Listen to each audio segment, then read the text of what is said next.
Hello, lab rats, and welcome to yet another Warhammer 40,000 Rogue Trader stream. Well, here in Texas, the cedars are in bloom, and I've become dependent upon Claritin for normal function. So, you'll have to forgive me if I'm, super out of it this stream. Hi, Alchemist.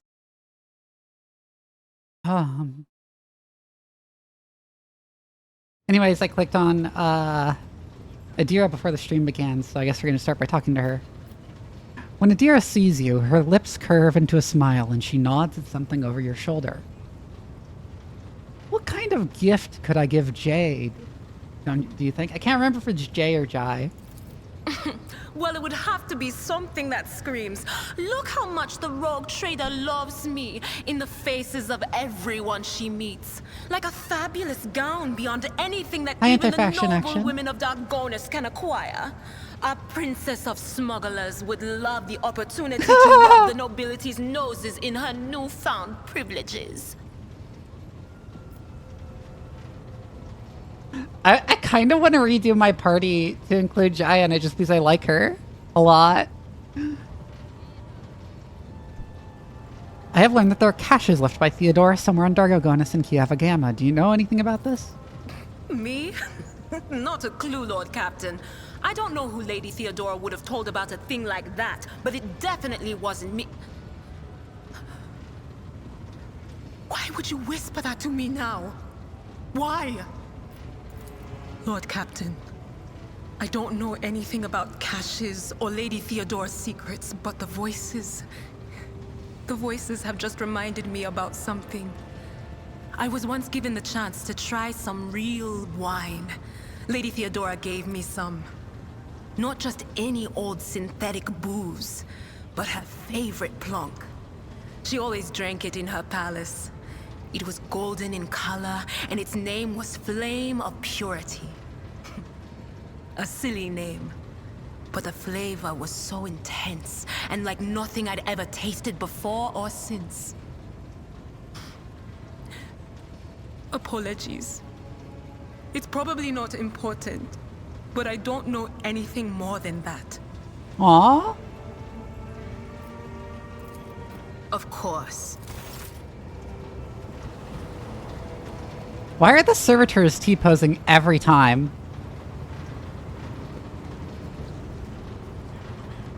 The Omniscient knows all, comprehends all. I doubt you have any expertise in this, but what gift do you think I could give Jai? Given the high status of the unit von Valancius and her services rendered to the Adeptus Mechanicus, perhaps a request for special leniency for the unit Jai Hidari, the sentence of oblivion without servitorization that is stipulated for the crimes. God, Pascal hates her so much, it's so funny.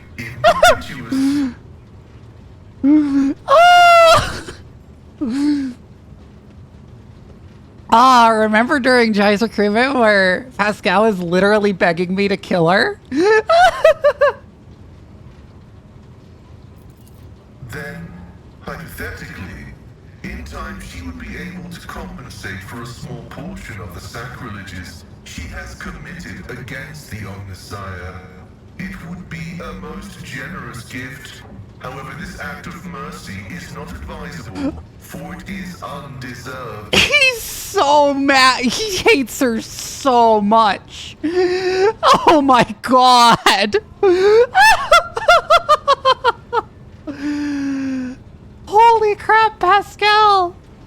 You can tell he's just seething with rage.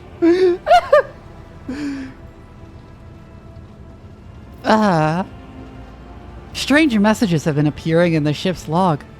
What do you know about this error? This statement is true. Algorithmic violations have been recorded, as a result of which I twice performed an offering to the cogitators of corrective data vows and ruled out the possibility of sabotage. I hypothesize that the violation is a consequence of the discontent of the ship's machine spirits. I recommend a procedure of placation of the honored spirits for the glory of the Omnissiah and the steel angels sent by him. I must take my leave. May your labor...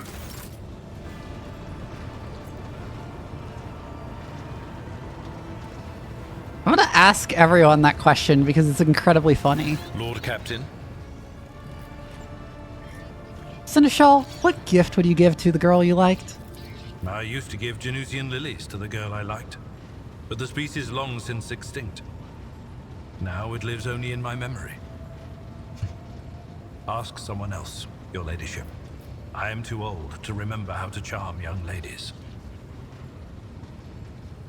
That's an incredibly sad answer, Abelard, and that's entirely what I've come to expect from you. You sad old man. Lord Captain.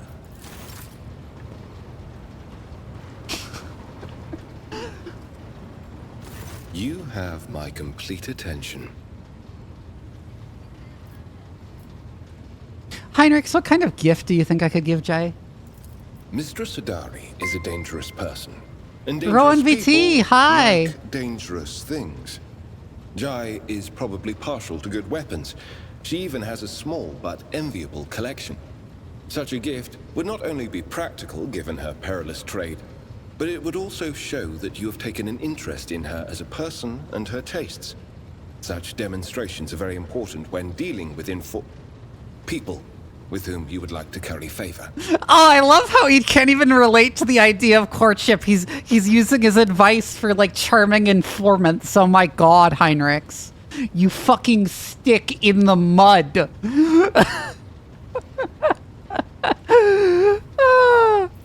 Anyways, hi Rowan. My name is if you haven't seen me before, my name is Dr. Vivi. I'm a Mad Scientist VTuber and a scientist in real life.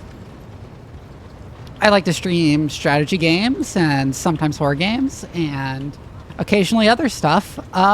Mostly science fiction stuff that lets me rant about science and stuff on stream.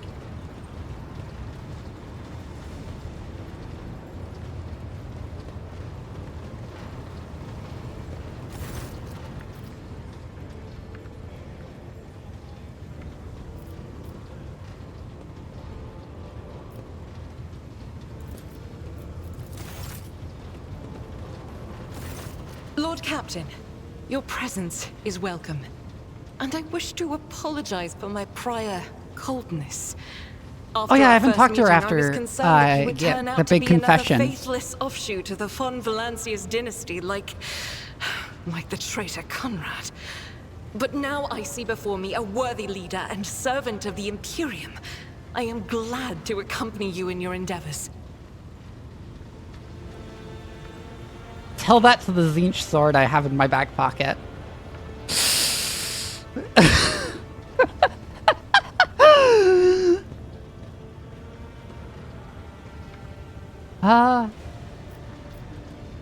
Are you ready to tell me more about yourself now? If such is the rogue trader's wish, although there isn't much I can tell, I am the Emperor's daughter and his servant. What else is there to know? Where do you hail from? Now that I can tell you, I come from everywhere and nowhere. I am the child of officers of the Imperial Guard. I was born in the hold of a warship. Grew up following my parents' deployments from one planet to another, and lost my family in the flames of a righteous war. I thought it would be common knowledge that Sisters of Battle are the daughters of war orphans, are the daughters of war martyrs. My memory is like wafts of smoke over a still battlefield. The gray of a ship's plating. The strict cadence of life in military camps. My mother's uniform. I loved looking at it. Then, that battle. The rumbling, the shouting, and the soot. The screams of soldiers burning alive. And the gold of the regiment's Aquila. Untouched by soot or blood. The last unsullied piece of a world that was going mad. It's 40k common knowledge is actively suppressed. Yeah, but I have like really high lore stats, okay? So I should know. God almighty, I love her voice. Yeah, her voice is so good. If there was an option to romance her, I totally would. That was my last memory of my mother, and of my former life. Before the Progenium and the novitiate. Before my trials. Before the vows. That golden shard you carry with you. My own relic. It's the regiment's Aquila. Or rather, the fragment that survived the attack, the explosions, and the fire. For me, it's a reminder that purity and radiance can be preserved, even in the heart of darkness. So how did you become one of the Adeptus Sororitas? Become. It's such a strange word for it. It seems right, but is that how one talks about their destiny? If you're asking about the path itself, that's easy enough to answer.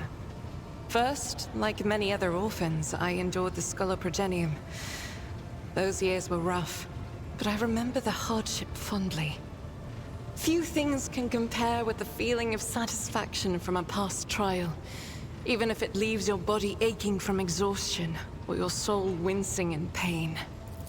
I was one of the best among my peers, and I was selected for the novitiate in the ranks of the Adeptus Sororitas. When the hour came, I passed the trials and took my vows. The most joyous day of my life. The Emperor's light has always been with me, but to accept it with all your heart, to utter the oaths, that is a rapture like no other. Have you ever wished for a different lot in life? Have I ever? But that would be shameful weakness, almost heresy. Of course not. I was born for this. I live by the Emperor's will, and in his light, I myself am the light. I must be the light. For myself, and for those who ask for my protection. I was chosen to serve. But beyond that, I won't deny it.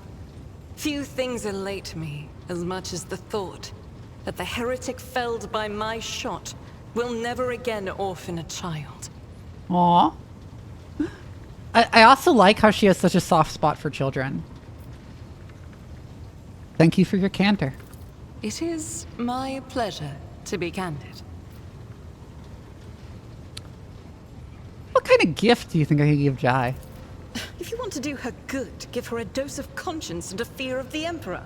That is what she truly needs. But if you want to please her, give her some meaningless jewelry, expensive and shiny. Such baubles wield Oh, she hates her so much too! Like hers.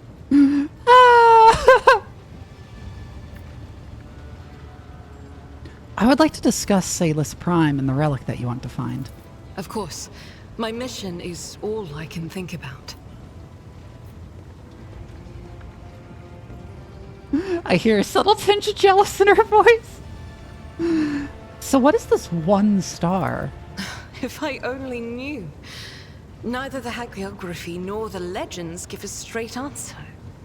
Classical iconographers believed that the star turned into a banner woven from silver thread, which, when brought onto the battlefield, would shed light that blinded only heretics, but did no harm to the faithful. Most of them portrayed Saint Argenta as a girl carrying this banner. Others think that upon falling from the sky, the one star became a holy chainsword, which Argenta later used to strike down monsters and enemies of the Imperium. In some of the earlier engravings, Argenta is depicted wearing power armor with a silver star on her chest. One theological theory suggests that this armor was, in fact, the relic. Some even think that the one star is actually the ship on which Argenta traveled. I feel that my undertaking will be fulfilled when I find the answer that has eluded the Ecclesiarchy for millennia. I pray we find the way to Salus Prime soon. The ruinous powers must be aligned against us. They stand in the way of faith. have no more questions. One day we will reach Salus Prime and stand before the gates of St. Argenta's ship. I know it. I believe. Thank you for this conversation. Until next time.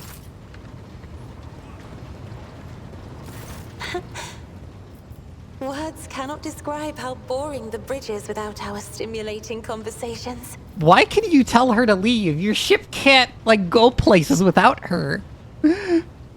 What kind of gift do you think would please Jay? I know very little about how ordinary couples come together. The books I have read always skirted around that side of life, keeping silent on the matter. A heartfelt poem, perhaps? I'm not sure Jai enjoys poetry, though. You're such, like, a sheltered baby. I have enjoyed your company. Thank you for the conversation.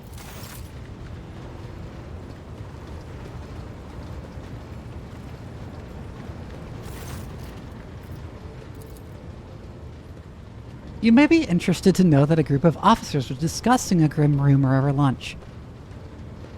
Word has it that the apparition of Lord Captain Theodora has been sighted on board lately. Yes, you heard right. They say she is haunting the decks, dragging wayward crew members off into oblivion. Disquiet has spread throughout the ship, and as the anomaly has been reported in different sections, sometimes entire kilometers apart. Master Heinrich van Calix expressed interest in our communication stations and Voxnets a short while ago.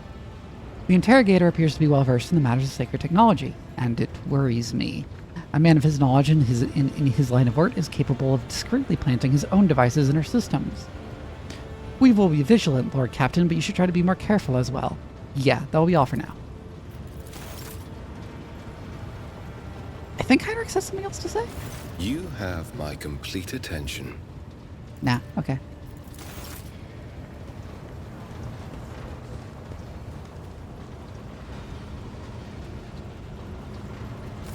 May the Exalted One protect you. Have you grown bored with our little talk, Shireen?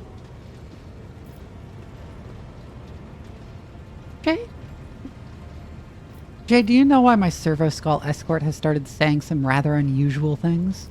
The Exalted One himself must have put the words of truth into its mouth, Shireen.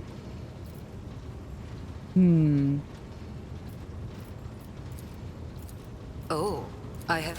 So I wonder what it is she's hiding from me, because I passed the tech use check for the bit where she explained, like, how she explained why she has the, like, metal neck is entirely the reason she gave for it is entirely implausible. So she's lying. There's some other reason why she has it. Because, like, she says she got it just from, like, getting her neck, like, sliced open by a thug in an alley. But I passed the tech use check saying, like, that's not just for that. That neck implant is, like, part of an implant that replaces all of your internal organs.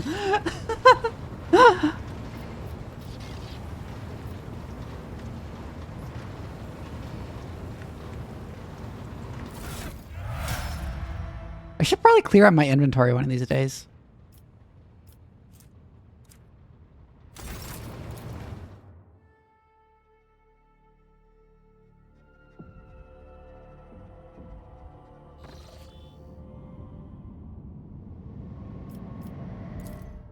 Right, I was going to visit Furibundus, because I have to give the data to Opticon.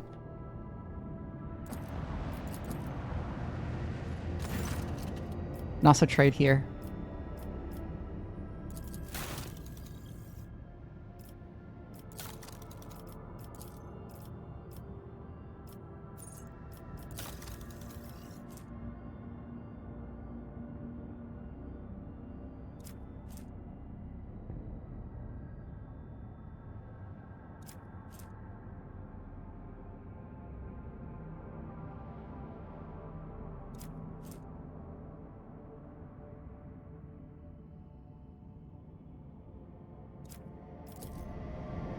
Oh, I can trade to all factions in the bridge. Okay.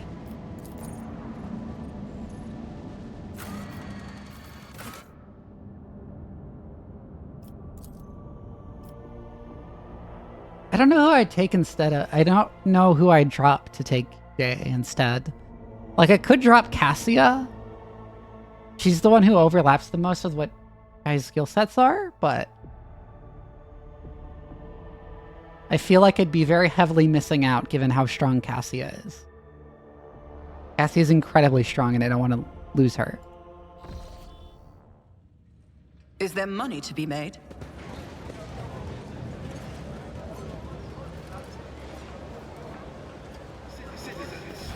Right, Opticon is over here. Opticon is over here. I always keep my options open.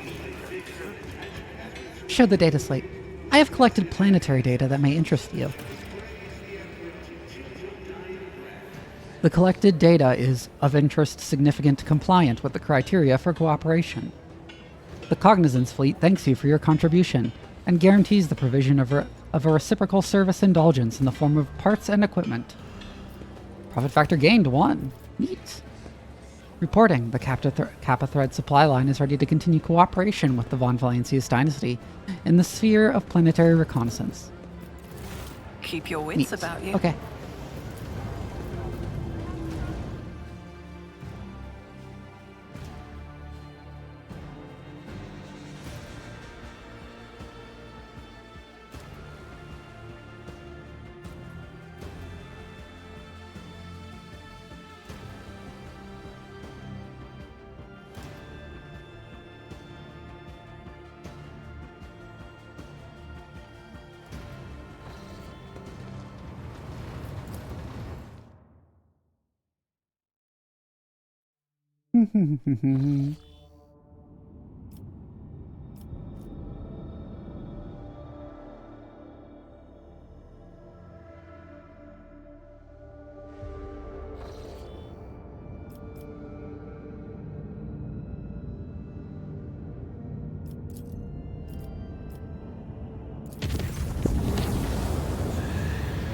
Permission to report, Lord Captain. I keep receiving messages about strange behaviors in certain ship systems. All decks report the uncontrollable opening and closing of doors, gates, and airlocks. They behave erratically and do not obey the operator's commands. Regrettably, this has led to casualties among the crew. The tech priests have explained that these phenomena are being caused by the machine spirit's irascibility and have spent hours chanting litanies to soothe their anger. Unfortunately, many crew members were badly injured before the prayers could stabilize the systems. Interesting.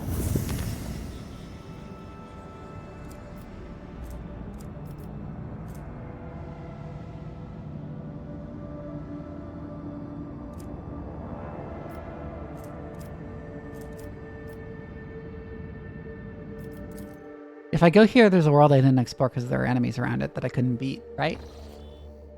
Yeah. And then there's also... Oh yeah, this is also where Falstone is, which is the planet that I, like, added to the Von Valencius dynasty.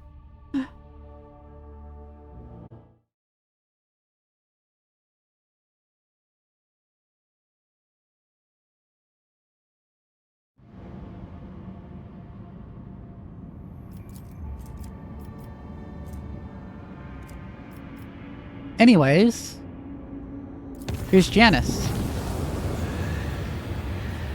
Lord Captain, I hasten to report the disturbing news brought to me by the machine spirits of the ship. The matter is extremely delicate and concerns Lady Cassia. You see, since her first day aboard, her presence has been a disturbance to the crew's way of life. If you'll allow, I have prepared a detailed report. Deliver your report.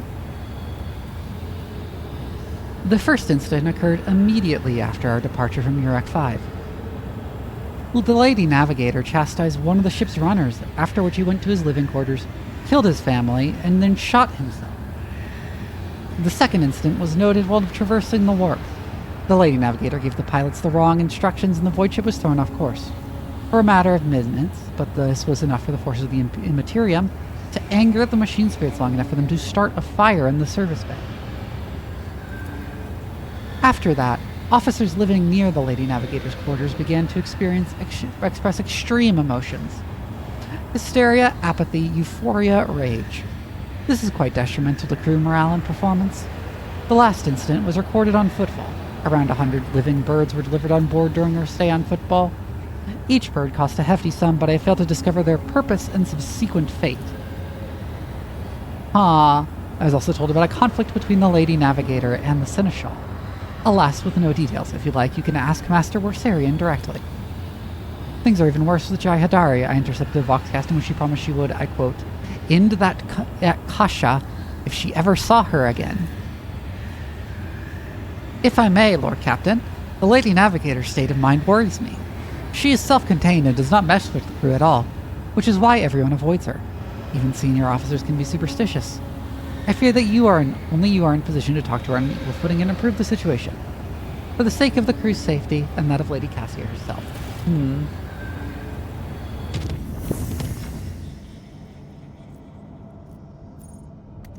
Okay.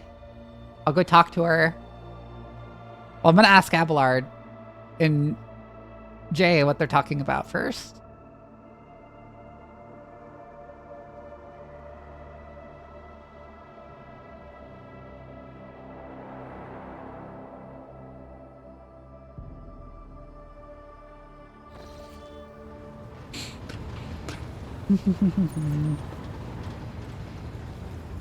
Lord Captain?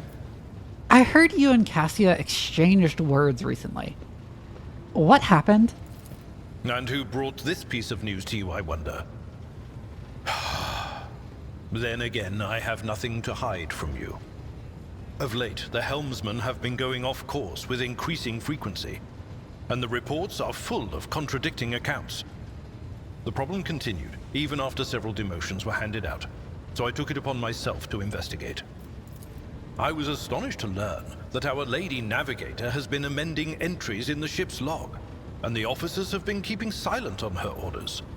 I immediately demanded an end to the outrageous conduct, and I reprimanded Lady Cassia in front of the officers. She greeted my words with silence, and then quickly departed. I should not have acted thus. I never even found out what drove her to do it. All right. Lord Captain.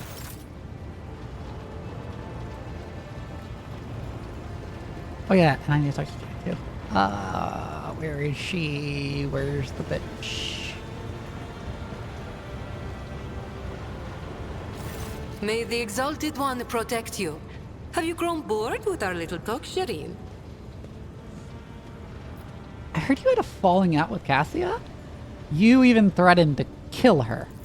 So, VODs is snooping in on my Vox line. I wasn't threatening your navigator. I didn't even think about it. I was just relaxing in the good company of fragrant Amasak, sweet-scented Laho, and a handful of new friends from the upper decks.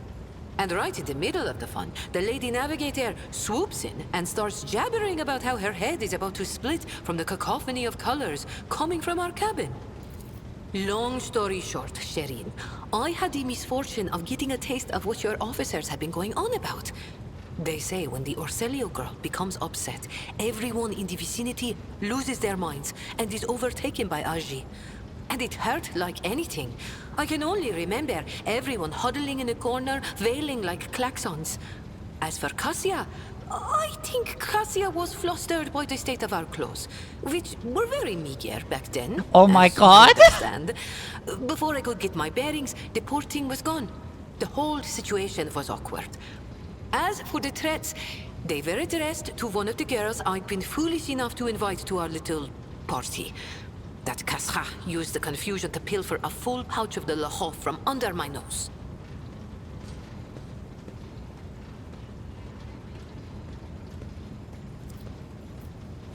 Oh, so she stole your weed. Oh, I have no doubt you will.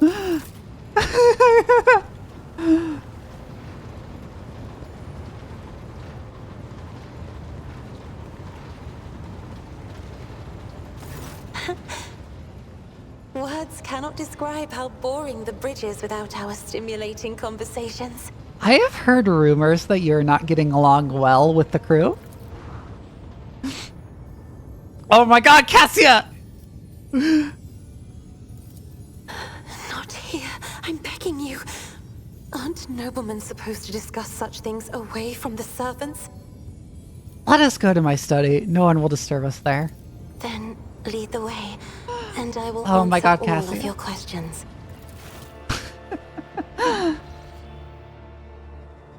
What is it you wanted to talk about, Lord Captain? I have nothing to say to your unfounded accusations about my conflicts with the crew. I cannot recall my having a single quarrel with any of your people during my time aboard.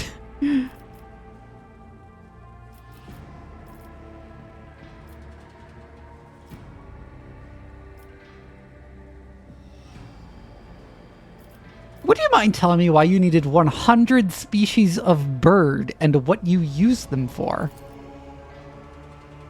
Admittedly, I am at a loss myself.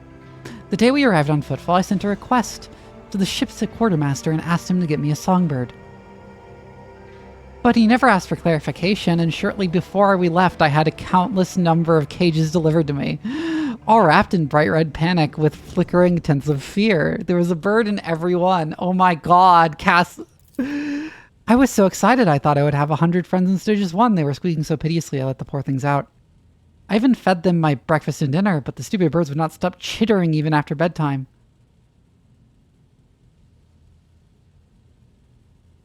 They were dashing about the room, smacking me in the face with their wings and defecating. I became angry, and suddenly they started pecking at each other's eyes and attacking me. Then I became afraid, and they fell over dead. I do not think I want to keep pets anymore. Oh my God, Cassia!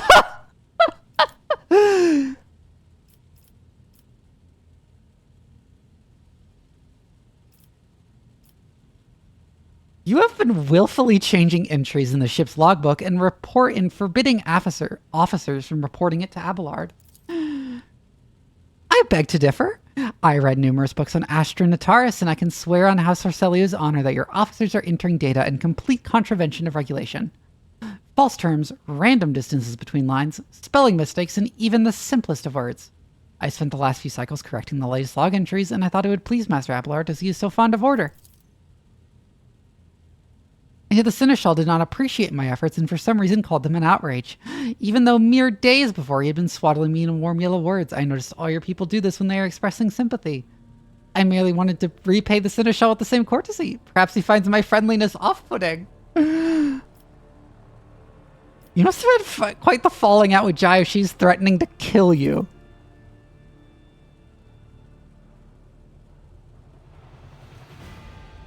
Cassia's ruby eyes become round and an unbidden flush suffuses her pale face with a rosy tint. I didn't.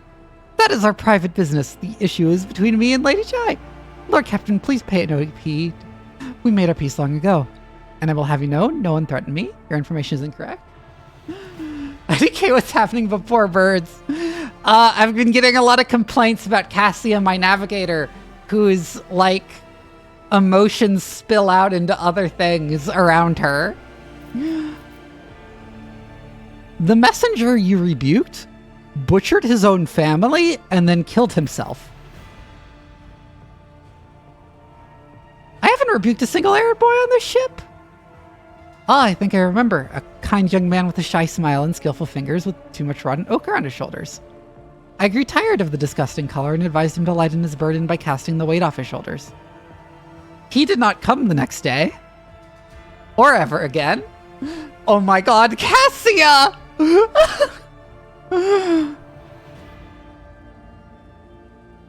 Jesus Christ! During the warp voyage, you gave the wrong orders, which led to the vessel shifting off course and the service bay being destroyed. I saw something in the warp, something vast, predatory, shimmering with undescribable colors. It came from nowhere and stared at the ship with hundreds of hungry eyes right there in our path. I decided to change the course while it was still possible to, but did not want to sow panic. Would have been better to tell the crew we were heading straight into the monster's gaping maw. You should have told me about it at least, Cassia. Like, okay, I trust her on this. She's the navigator, whatever, but... The officers are reluctant to be quartered next to your chambers because of the constant emotional outbursts it causes them. Some even maim themselves and others. I already told you I cannot control my abilities. What else do you want from me? Will I be signed a pariah chaperone? Or will you put me in suppressing shackles? I think I've heard enough.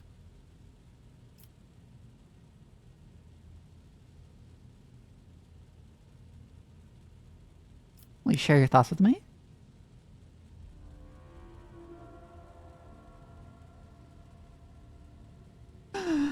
Oh my god, Cassia. She's such a sheltered baby who has really scary powers.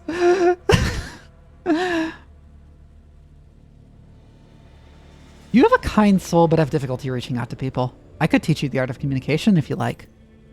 That would be wonderful. My education on Urak 5 was cut short, but I had realized by then that the wisdom of books is a poor substitute for the wisdom of experience.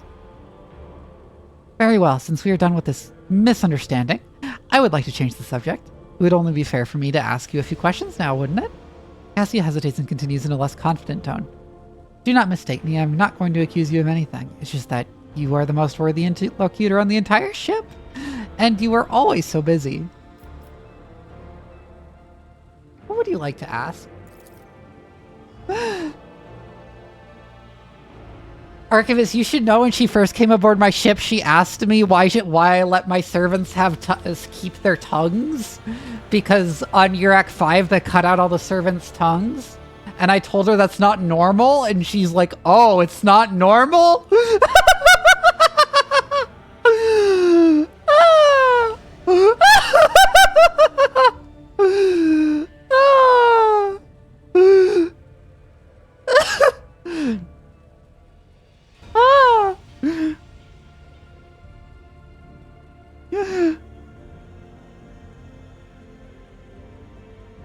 I read a treatise by Paisius de Mabius very recently, who claimed that subjects would never believe their new ruler was better than the old one unless the old one had been a tyrant. No matter the circumstances, the lowborn rabble become deluded about their prospects and rebel in favor of their base desires. What do you make of that?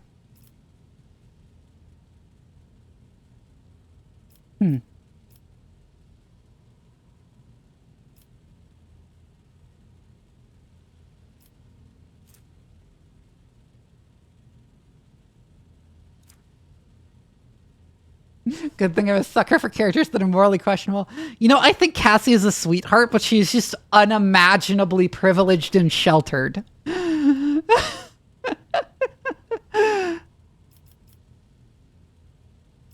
How guys throwing your triggers? I'm confronting Cassia about fucking things up on the ship, like the fact that she accidentally mind controlled an errand boy into murdering his family.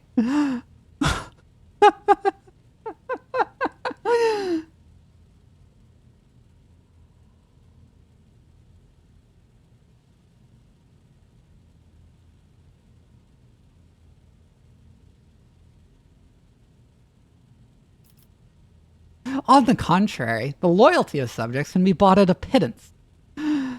Lower attacks, throw them a festival, or feed the needy. A gracious gesture once every cycle will exalt you in the eyes of the rabble as if it were his own blessing. Indeed, I was not wrong about your merits or your ability to hold a conversation. I hope my second question does not confound you either.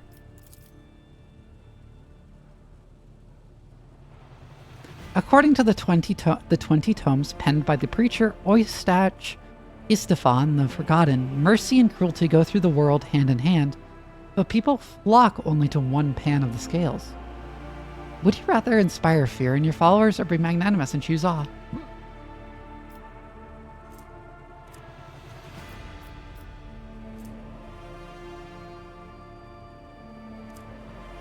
Is reading your only pastime? Well, we know... Okay, she reads and she paints. We know that those are the two things she does. She doesn't have any friends or anything.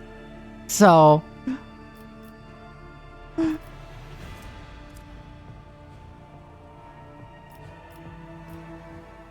I will exercise restraint and lenience in my actions.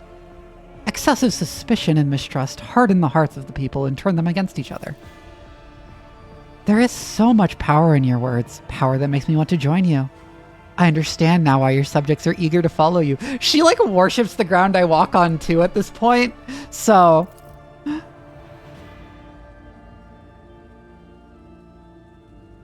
I admit I was afraid we were too different, and yet you helped me realize that I can be candid with you. Please, do continue. I must confess that sometimes I can hardly bear the burden the house has placed on me. I feel I am not doing my best. Tell me how you, heir to a protectorate, can bear the responsibility for billions of lives, day after day, and not stoop under all the weight.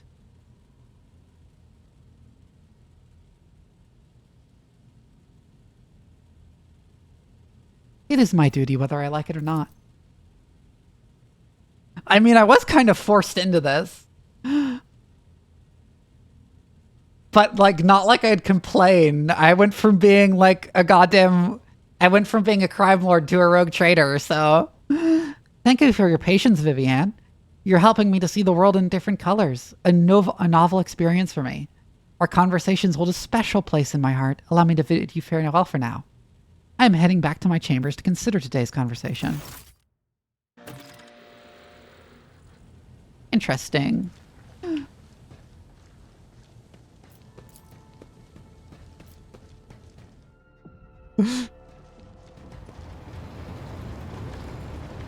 Oh yeah,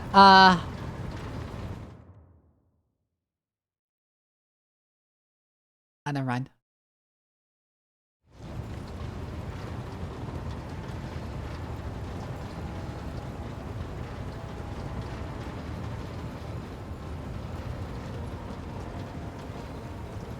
Also earlier, Jai told me if I want to romance her, I need to give her a gift of some kind. And you can ask everyone what you should give her. And I asked Pascal, and he gave me the most passive-aggressive answer possible because he hates her so fucking much. About how you could, like, give an official recommendation that her sentence of immediate death for her crimes be reduced to merely serving in prison for the rest of her life.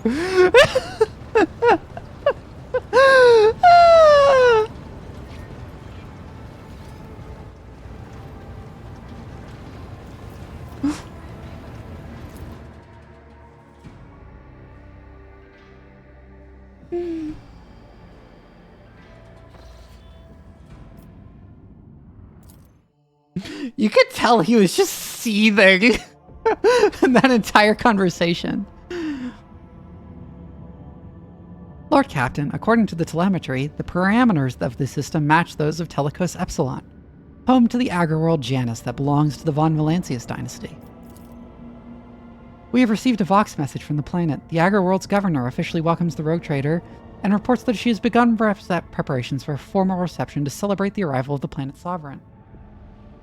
Your subjects are looking forward to your visit. Why would you ask me? Yeah.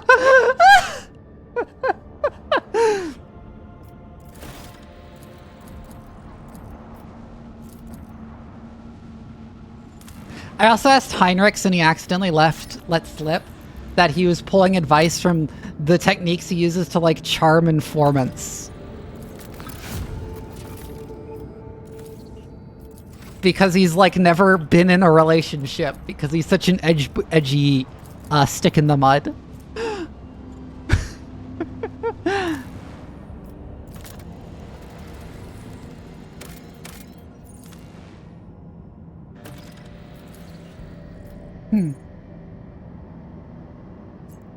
Well, I don't think I need more plasteel right now.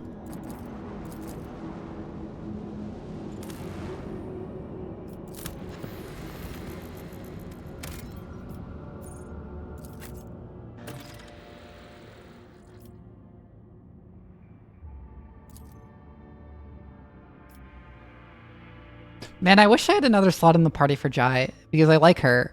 And Heinrichs. I actually like both of them a lot. They're very fun characters, but, like...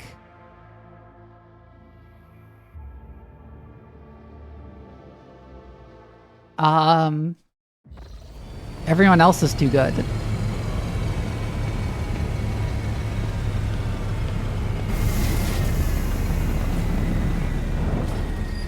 Salt Sky for never having been in a relationship. Oh. Oh, hi, Eldar.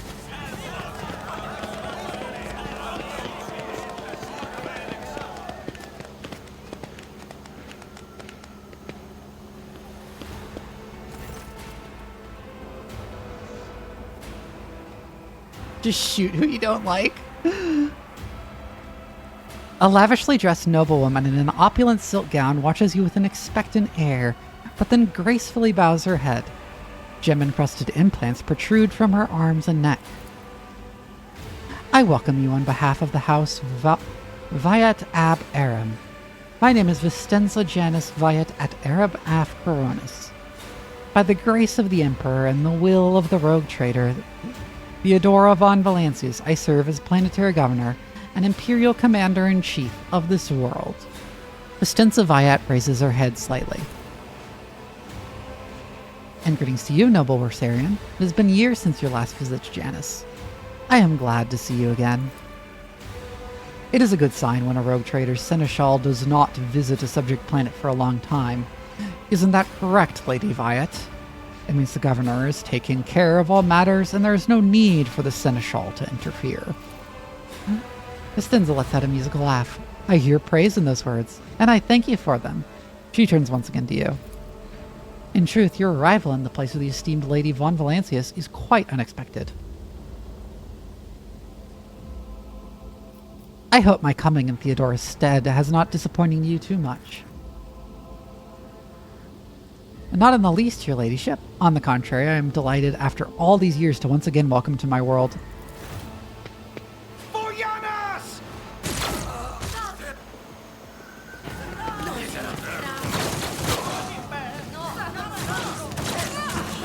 Okay.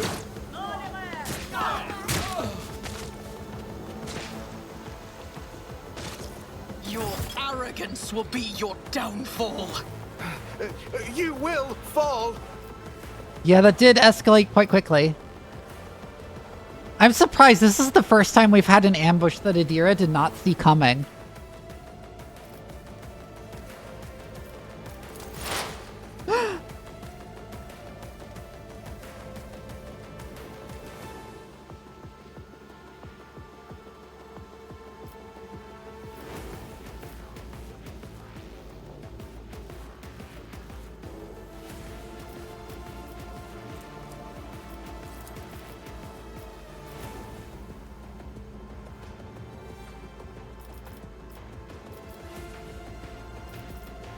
Let's do Adira here. Isn't this a job for the serfs?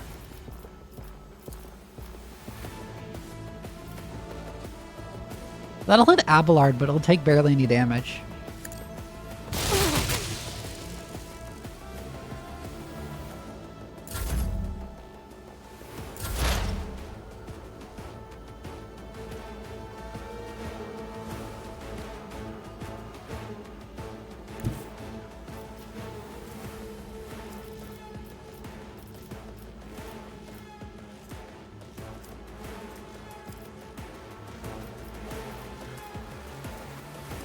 Let's go here. I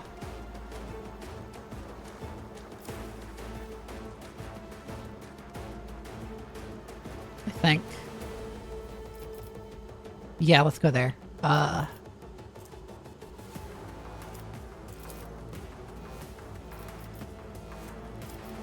also going to want to throw down our tactical areas.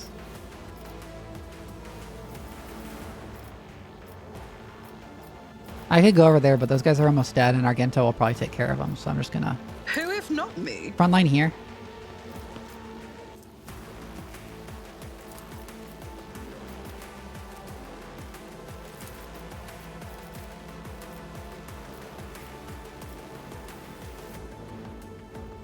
Rear can go like there because Argento's gonna stand somewhere around there-ish. And backline can just go there.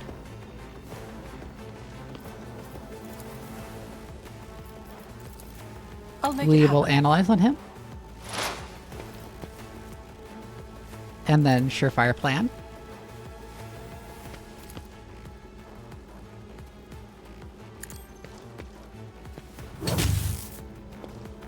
Not quite enough to kill.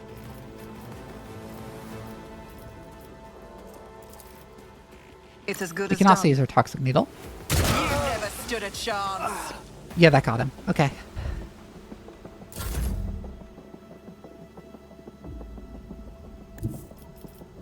Go stand back there.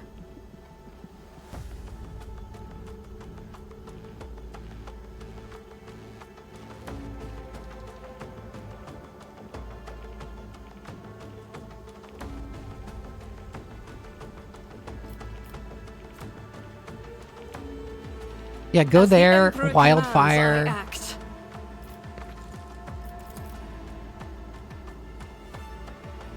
Faith And burst without fire like deeds this. eradicated.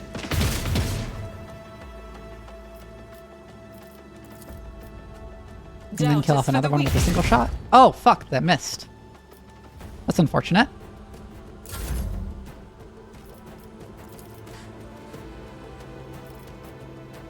Okay, but Cassie can just kill them with Lidless Stare. I am a navigator, not a servitor. What? Why did nothing happen? That's so weird. Okay, just do it Argenta so she can fire again. As the Emperor commands, none can escape the Emperor's judgment. Okay.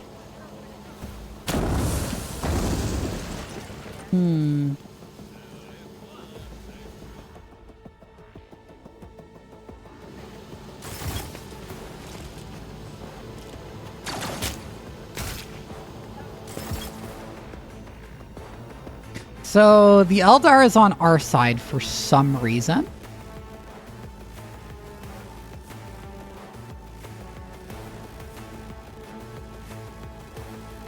The enemies of the Emperor will be undone. Be careful not to cross my gaze. Cassie will take cover there. Why are there rebels on every planet? Did you fucking shot Abelard? Oh my god!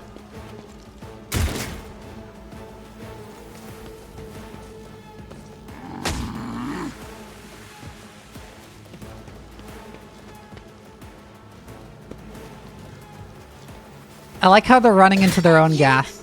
Ow. Frighten me!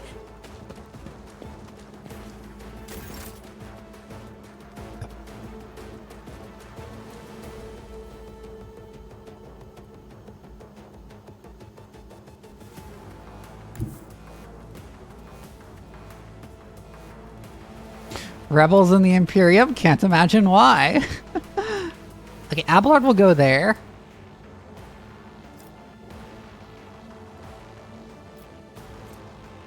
I've seen worse And battles Wildfire than so you this can in hit my those guys time. with twice. I will do my duty.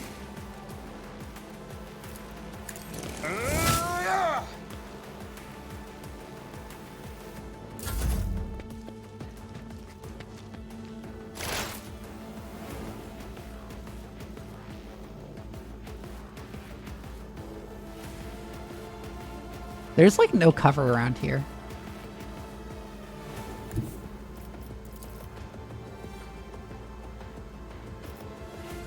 These guys have a lot of health.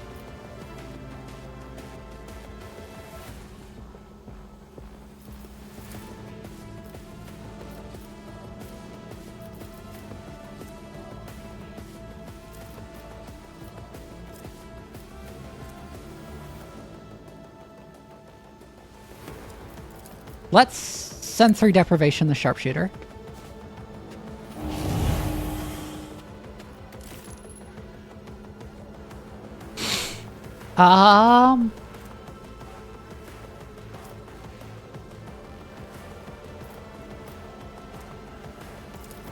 Hunt down the prey on you. Was that you? Or...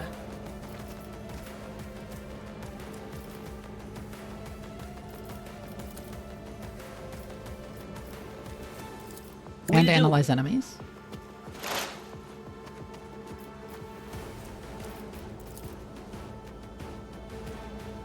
But of course. And psychic shriek. I'll be back. Ooh! In no time. So Fuck. that's what that feeling was about. My prescience has That's not failed ideal. me.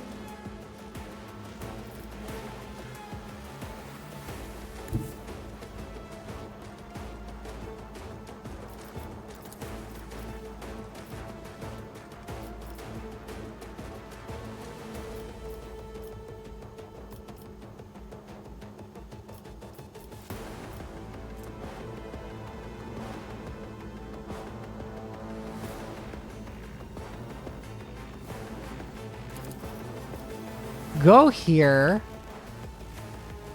And Machine God Communion. Machine Spirit Communion.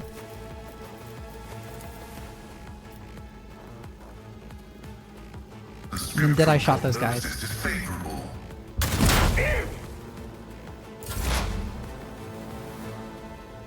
Me. I'll see you, Jason.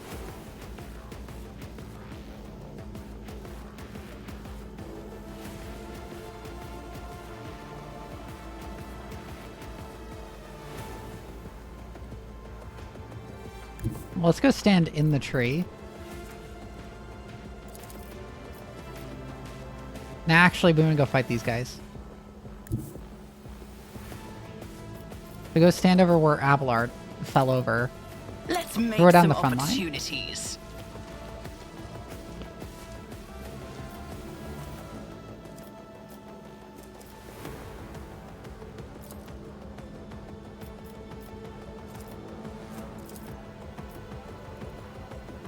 I can catch a bunch in the tactical knowledge area, so I'll use that. And then Surefire Plan. And hit him hard. Consider this a taste of what's to come.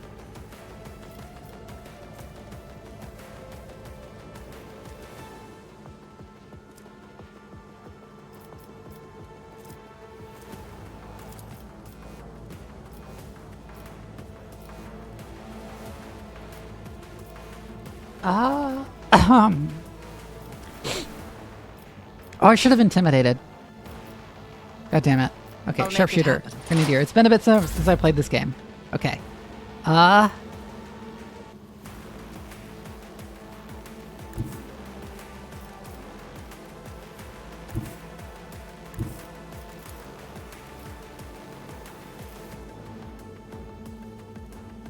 She has a significant chance of hitting me like that, but I can always, I'll do Oh, it. Revel and Slaughter, yes.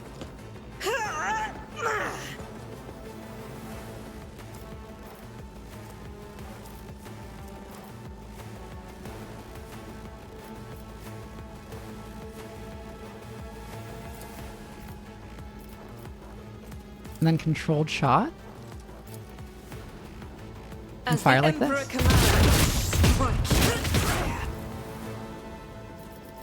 I'll do it.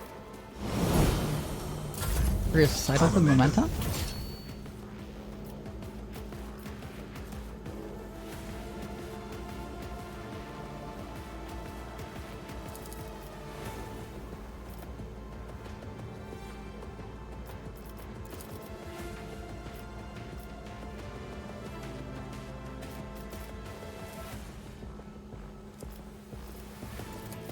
It's actually Isn't this a voice job of for the Commander Genta. serfs?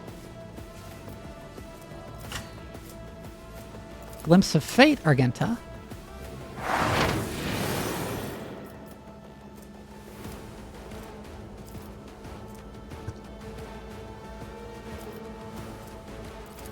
And then Finest Hour, Argenta. Paint your death in colors.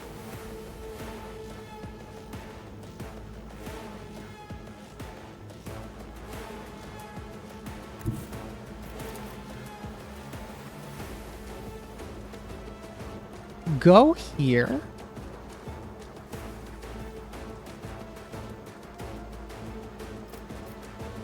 And Guided by Wildfire. faith. That is not the Emperor's will. None can escape the Emperor's judgment. Faith Reload. without deeds is worthless. Fire That is exactly for like the that again.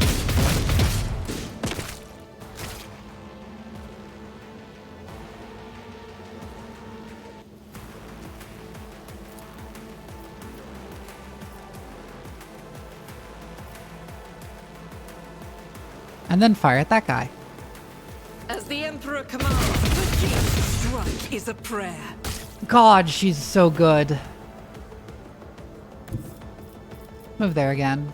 I'll And do Revel it. and Slaughter again.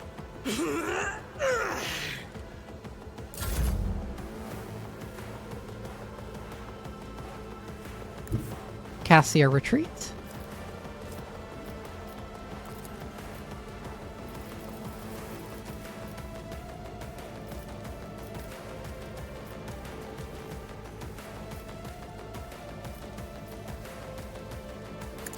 And then he's bringing it down on Agenta. Military tactics. So she can do even more killing.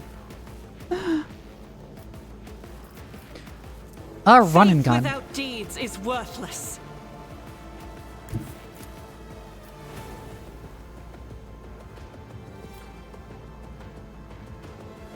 Go here and blast this guy. Rejoice in battle. Eradicated.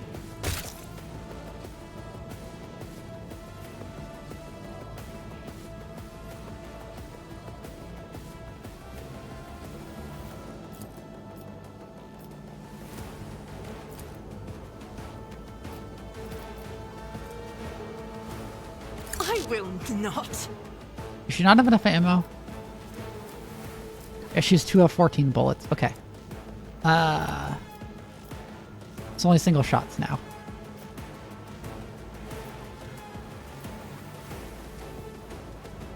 Move up to here, single shot him, just to get the additional stack. In my heart. Versatility.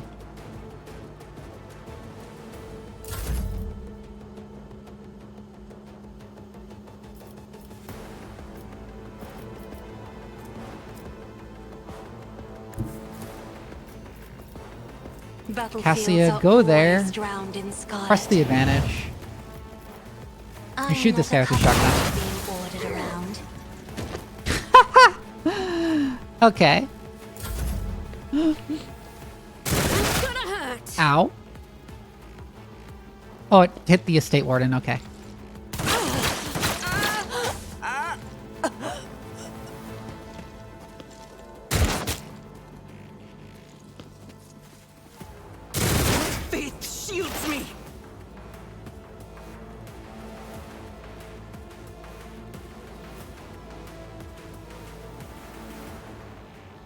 Adira turn finally.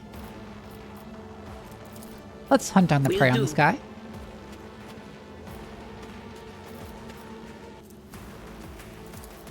We will also analyze him. Was that you? Or...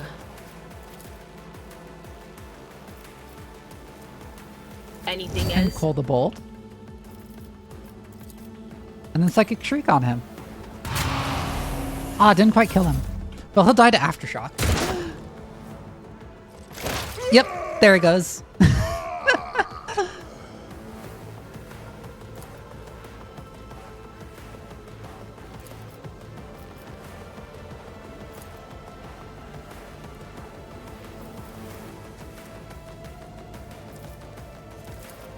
Analyze him.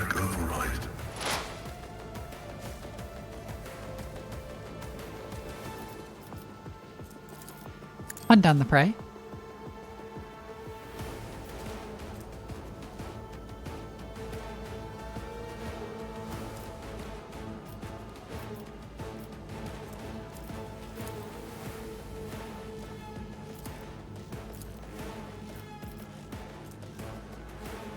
Precise attack.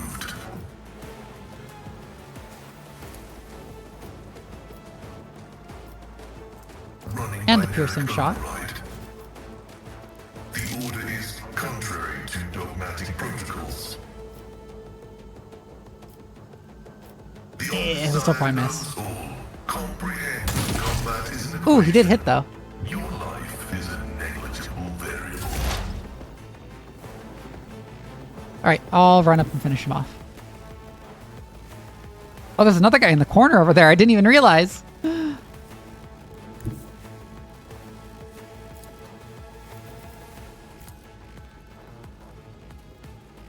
Why the fuck is he so hard to hit?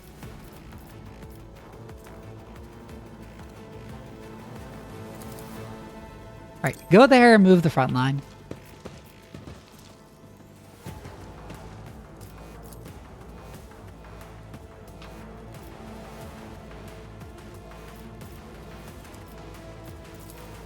Analyze him.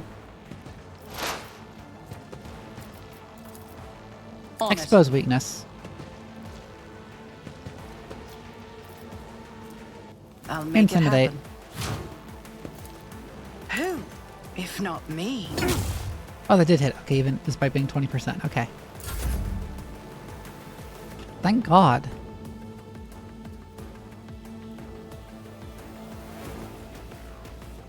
This is unacceptable. Why does Argenta only have 2 AP?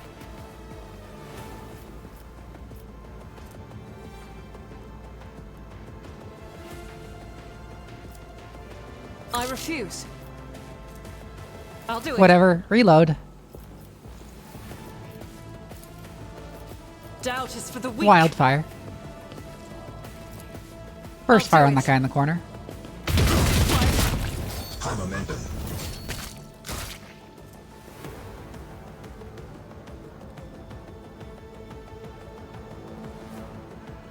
I am Oh his yeah, you will study made superiority. manifest.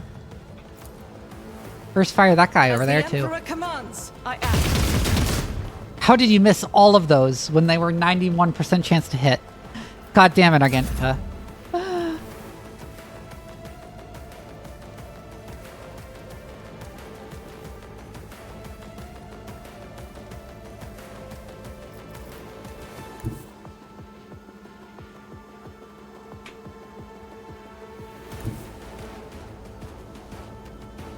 Emperor, give I see me a retreat. strength. Go here. Voice the command, Argenta. Glimpse of fate on her. And bring it If I down. may,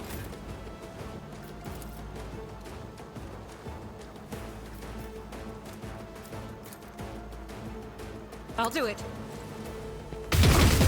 None can escape the Emperor's judgment.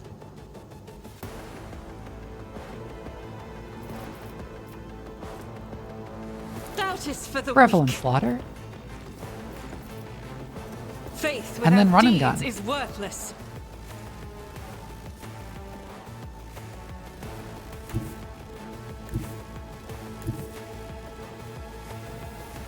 I will not.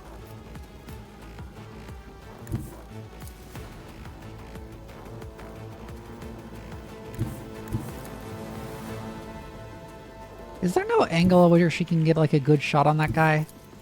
I'll do it. No, apparently not. Oh, but that hit anyways. Your ladyship, Emperor preserve us, are you alright?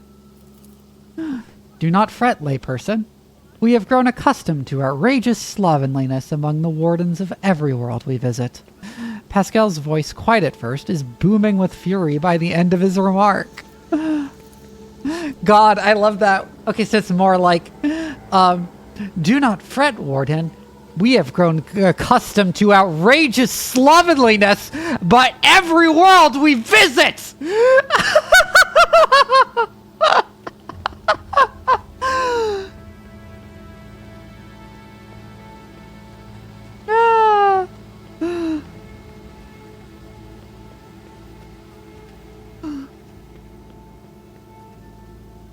Pascal is so funny. I don't think the man has ever intentionally told a joke in his life, but he's one of the funniest characters in this game.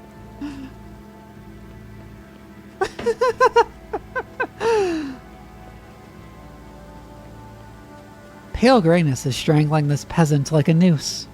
His words are laden with fear for our well-being, and yet he fears it for his own even more. I am fine. I can't say the same for the attackers. Praise the throne. If you would please follow me, I will personally escort you to the governor, where you will have the protection of walls and wardens. Fine. Lead on.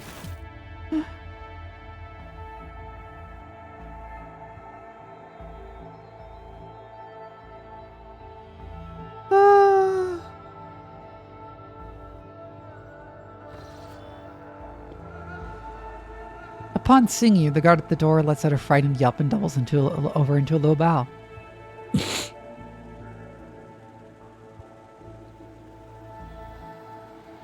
Your ladyship.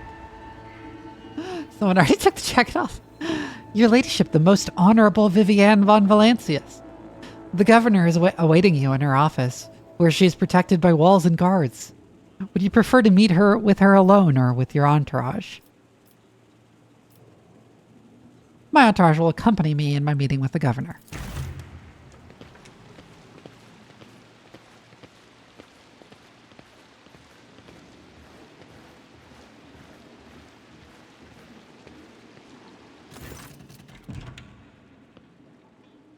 Vistenza Janus Fiat Abaram of Coronis is furiously swiping at a data slate, issuing commands onto a gilded vox. Upon seeing you, she hurriedly puts away her devices, smooths her skirt, and drops into a deep curtsy. Your ladyship, accept my abject apologies for the reprehensible stunt that spoiled the reception. Even in my worst nightmares, I could never have imagined.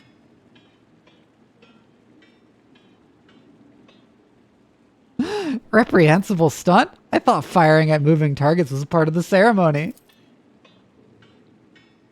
The woman standing next to Vistenza laughs delicately, but after a sharp sidelong look from the governor, she resumes her air of deferential sorrow. Oh no, your ladyship, I would never dare to deliberately endanger the heir of the illustrious von Valancius dynasty. However, I cannot but express my joy that you took some pleasure in what happened. One of your wardens helped us in battle. A superb shot. Who was it? You must be referring to Irliet, our chief ally in the struggle against the rebels. The Eldar. Okay. I have turned a blind eye to her horrific mutations given the undoubted advantages she brings. You see, Irliet comes from the local degenerate stock of this world. She's not a mutant, she's a fucking Eldar. And knows Janus like the back of her hand, so she has provided several leads as to where we can find our bases and secret storehouses. Although I admit that at times I am tempted to send her away from the estate, her unnaturalness means that speaking with her always leaves me feeling uneasy, such a gaunt, unfeminine figure, and so tall. If you wish to speak to Irliet, you will find her outside in the orangery, most likely by the gazebo. She prefers to keep her distance from others.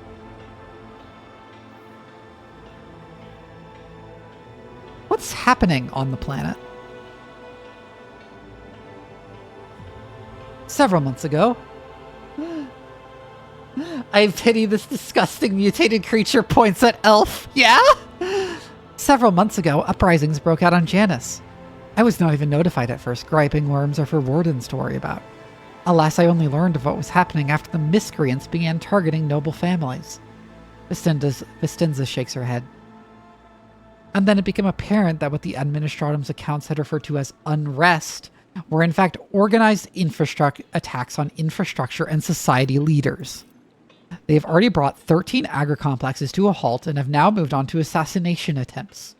My wardens are doggedly tracking down rebels, but their leaders are slipping from our grasp yet again. Can Janus fulfill its foodstuff supplies under current conditions? I risk angering you, your ladyship, but there is nothing compared to shamelessly deceiving you. Let us consider the situation dispassionately. Even the most talented logistics expert of the Administratum are unable to guarantee stable ties when shuttles are wary of landing at the spaceport, and the terrified peasants are indulging a dangerous minority within their ranks. Until the usual order of things is restored on Janus, any trade is nigh impossible. Considering what has occurred, your visit is a true blessing. You see, Janus does not have its own fleet. We could organize a planet-wide search if we had ships at our disposal. Ships like yours, your ladyship. Perhaps you will find a way to support your subjects in their hour of need. I'm sure even approximate coordinates would be sufficient to have the ground forces and ship's crew work together to hunt down the enemy.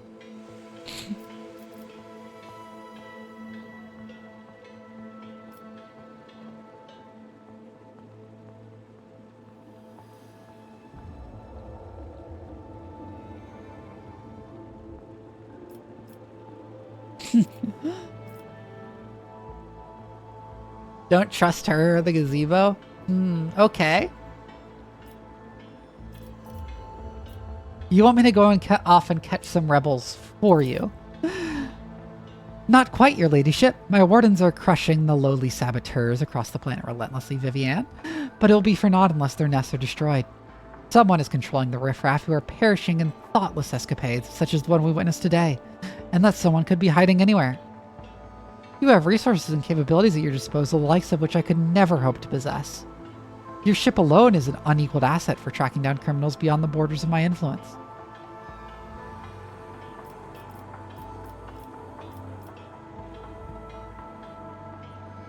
Well, if there are no competent people to be found on Janus, I shall have to handle this myself. I assure you, as soon as the pilots stop being so wary of their ports, and workers no longer dread their next shift in the fields, Janus will promptly reinstate all supply shipments. I'm immeasurably grateful for your help, your ladyship. If any of those who attacked the estate had survived, then perhaps they could have been a valuable source of information. But you made an example of them for the rest of the foolish rabble. Incidentally, I did overhear the wardens talking about some kind of stranger in the area. Besides that, we still do not know who let those reprobates into the estate. The person who did it might also know something. I, as well as my retinue, are at your service. My secretary is checking the staff as we speak and removing all traces of the attack from the estate. An esteemed Magos who is responsible for agronomic efforts on the planet is also here. He happened to be visiting this week to deliver his personal report. And of course, there is my aide in the war against the rebels, Iliad. I have no doubt she will be delighted to share in her knowledge of Janus with your ladyship. Not towards her companion. Who is this person standing next to you? One of my ladies-in-waiting, Amelia. Amelia performs secretarial duties and helps me to remain in constant contact with those families who are most responsible for the productivity and prosperity of Janus. I trust my advisors implicitly, and over time Amelia has become not merely a faithful companion, but almost my shadow. Losing her would be like losing my right hand. Vistenza laughs and gives Amelia an encouraging nod. To bathe in the light of your greatness is a true honor, rogue trader. Oh my god. I must take my leave. Let us not dawdle.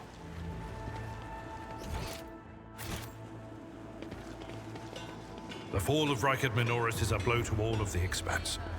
I imagine Winterscale will be enraged when he finds out.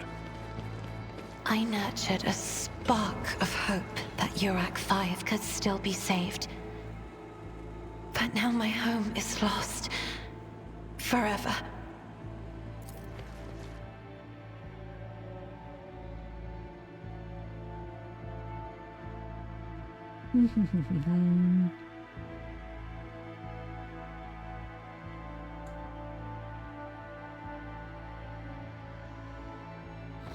I can't stop thinking about the governor of Dargonis. Why wasn't he there when they stormed? Why are they just giving me spoilers? The official reason is that he failed to reach the palace in time because of attacks happening elsewhere. Why are they just talking about stuff that hasn't happened yet?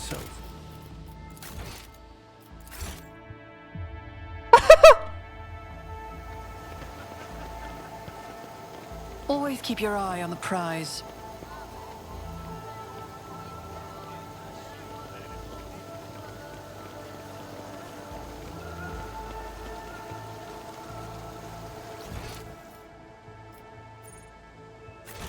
Chaos visions of the future?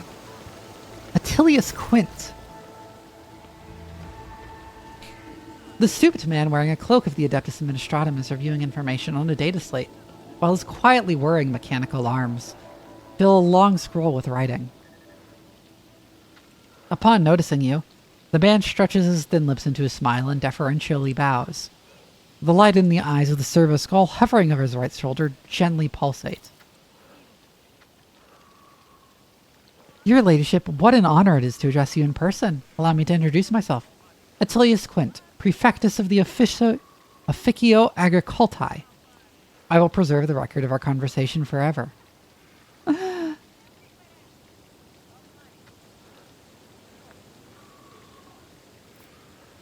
What are your duties here? By the grace of the God Emperor, I oversee the administrative apparatus on the planet and serve as secretary. I am also responsible for the logistics related to supplying the planets of the Von Valancius dynasty, and the timely payment of tithes to the Imperium's official collectors. Speaking of the Von Valancius dynasty, When were the last shipments? Oh, your ladyship, our supply shipments are all in order. All foodstuffs and other items are ready for export and are simply awaiting the arrival of our transport ships. However, given the current circumstances of the planet, Janus could not provide even one tranche more than what is already prepared. I am certain the situation will be rectified in the near future. When did the collector ships last come to Janus? Oh, your ladyship, I must confess that as yet, I have not had the pleasure of filling out a sacred tithe protocol form, as the last Imperial ships to come here did so under my predecessor. Come to think of it, that would have been several decades ago. I do hope the logisticians responsible for such an unforgivable oversight lose their heads over this. That's enough.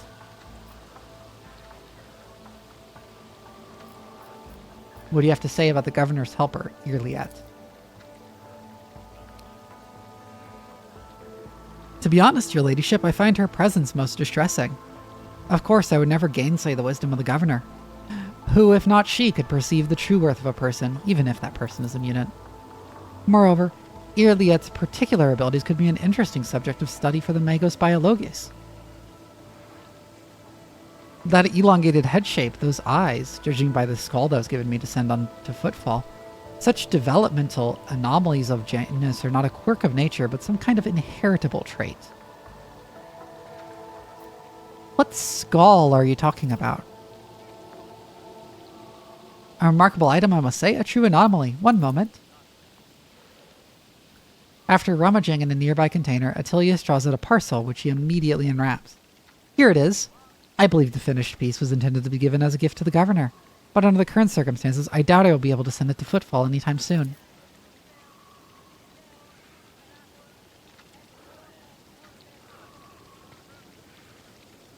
Pascal's mechadendrites reached toward Attilius with interest, seeming to unnerve him a little. Adequately preserved? It is a pity that it is empty inside. It could have become a proper server's skull herald for the rogue trader. Unorthodox.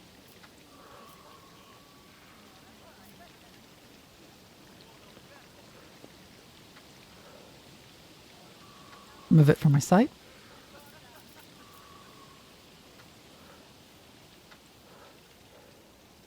Tell me about Janus. What is happening on the planet? Alas, your ladyship, rebellions have caused us too many problems in recent times. The rebels are interfering with established processes, interrupting supplies, sabotaging the serfs' work. A few nobles have even been killed, and the worst of all, some of the victims occupied important administrative posts. Until the replacements pass their checks, complete all their induction forms, and go through the official appointment procedure, important paperwork is going unsigned. It's a bureaucratic catastrophe. If things continue in this vein, I dare not imagine what could lead to. There are worlds that are ravaged by war for generations. Generations, your ladyship. Like that deranged planet by the nameless star, so close to our own peaceful system. The inhabitants there supposedly live under the patronage of rogue trader Winterscale. I shudder to think what he has created there. I want to know details, where the rebels struck and how. Of course. I would be delighted to furnish you with all the information I have. In the last few months, 15 organized attacks and 7 terrorist attacks have been perpetrated. Irrigation equipment has been sabotaged in agrarian sectors 3 to 5, transport routes 2, 7, 4, 13, and also... I suppose this will not tell you much. Please, with a fussy gesture, he pushes several buttons on his data slate screen, and a 3-dimensional map with coordinates of the attacks appear on your cogitator. The data is superbly collated, and the map clearly displays the actions of the rebel. At first glance, there seems to be no logic to their campaign, but after analyzing the data and the features of the terrain, you notice a clear system indicating a geographical pattern to their attacks. Who is directing the rebels? Does anyone know? The rebels are well armed and well trained. What's more, the governor's advisors are inclined to think the instigators of the rebellions are very familiar with the planet's terrain and climate. My ordnance are going through registration records day and night looking for individuals who have completed military training, but we have so far been unable to identify the scoundrel. That's enough for now. What do you think of Vistinza Viet? The governor is a superb leader. She possesses an excellent grasp of all matters and never uses an incorrect form for a given situation. I do not pry into her personal affairs, but if I may speak plainly, a lady who fills out paperwork with such finesse cannot be a bad person in my view. Oh my god! I must take my leave. I always keep my options open.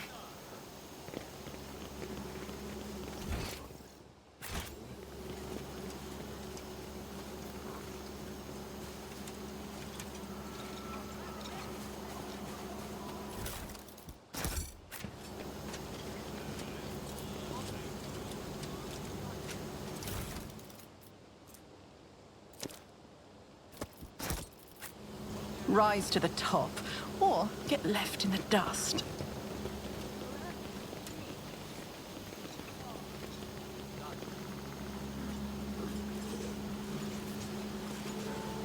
Lore Imperium. I always get the job done.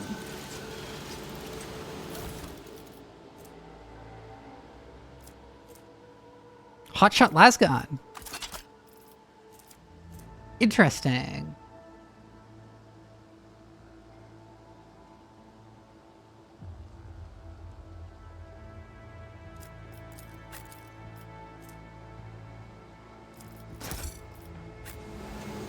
Is there money to be made?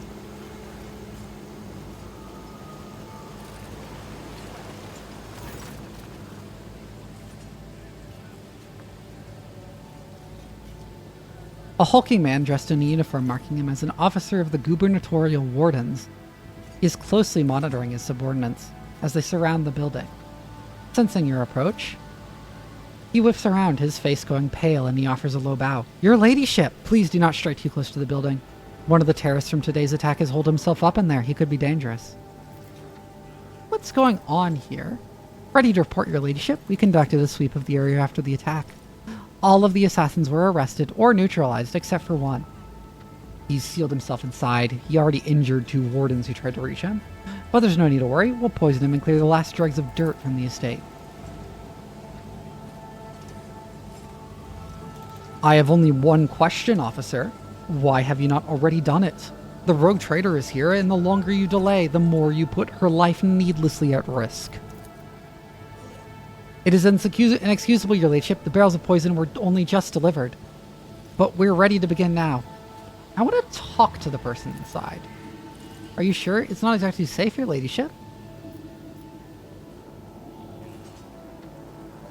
You dare to question me? Out of my way. Forgive me, your ladyship. Act as you see fit. I always have a backup plan.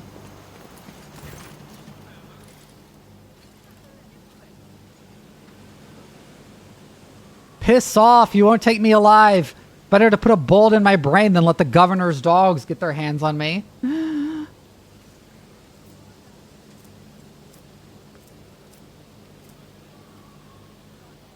Examine the door. The door looks solid and formidable, but you notice dark marks on the hinges, a sure sign that the material is degraded. The lock doesn't look new either. With a suitable tool, it could be easily opened. I am Vivian, rogue trader and sovereign of this planet. In the name of the Emperor, open this door.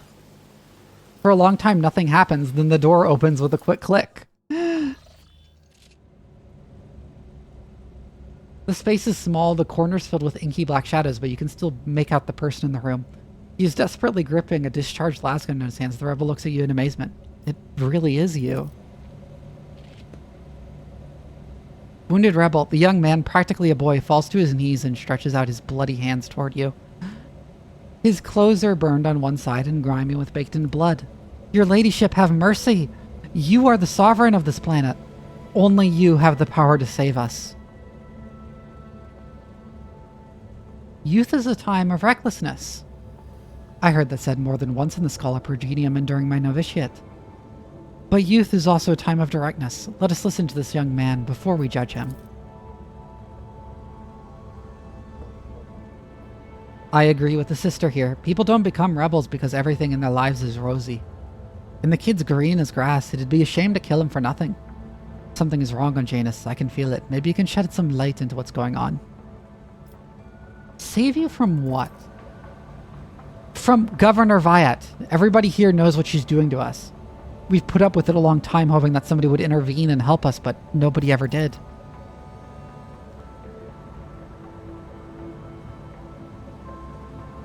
She's turned the whole world into a slaughterhouse. People are rounded up like groks from the settlements, supposedly to go to the palace, and then they're never seen again. Her servants pour something over the fields, and people lose their minds. They start hearing voices and seeing evil spirits.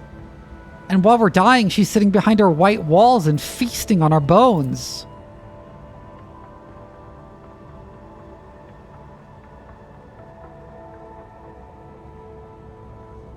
I was taught that peasants have a tendency to exaggerate their suffering due to sloth and weakness of spirit. But this young man, vermilion thorns pierce every centimeter of his body, and gray shackles bind his hands, feet, and neck. There are no lies in his words, only terror and desperation without end. You're telling me people are seeing evil spirits? Yes, others are going feral and attacking their loved ones, and then there's... People say that in some settlements, well, they've stopped upholding the law altogether. Imperial law and the law of basic human decency. People are turning into animals. Who's behind the rebels?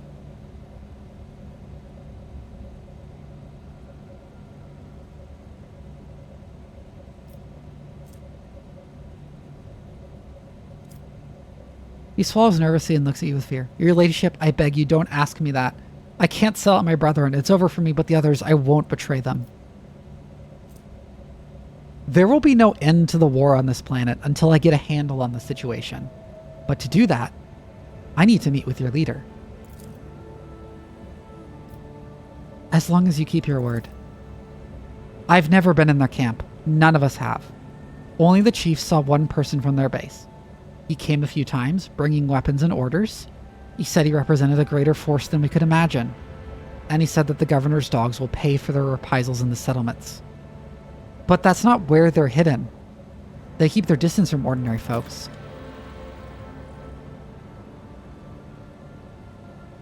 We have it all worked out so that if anyone gets caught, the others aren't caught with them. But I swiped the chief's Vox. I thought after I killed the governor, I could use the message coordinates to find the base and hide out there. That's everything I know, your ladyship. Get up and come with me. I give you my word as a rogue trader. You will live. Your ladyship, thank you. Thank you for this kindness. I never thought I'd survive this.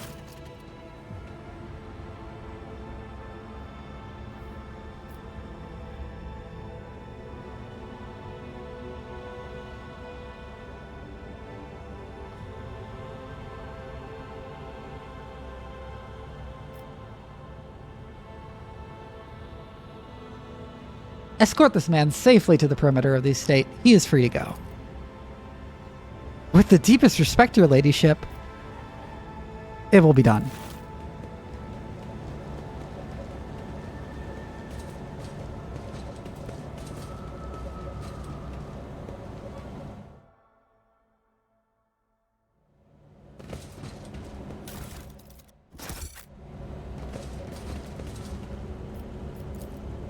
This Explorator is blessed with multifunctionality.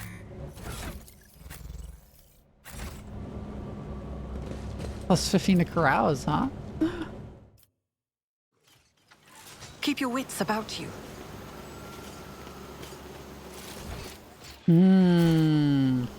So do we have a heretic governor on our hands?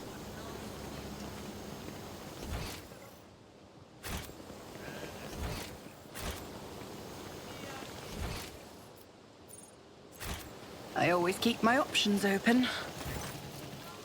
What do you know about the attack on the estate? A disgraceful incident, simply disgraceful. I cannot believe these scoundrels would dare to come so close, and to drag the nobility into this as well. If they penetrated the estate, that means they had help from some worthless servant or other. Security is currently questioning the survivors, but the culprit has not been found. Yet. I must take my leave. Let us not dawdle. Pay attention. Beg your pardon?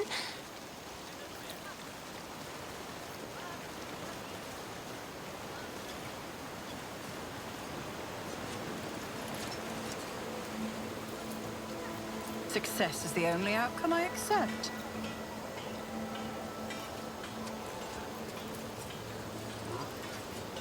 Is there money to be made? Hmm.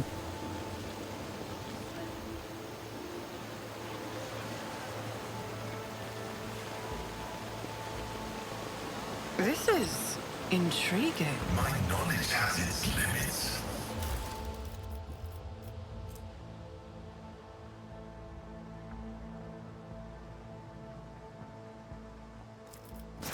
Woo.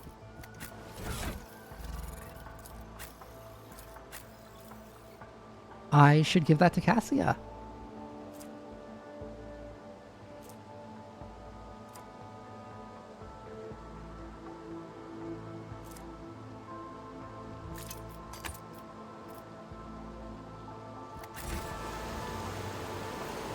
I always have a backup plan.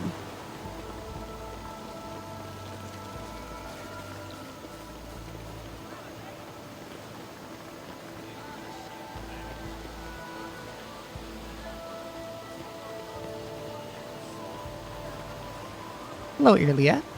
Iliad Lenevus greets you, Elantark.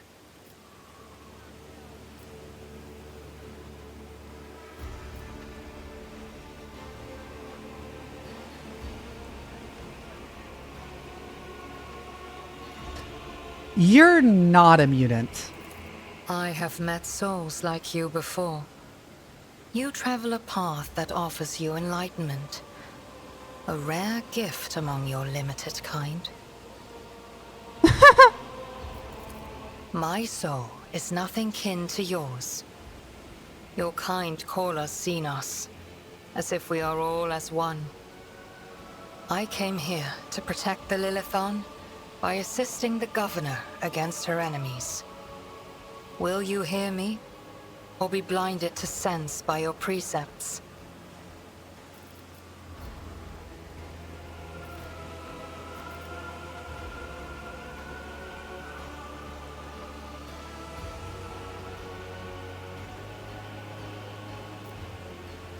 To be honest, the only part I understood was that you have no desire to fight. That is one thing we have in common. I have banished the shadow of doubt from your thoughts regarding my nature. Now you will answer my question. Why have you sought me out?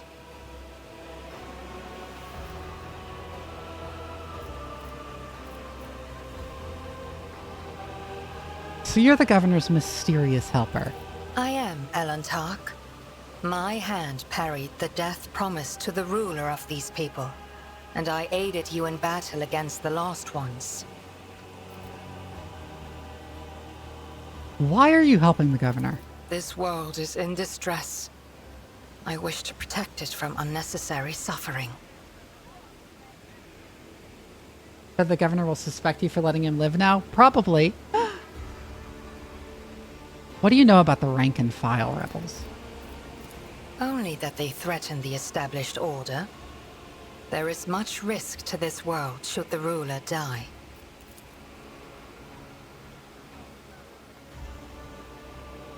Irliet's voice is unreadable, but you detect a strange tension in her voice, as though she is choosing her words carefully. Do you know who is behind the uprisings on the planet? There is a malevolence here that drives your kin down the path of violence. Your answers are not particularly helpful. But you are not asking for help, Elantark. You are merely asking questions, the answers to which are either unimportant or wreathed in shadow. Explore this place. Speak to those who know. A simple task for you, and an insurmountable challenge for me, since my very appearance provokes fear and suspicion. When you learn anything, tell me. Perhaps then my answers will be helpful to your search. How did you come to be on Janus? The world you call Janus was once created by the will of my kin. I have far more right to be on the Lilithon than any of you. Is this a fucking craft world?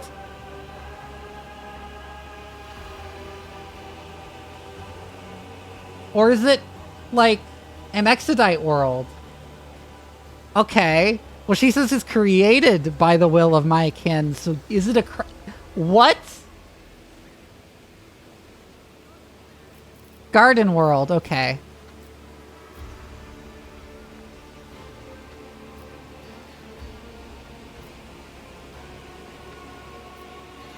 Why do you call me Elentok? Because that is what you are. Elentok means stranger from the darkness amidst the stars. You descended on flame-winged machines in a dark time when the air of the planet is soaked in blood and pain. Will you be the one to bring peace to the Lilithon? The rebel that survived talked about strange experiments being conducted on the people of Janus. It is said that people are brought to the estate and never seen again. Do you know anything about that? I witnessed prisoners being delivered to the rear doors under cover of darkness, but what became of them I know not. And it is not my concern what you humans do to your fellows. So her soul gem, I would assume, on her chest. I examined the bodies of the rebels. They showed traces of mutation. Is that typical for Janus? This world was pure until your kind sullied it with its presence. The Lilithon does not possess such powers. Another force must be at play. Elentok, everything you have told me stirs doubt and alarm in my soul. I must take time to contemplate. Do not disturb me further. Keep your wits about you.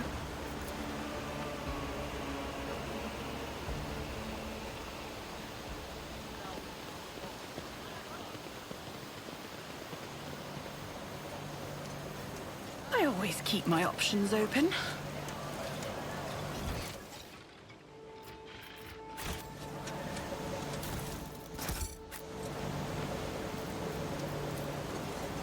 Operation successful.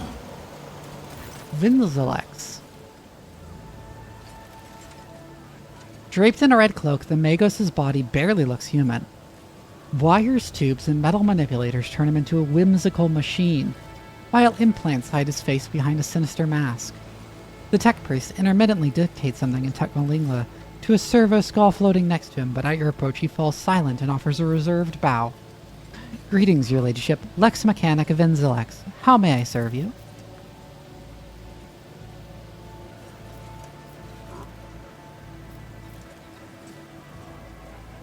What do you do here on Janus? By the order of the Adeptus Mechanicus, I have been entrusted with the management of the Adeptus Administratum in order to catalog agronomic data and analyze information about the planet during the process of subjugating it to the will of the Imperium. Be blessed, Tech Brother. Your diligence and the diligence of those like you turns anarchy into order and bestows classification to knowledge.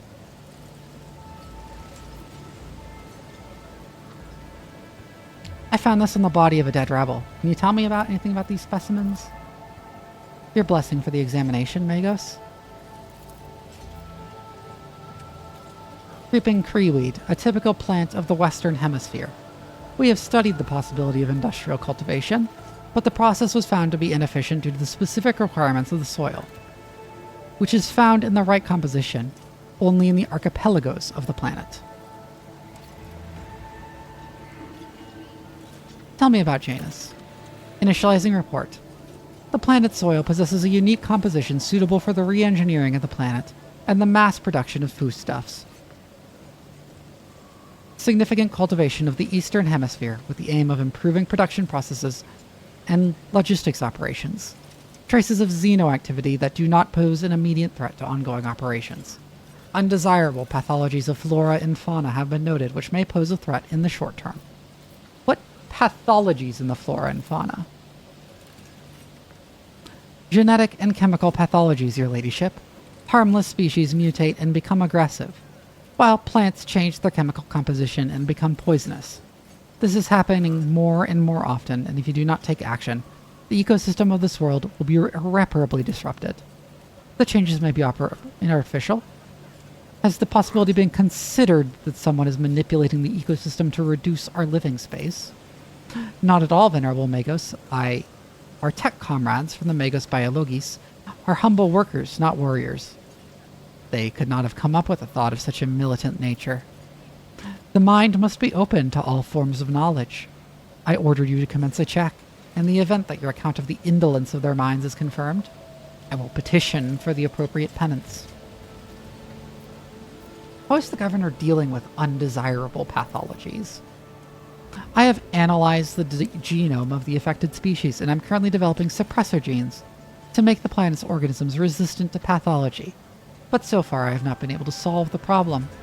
Further exploration of the planet would perhaps speed up these processes, but the administrative apparatus has imposed a ban on expeditions that are not directly aimed at improving production.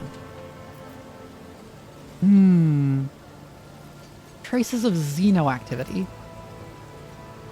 According to data obtained during the initial survey, ruined structures of non-human origin were noted in different sectors of the planet, but I did not have the administrative capacity to study them in more detail. For now, I must defer with the quest for knowledge.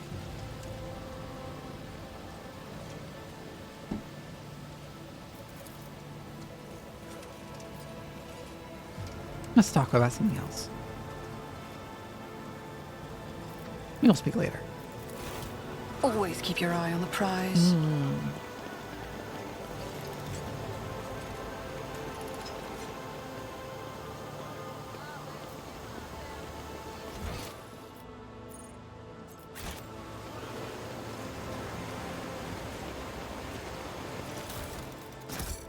Let us not dawdle.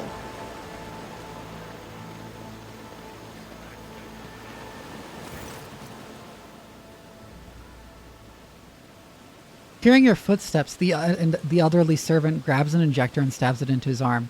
The area around the needle immediately starts turning black. You're too late, Viet's dogs. I'm the master of my own fate. But when he gets a better look at you, the man drops the injector in astonishment, seems to poised to prostrate himself on the floor before you. It's you, your ladyship. The God Emperor must have brought you here. I beg, help the rebels and save Janus. He doubles up, hugging himself, and is racked by coughing that leaves his lips wet with blood. Forgive me, your ladyship. If only I'd known it was you. My eyes deceived me. We have little time now, but I swear I'll tell you everything. Nerve toxin. The inevitable cessation of vital functions and expected in no more than 60 seconds. Say whatever it is you want to say, and be quick about it. In the name of the Golden Throne, your ladyship, show mercy on humble workers, the salt of Janus. Save them. Vistenza Viat, the untouchable governor and leader of the nobility, is creating something monstrous behind closed doors. She uses the Imperium's interests as a smokescreen and purports to be a scholar, but her actions are poisoning our planet. Did you know that the settlements that fail to pay their due tithes on time have been allowed to pay with people instead? They even deliver them to order, sometimes old folks, sometimes children. I've seen those people. I've seen them being delivered to the estate. And then they're never seen or heard from ever again. They go into secret rooms and they don't come out again, your ladyship. Ever.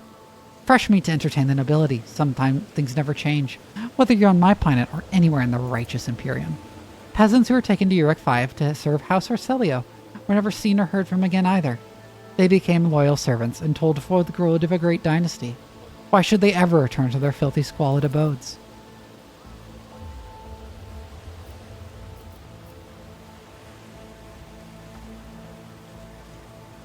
What secret rooms, hidden chambers deep within the palace, have never been inside. Thankfully, the servants who are allowed in, the ones the governors trust, they change. She changes them, pretties them up, defiles them.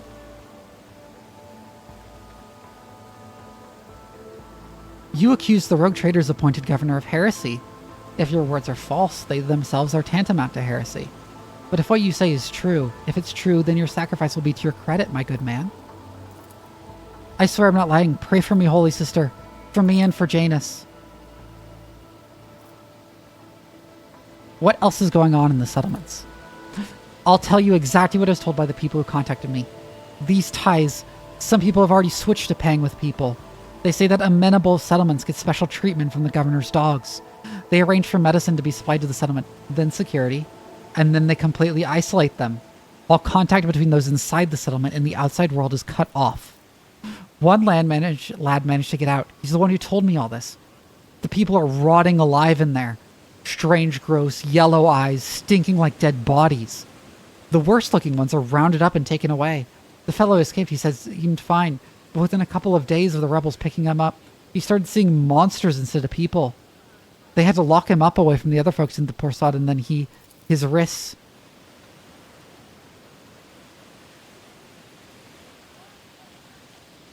Your ladyship, if you'll permit a dying man to make one last request. Don't tell anyone that I was the one who unlocked the doors. If you do, they'll go after my family and my home. I will keep your secret. I always have a backup plan.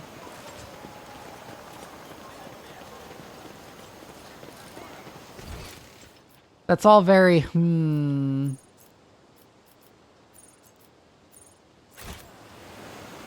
Is there money to be made?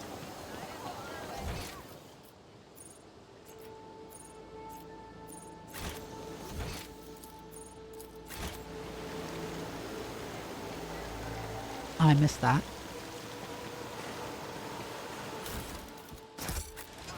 I always keep my options open.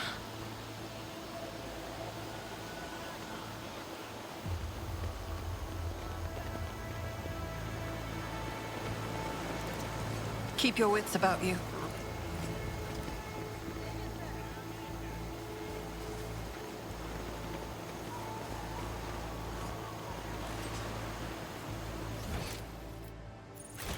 Always keep your eye on prize. Let's go check inside the mansion. IDKY, but it's so funny to me that he just injects himself the moment he sees anyone. Yeah, it was not a very smart thing he did there.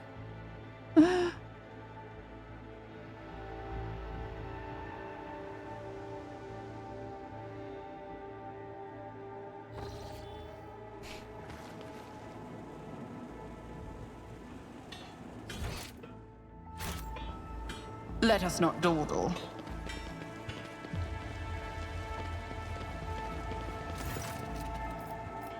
I want to speak to the governor alone.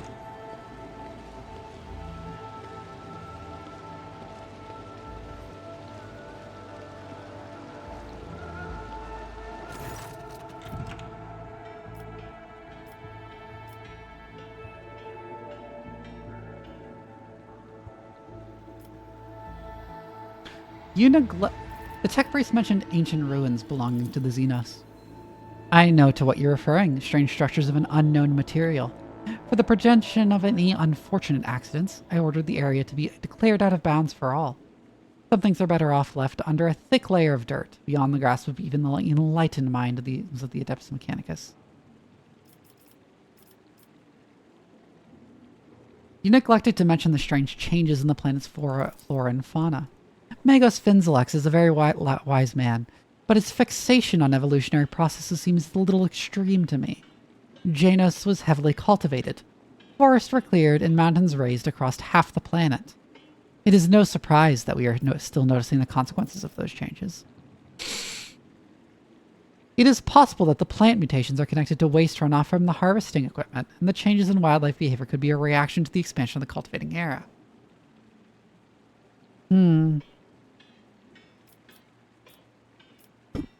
Rumors have reached me among oddities among Janus' population.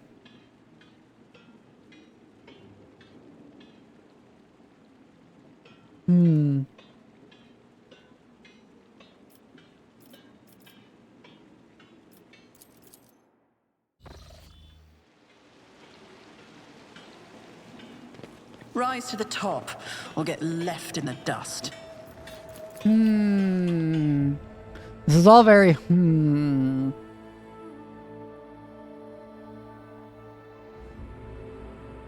So is it Xeno heresy she's engaged in, or chaos heresy? Well, she's definitely doing Xeno heresy, but is it just Xeno heresy? Because Xeno heresy is fine in my book. I don't care about Xeno heresy.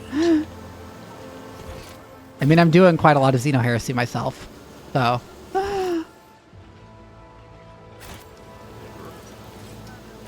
Let's head back to the ship.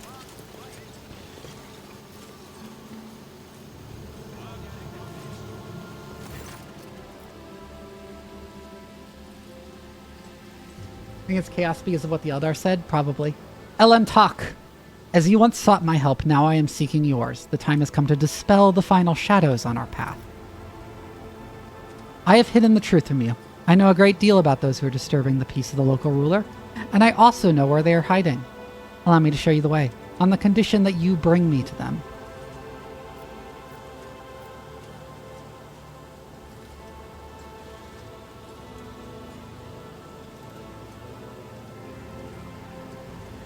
Why did you not say anything? No other path was open to me, but now our paths are aligned. And my decision was motivated not by caprice, but by reason, which compels me now to be honest with the person who can fix all of this. Everything you have discovered, everything you have learned from your kind, they are all traces of the same calamity. A calamity that will eclipse all the strife and wars on the face of this world. All the signs were plain to me, but I was here, and the Monkai failed to recognize the coming storm. Please follow me, Vivian. You must, if this world truly matters to you.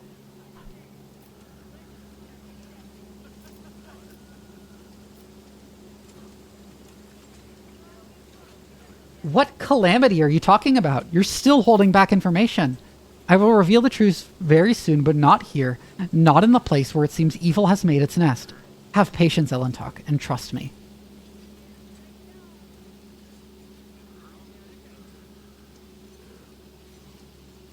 I believe you. Lead on. Thank you, Elentok. You truly must have been brought here by Providence for... No, it was your will alone that brought you here, which has become a blessing for the Lilithan. Let's go, Elentok. I pray to the gods that we are not too late.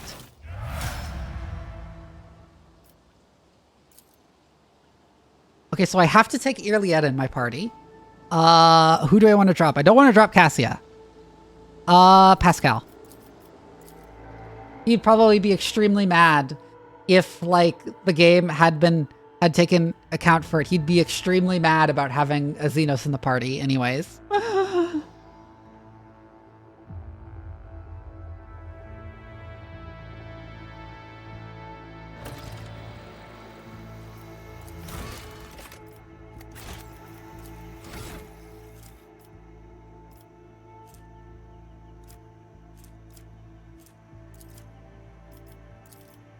Bounty Hunter.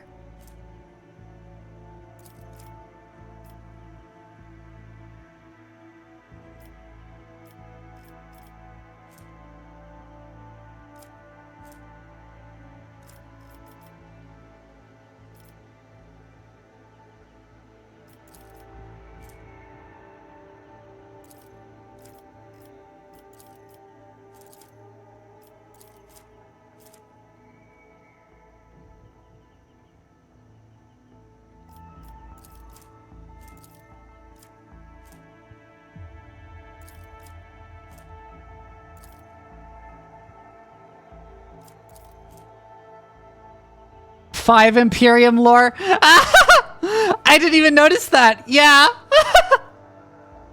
Oh yeah, and of course she has really high Xenos lore.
Let's just share the spoils.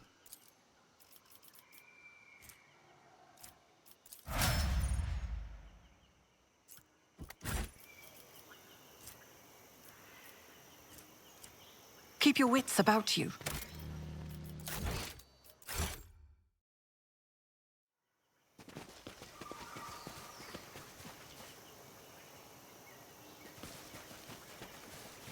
I always have a backup plan. Oh yeah, new formation.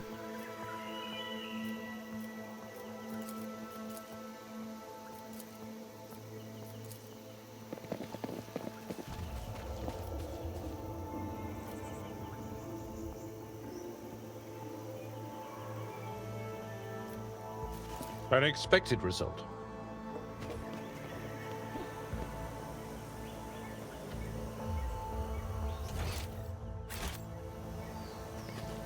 You will beg for mercy, and I will grant none. I will level you!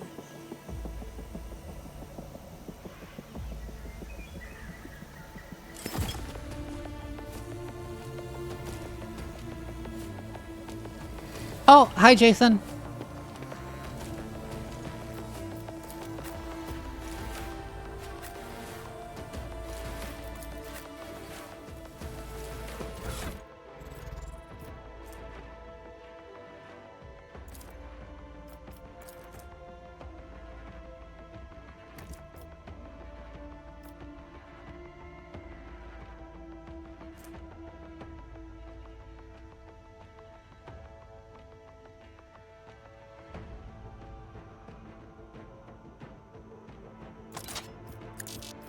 Oh, I can give her You the... cannot force me, Elantak. I can give her the rifle Jai gave me. But I'd have to be out of combat to do that.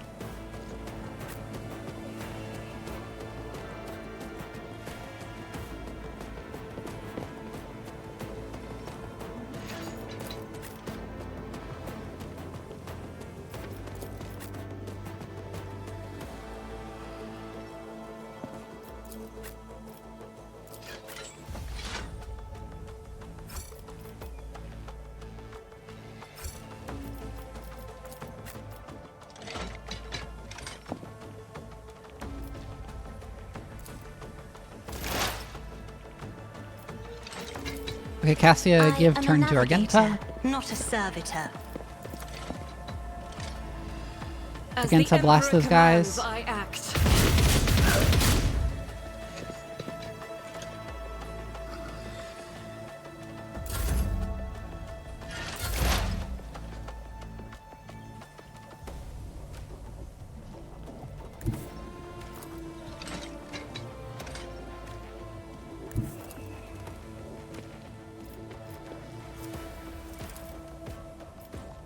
Go here, drop calculated front line. risk is my second nature.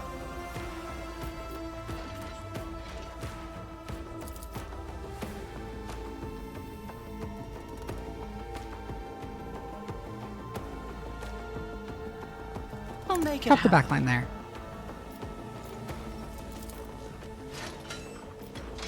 I refuse. There's no good place for me to put Rhea right now. So...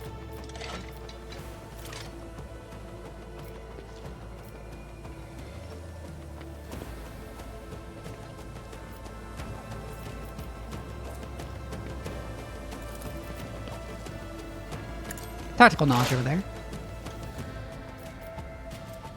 Oh, that grabs surprisingly few. Oh, that's unfortunate. I'll have to do that again then. Anyways. Kill that guy.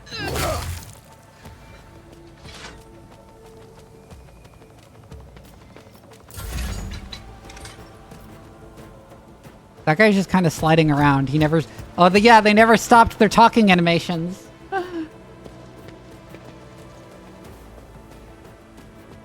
Oh yeah, their animations are super bugged.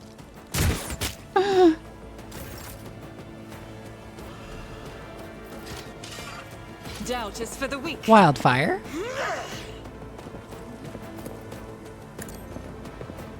First them. Eradicated.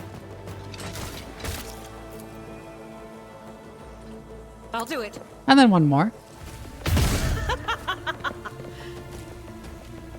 I will bathe this battlefield in righteous fury. Yeah, a bunch of them are still stuck in their talking animations. Unworthy soul.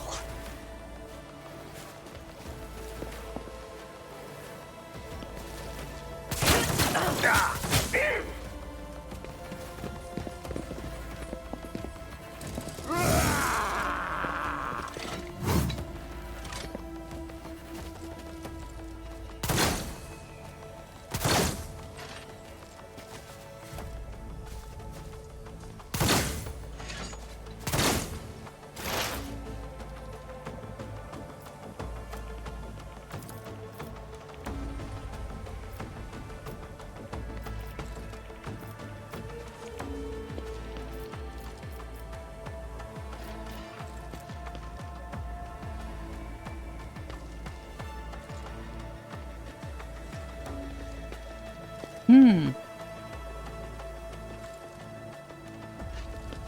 understand your intent. Perfect spot?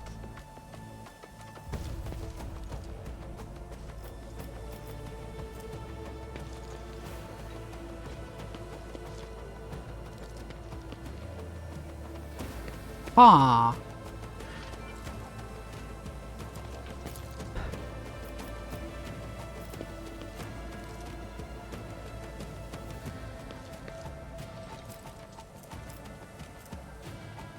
This tedium is beneath me. Precise attack. And If then no it shot. serves your cause, another soul slips beyond the veil. Oh, I should have marked his prey. Whatever.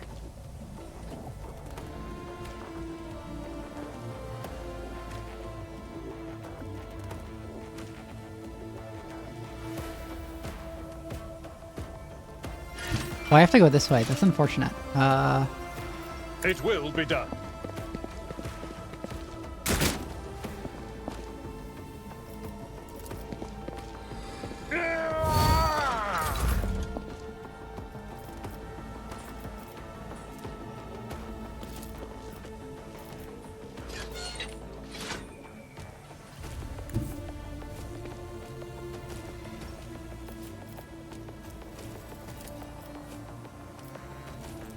Is Cassius stand there for now? Voice command, Argenta. Me? Glimpse of Fate, If you Argenta. insist, Lord Captain. I'm Bring not it down, accustomed to Argenta. being ordered around. Have her dash back.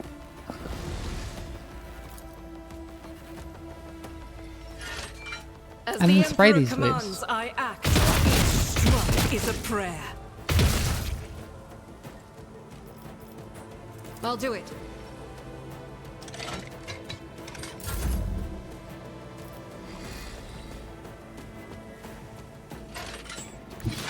And Cassie can pull back to there.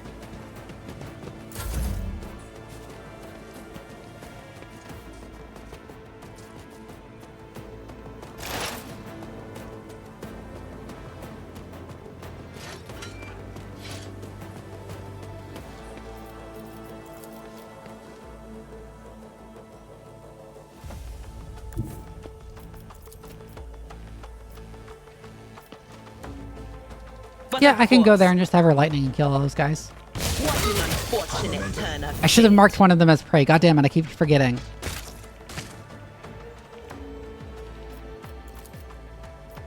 Anything else? Anyways, for Orion and Vivian.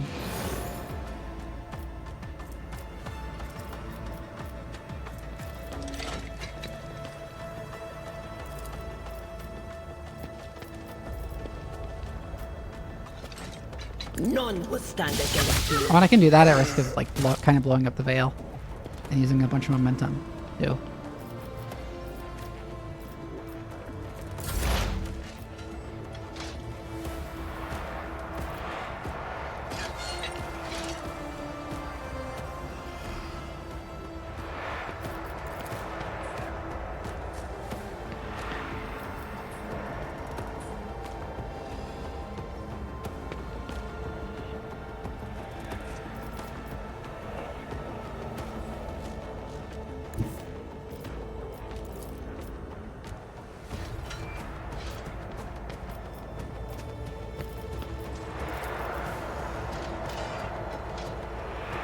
I'll see to it, personally.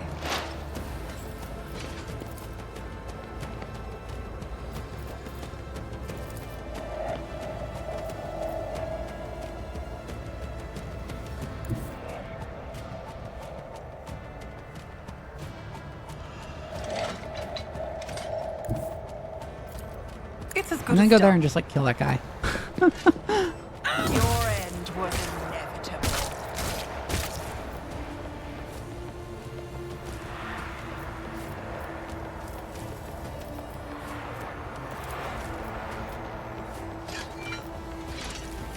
I'll make it happen.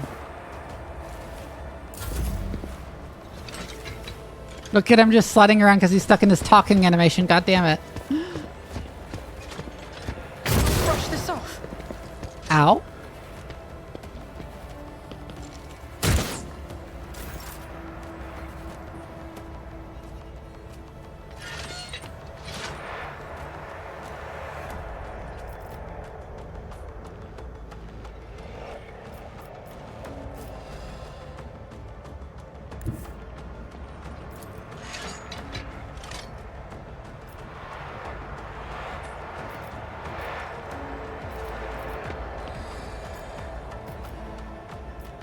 can't shoot all the way over there.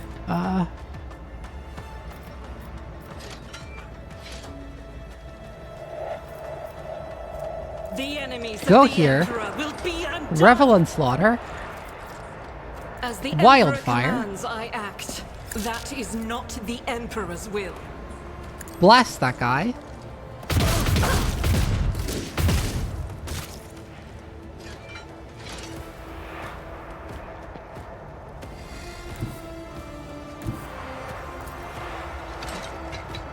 And then move to like there and single shot that guy.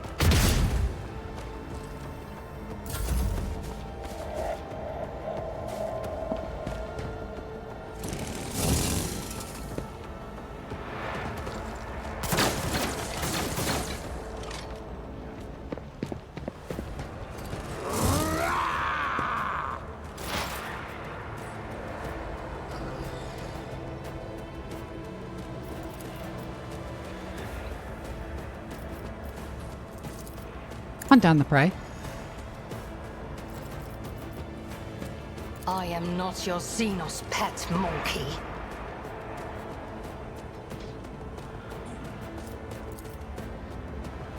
I understand. Do that your and then intent. just shoot him.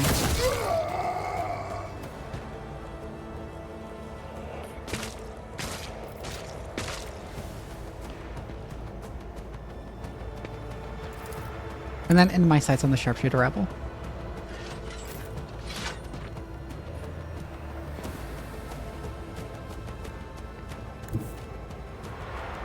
Abelard can run up to there. At your And take beck and in call. Wildfire.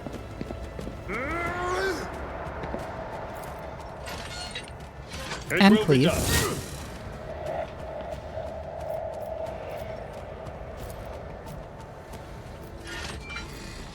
I will do And then my hit at least one of them again.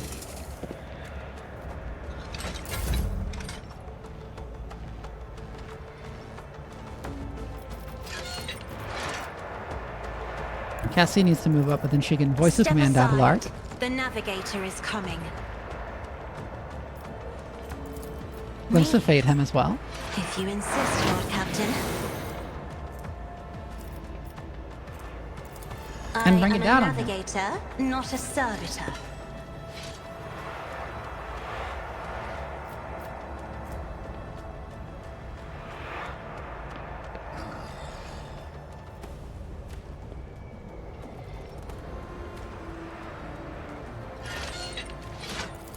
Wildfire again. Victory And then cleave. one fewer time.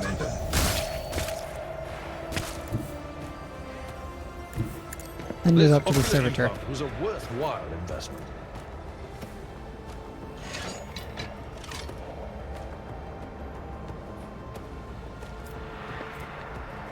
No What's Daring Breach? matter the cost. This is actually a good time to use that. At your beck and Reckless call. Strike. Indeed.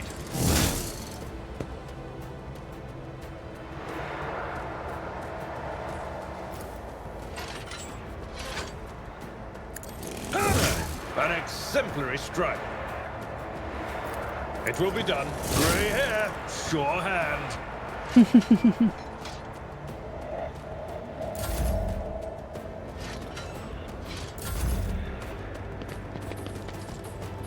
Will perish for this affront.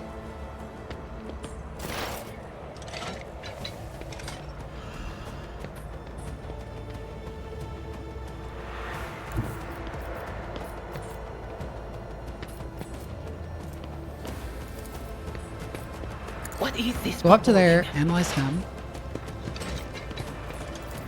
Hunt down the prey on him. Hold the bold. And psychic shriek. Dead. Okay.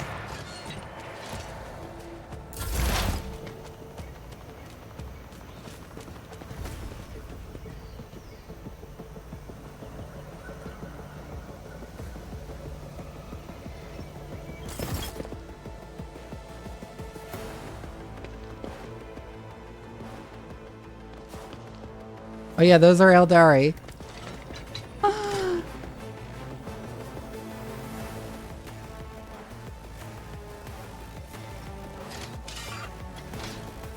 Alright, let's move here and move the front line again.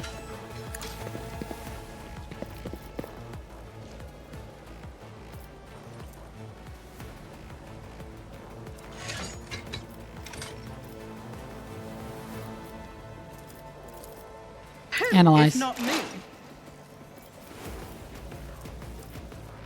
I'll see to it. Intimidation. personally. It's as good as Surefire plan.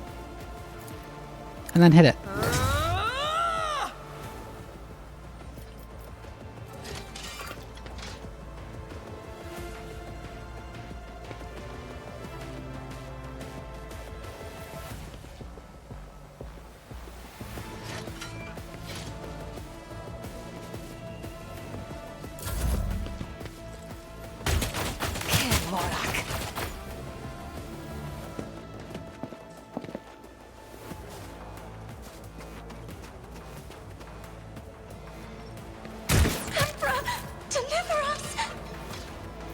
Oh, Cassia just got sniped.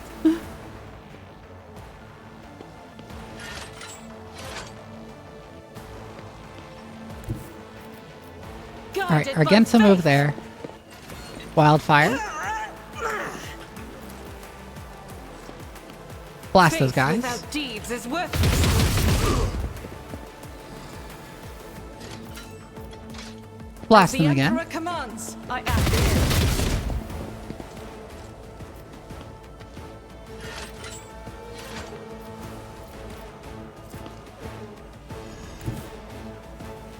And then use your remaining AP to reload.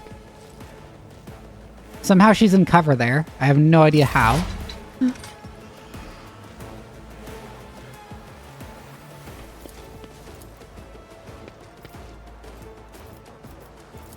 This tedium is beneath me. Mark as prey.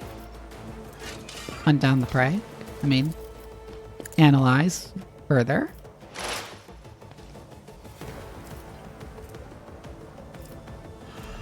If it Piercing serves your shot. cause.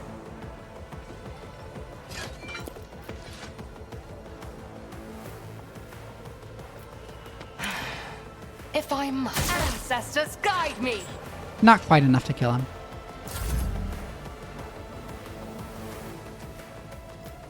Victory is Wildfire. imminent. I will do an exemplary strike. Reckless strike. It will be done. I took care of this one. And there goes the servitor.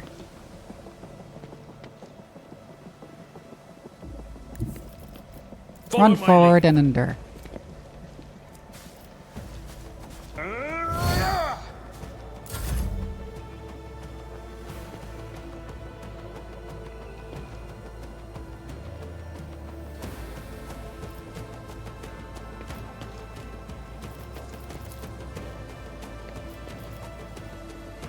Me?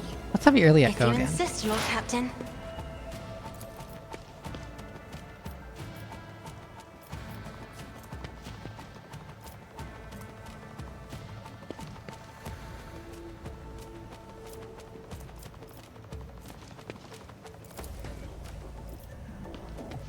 Piercing shot and shoot the sharpshooter again. Xenos pet. I hear you moving. No more.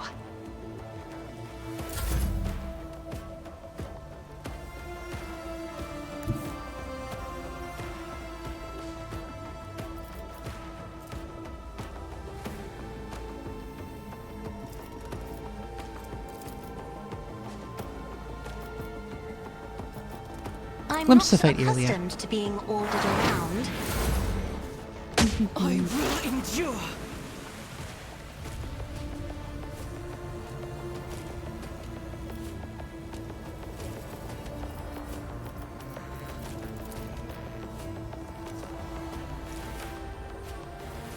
Hi, nerd. Hi, nerd modern. I see it's your first time chatting.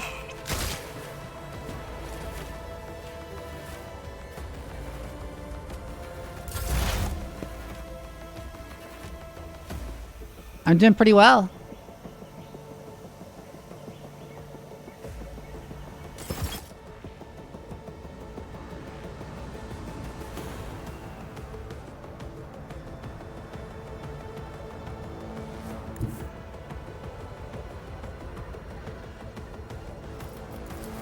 On it. Go there. Analyze and lost Ardara A mere Guardian. pain won't stop me. And I'll tactical see to knowledge. it personally.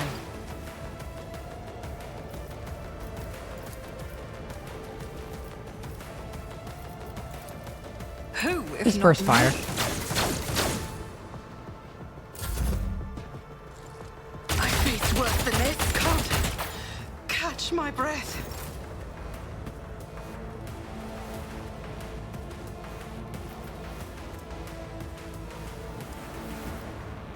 Argentai will have run and gun.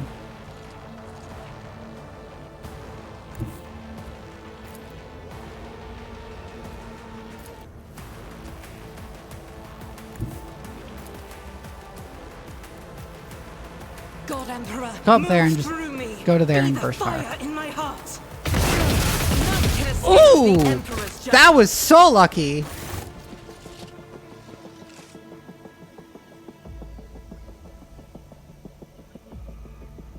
Iliad's usually dispassionate face. How is Rogue Trader? I'm on the fence of buying it. It's really good so far, although very buggy. If I wasn't a streamer, I'd recommend, like, waiting. I would have waited if I, well, let's say, if I wasn't a streamer myself, I would have waited to buy it, but I'm a streamer. I kind of have to play it when it first comes out. But it's really good. Iliad's usually dispassionate face is contorted in a grimace of pain and rage. Your elucidator activates when she begins speaking in her own language. I swear on Cain's riven heart, Muaran, you will pay for your treachery. May Moriheg sunder your fate and cast it away. May the blood of Eldenach flood your throat.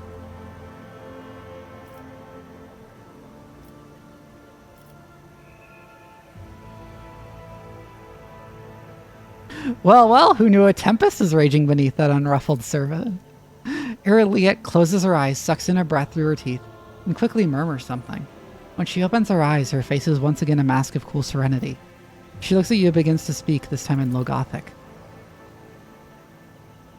Please excuse me, Elentok. I allowed the turmoil in my soul to win out over my reason. A slip like that could cost me more than you can even imagine. My very soul. I must be more careful, even in the face of treachery.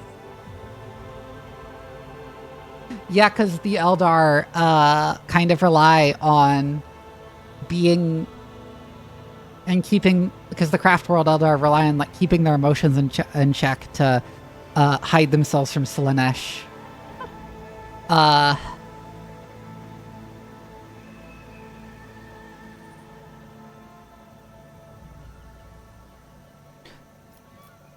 Isn't it time you told me what's going on here? I see no other path. You deserve the truth. We call ourselves the Children of Osirion. Ildari is another name of ours. We are the echoes of the great empire that once ruled the galaxy and created new worlds. The planet that you call Janus is one such maiden world, the Lelathan, a haven that our ancestors made for their kin. For many millennia, only the shadows of our predecessors lived among the ruins. Until you humans came here. We are the heirs, and we are entirely within our rights to call the Maiden World our own. However, our arrival is a tragedy, not a homecoming.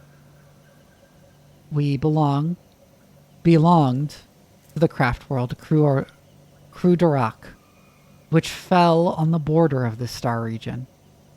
Only the providence of the merciful gods allowed us to escape the fate that befell those whose souls perished amidst the stardust, along with our abode. Destroying an Eldari craft world is a serious achievement. I'd like to shake the hand of whoever did it. After the calamity, the Lelathan offered to my kin a sanctuary, a place of respite in the ruins of our ancestors, under the canopy of the forest created by the wisdom of our world singers. Living alongside your kind, who reap the fruits of our labor with such vulgarity. You came to Janus along with the rest of the Eldari. No, my path brought me to the Lelathan later. By another route. It was Muaran who welcomed me here. He was one of the surviving Farseers of Cruderach. He was with a handful of Asuryani who had escaped death and found the path here, to the destroyed cradle of our kind. They were outraged when they saw how the Monkai had ravaged our flourishing garden. How are your kin connected to the uprising on the planet? The Asuryani do not enter battles they cannot win. However, it is in our power to direct the currents so that the elements themselves wash obstacles and enemies from our path. And so it was in this case. Muaran, the Farseer from Cruderach, saw a future without the Monkai, and we followed his lead. We simply used the Monkai's passions against them. Their love of freedom and anarchy. Their love of domination and violence. Stoking enmity between servants and rulers is easier when your targets are governed by emotion rather than reason. My kin became military advisors to the Monkai who rose up against the ruler of this world. I had a different mission, to become Vistenza's handler, since the rebels would be unable to get to her until both sides were sufficiently weakened. The ruler of the humans had never seen a child of Asrian before, and so she accepted the lie about a degenerate branch of Monkai dwelling far from their own kind.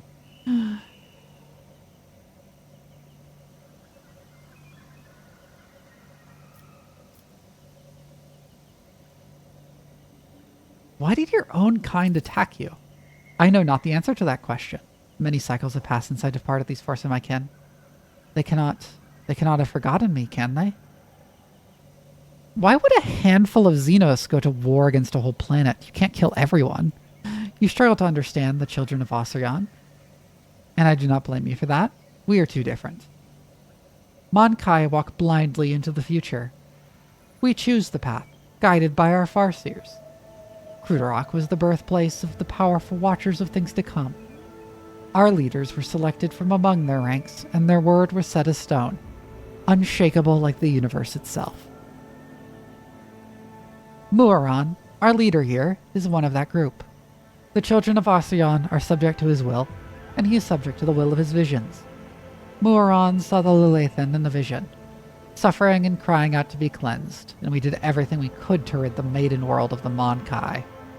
Our lives, our desires, all that is dust compared to the light of the path Muaran has chosen for us.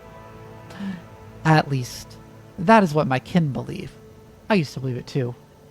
Until recently. Why are you telling me this? What's brought on this candor?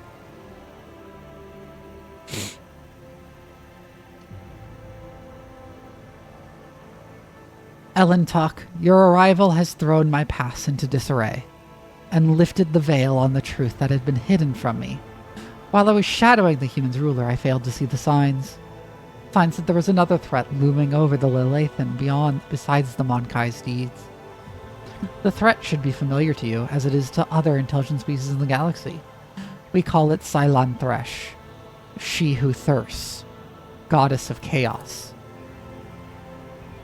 Yatslanesh.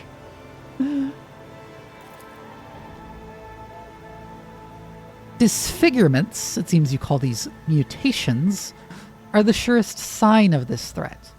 By mutilating living forms, this malevolent power subjugates them and bends them to its will. You have seen the deformities on the faces of those who are closer to the Lilithan's body than others. The rebels who hide under the canopy of these forests. The Monkai are weak in spirit. They are susceptible to the propositions of she who thirsts, and in their drive to attain her poisoned gifts, they perform perverse rituals in her name. Rituals that require sacrifices. Like the Monkai who were brought to the palace and never seen again.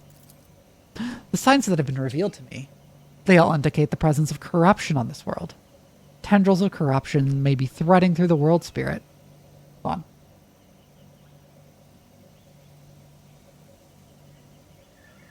Poisoning it even as we speak. But for corruption to take over the planet requires effort. Effort directed by the will of another. I believe Vistanza Viat is enthralled to the will of Cylon Thresh. What? Vistanza Viat? The governor who has duly served the dynasty and the Imperium for decades? Vivian, I hope you will not stand for such scurrilous slander aimed at one of your finest servants. As lamentable as it may be, the Imperium's history knows many cases where even the most steadfast followers of the Creed would turn away from his light. Governor Viat had to tap into many founts of knowledge to turn Janus into a prosperous agri-world. Perhaps one of those fonts became our undoing.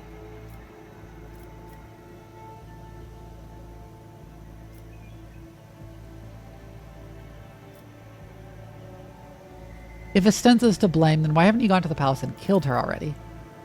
There is only one crime graver than serving Cylon Thresh. It is betraying the children of Osirion for her benefit. Muaron saw the past. He beheld the future. How could he not see the stark stain on its face? How could he fail to do everything in his power to rid the Lelathan of this canker? Before I rip this poisoned seed from the Lelathan's body, I will make Muaron answer me. Abelard is so gullible, damn, yeah?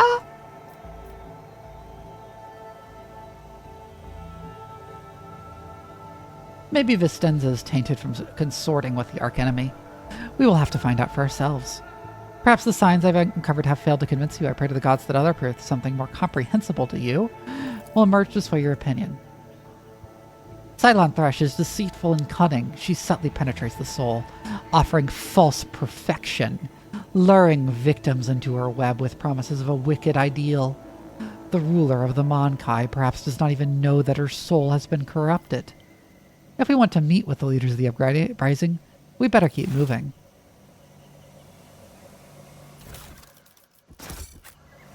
I always keep my options open.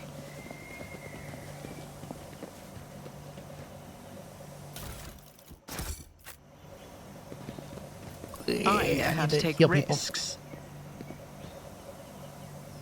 I owe you a debt. Why, she's saying that to herself. Stop squirming!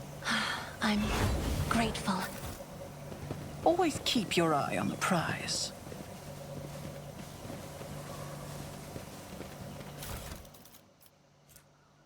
Ooh, a Meltagon!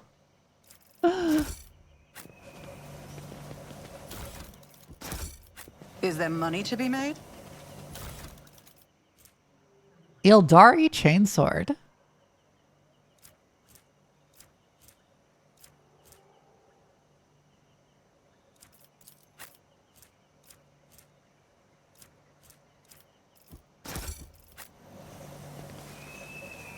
Keep your wits about you. Retreater hears about Soldash. I always keep my options open. Oh my god.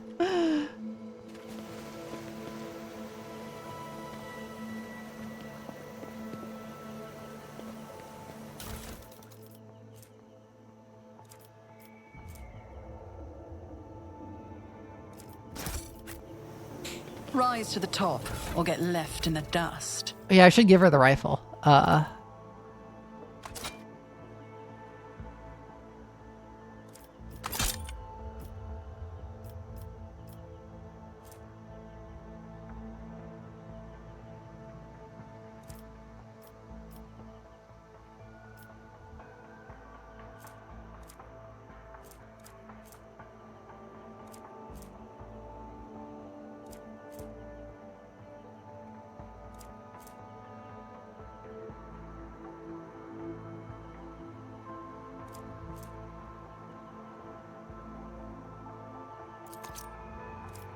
That is beneath me.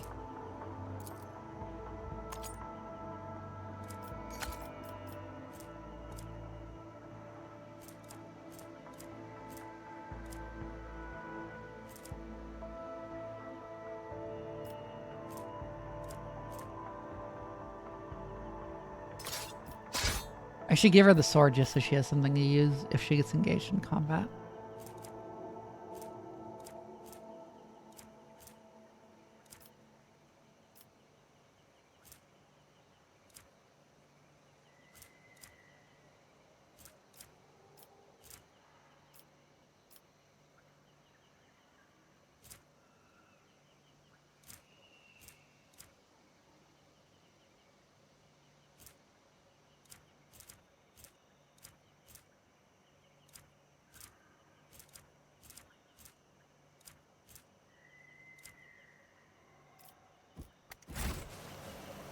Let us not dawdle.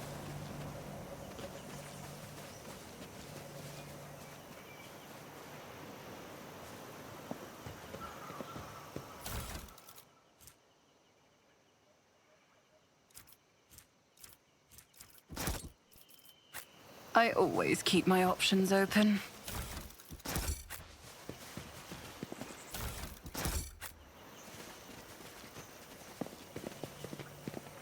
Oh my god, look at him stretched out like that.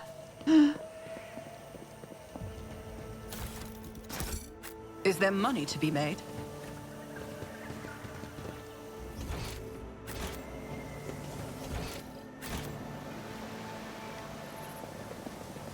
Always keep your eye on the prize.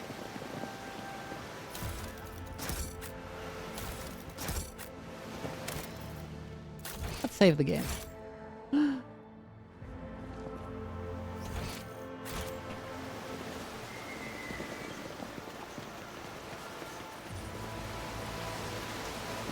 My warp sight reveals something.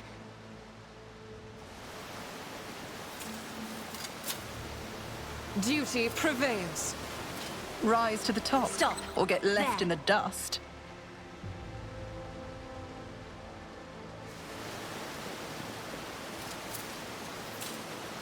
The Emperor favors me today.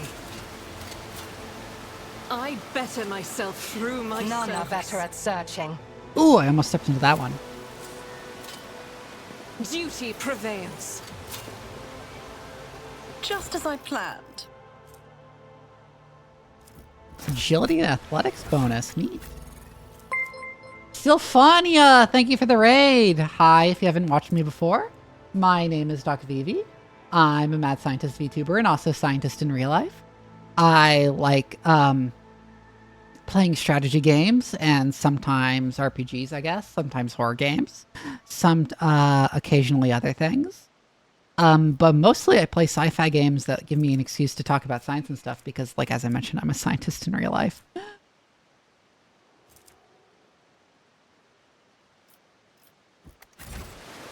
How is the Rogue Trader? This game is good. have a backup I plan. really like this game.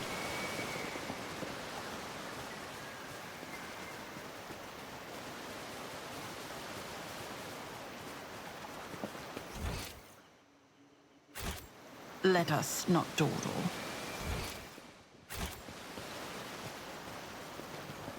Yeah, for context for me, I've started playing Warhammer 40K, like the tabletop game, in 4th edition. So... Let's not waste time with pleasantries. At least I think it was Always 4th get the edition. job done.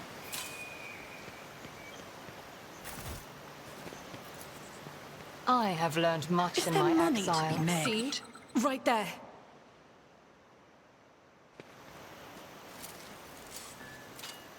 Did you hope to see an Azuriani fail? My success was inevitable. I always keep my options open.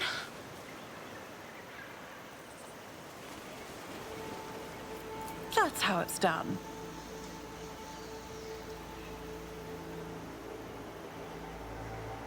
Oh yeah, this is blatantly Slanesh corruption. Keep your wits about you. Nothing's impossible for this. Look at all those elves. thing. Yeah. The Emperor favors me today.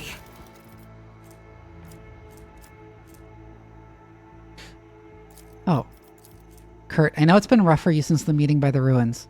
First contact leaves an impression on everyone, but when I recommended you to the commander, I never thought you wouldn't have the stomach to process the truth. Think what you want, but I'm still your friend. I don't want anything to happen to you because of your own stupidity. I saw your bag with the packs of Nutribars that our lads had brought from the settlement. And if you thought that no one would notice a couple of clips missing from Torvin's backpack, you got thought wrong. I want to give you the chance to return the goods. You know every Nutribar counts these days. The stuff that grows in the forest is no longer edible. And we're in need of weapons more than ever. I can guess why you need all this. You want to split. Abandon our cause, go back home, and pretend nothing happened. But I'm not writing this to appeal to your conscience. I just want to say you're a marked man now, Kurt. After meeting the higher-ups, cutting and running is the worst thing you can try to do. They're watching those who've seen them. They won't let you leave. Let's talk. Just talk. You and me in private. Let me know when you're in the camp. Always keep your eye on the prize.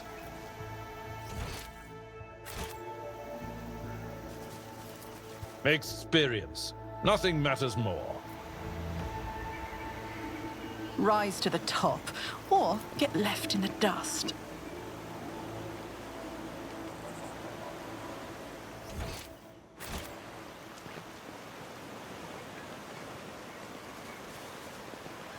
Let us not dawdle.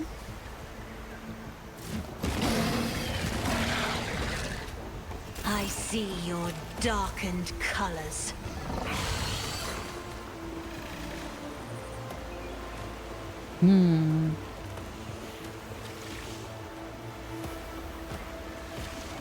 My friend who got me into Warhammer is a big Horse Heresy fan. When I said I liked Sylvaneth, he got disappointed, but then I said Sisters of Battle are cool, so I got my rep back.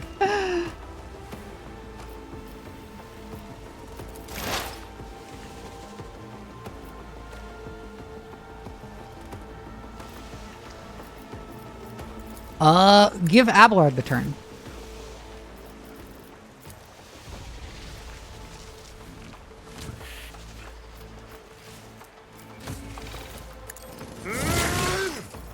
Attack Ender.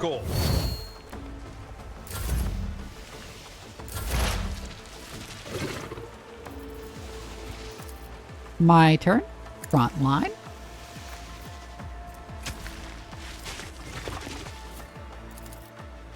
It's as good as done. Rear. Backline. I'll make it happen. Analyze. I'll Tactical see to it knowledge. personally. Who if not Intimidate. me? And hit it with the power maul.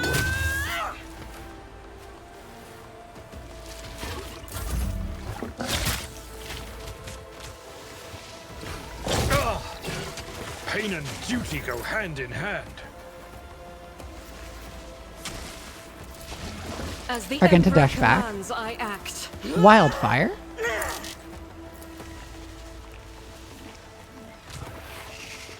Doubt is for the weak. This is new, but not by much.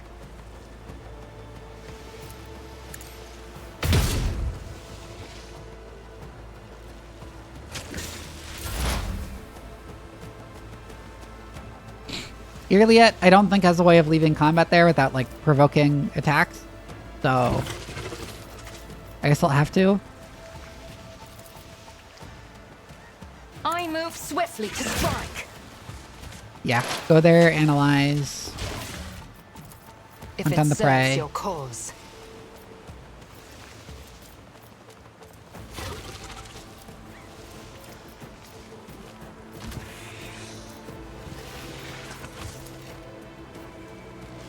Piercing shot. Fortune favors the swift. Or I'll open Oh, that hit mine. Cassia! Oops.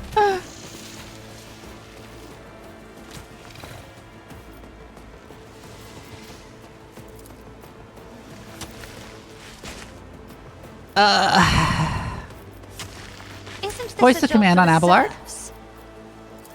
Glimpse of Me? Fate on Abelard. If you insist, Lord Captain. And give him the I am turn a again. navigator, not a servitor.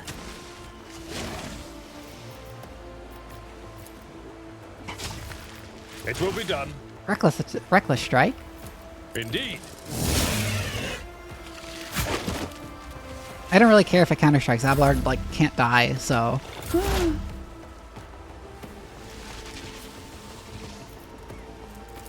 But of course. Hunt down the prey. Analyze. Step here. I know what Call the is to bolt. come. Psychic treat. Be gone.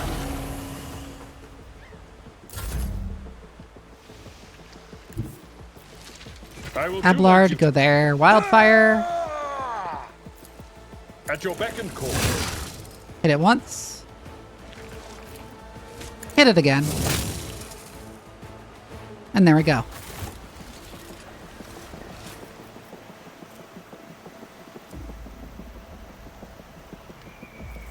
I have a nose for profit and a taste for... House Orcelio thanks you. Need to equip more medicine. I always keep my options open. I'll learn from this mistake.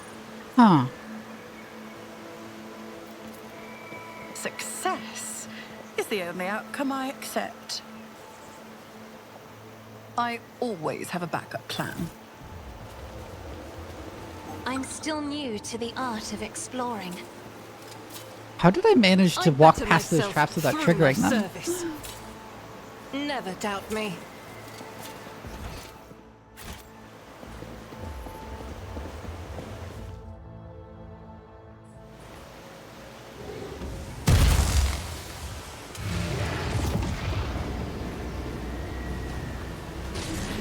Hello, Webway Game.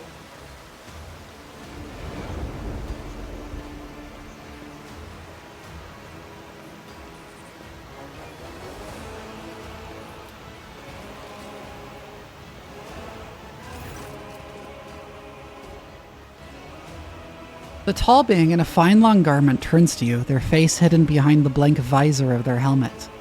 When they begin to speak, even from a distance you feel the air around the figure grow cold. Mon Kai, you should not be here.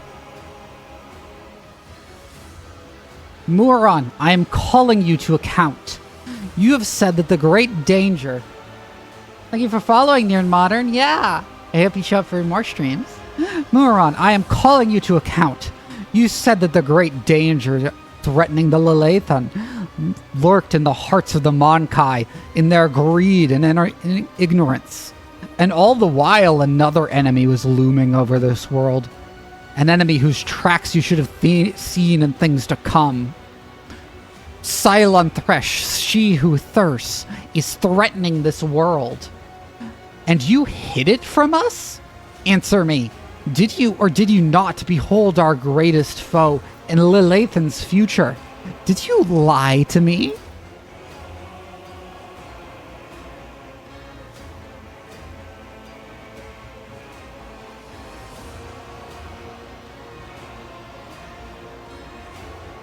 After Iliad's words, the two tall Eldari behind Muaran start moving. One looks around at the leader, while the other lets out a cry, muffled under his visor. The rebel beside you cringes, as though the Eldari speech causes him pain. He straightens to say something, but Muaran makes an imperious gesture, and the soldier meekly stridens up and salutes, staring at the Xenos with slavish devotion.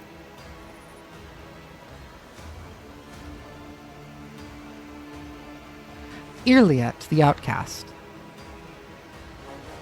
You left the path that was set out for you.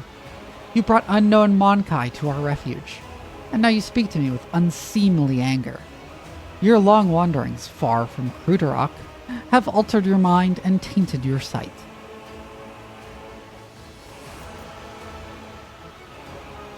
Say nothing. My wanderings are the path I have chosen for myself.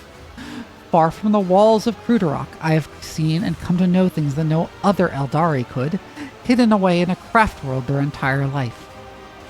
Why do you deny my words about Cylon Thresh? Is it because you were lying to me and my kin when you showed us the true path? This Elontok was the first person to discover the coming of Cylon Thresh. One of those whom the Monkai call Chaos Gods. Without her, I would still be deceived by your words about destiny and the true future. Monkai revealing past.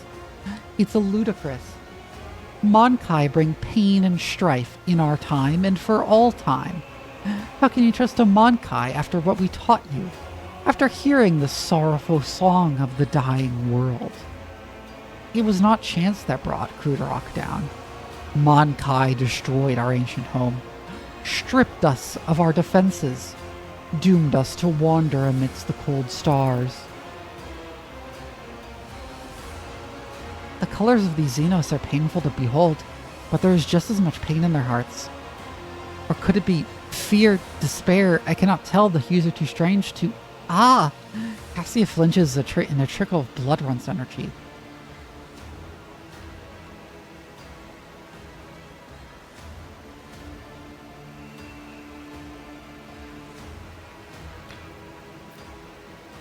I'm sorry to hear that your home was destroyed, but I wasn't there and know nothing of this calamity.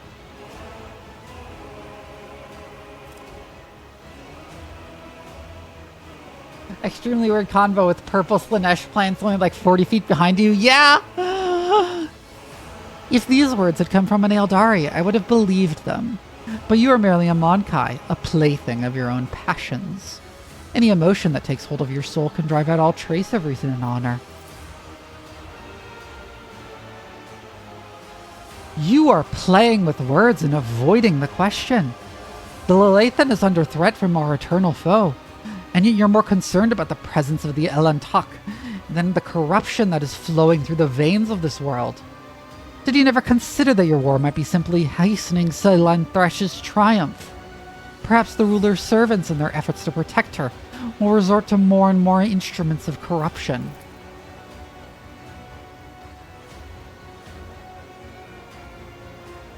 You left Krudarok in our darkest hour to gratify your ego.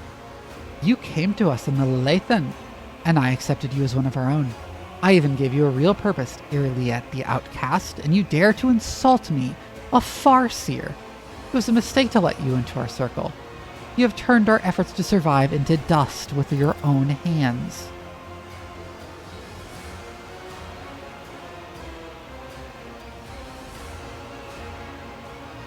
I am a child of Asuryan, Muran, not a plaything in the cold hands of fate, which you claim speaks through your mouth. My choice of path is no worse than yours or any other Eldari's, and my path calls to me to fight our true enemies, not eradicate the Monkai. If it comes to it, I will stand with them. For this Elantok can see what you are blind to, Farseer.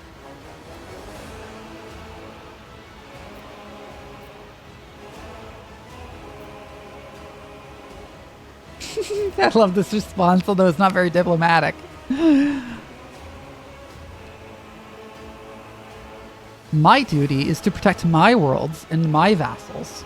If Janus is being threatened by the archenemy, I will fight to the end. The words of a creature whose will is ruled by momentary whims. There is nothing you can do to make me believe in the strength of your convictions.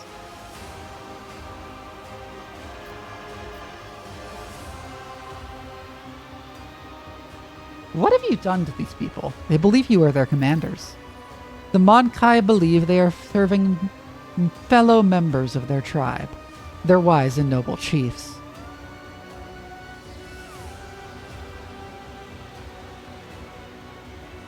My gift is potent enough to ensure that the Monkai hiding in these forests sees us humans rather than children of Asuryan, and see your primitive structures rather than the traces of our kind. If this world is in serious danger, there's no sense in fighting each other. Let us deal with our common enemy together. The name of that danger is Monkai, and I will see to it that the Lelathan is purged of those defiling her face. Then again,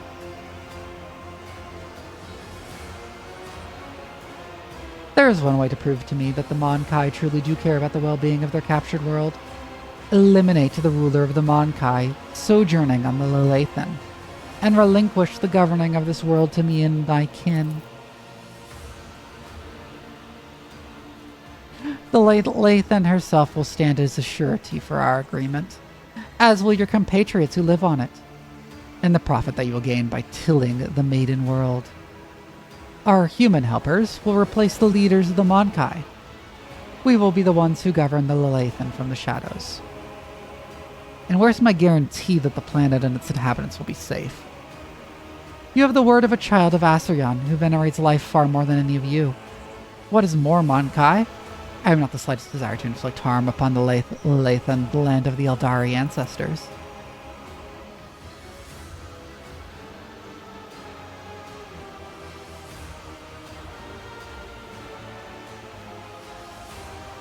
I suppose my demands can be considered a gift for the likes of you.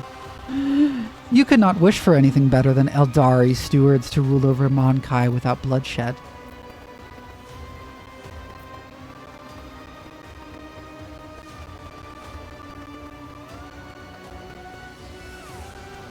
Skeleton Stickbug, thank you for the follow.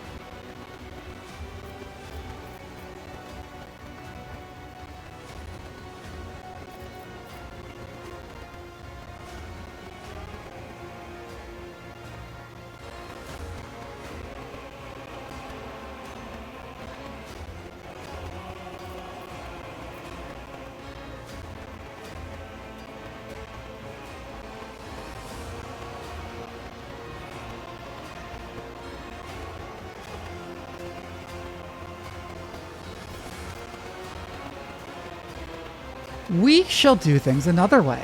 I shall grant my protection to this form of alliance between Xenos and representatives of humanity. Together we shall destroy Vistenza and her associates, and then humans in Eldar will flourish on Janus under my patronage.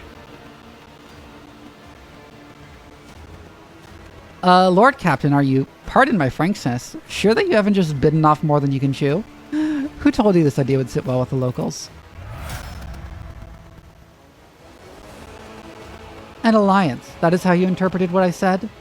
Then again, if you prefer that word, let us call it an alliance. We will protect the Lilithan, but we will do so without violence. We will work for the interests of our race and our world through trust in Monkai, while we will remain in the shadows of the forest. This will be safer for everyone. If the Lilithan remains in our charge, I am willing to come to an agreement. We will not lose another kinsman, and we'll be able to tend to this world, which has suffered so many years under humanity's yoke. As regards to the ruling Monkai, we will help you. That's good, that's good. Our commanders should stay in charge. They'll know what to do. They'll know what's best, what pleases the God Emperor.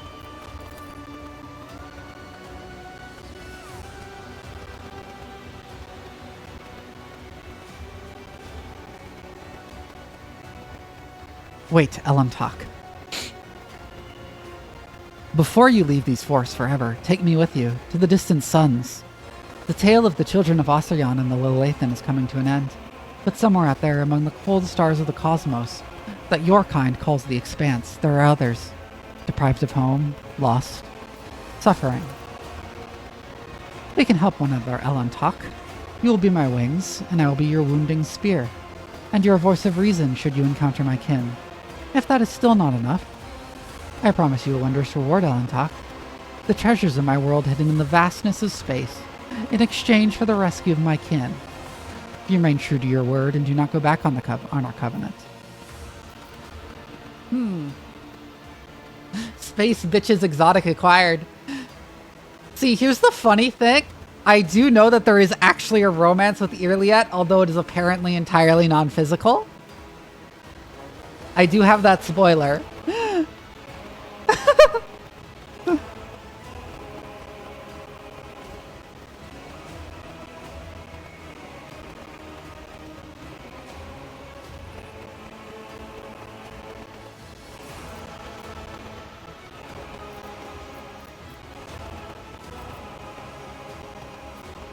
I have always wanted to add a Xenos to my retinue.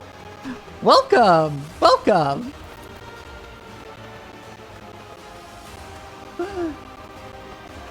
Asexual, yeah? Well, Elamtok. Vivian, yes? I am tired of titles and designations. My own and others. Since your path lies beyond the limits of the Lilithan, I will go with you to search for others of my kind scattered among the stars. Perhaps they will greet me more warmly than this brood. And remember your promise, Elamtok. When we leave the Lilithan, it will be good to go to distant stars. Muaran saw them in his visions, and they sang mournful songs about the fate of my people. And I will fight beside you until the song of the stars turns into a funeral lament.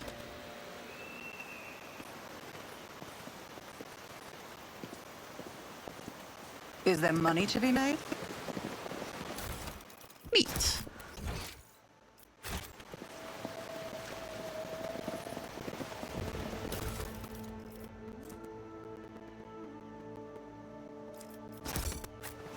Keep your wits about you.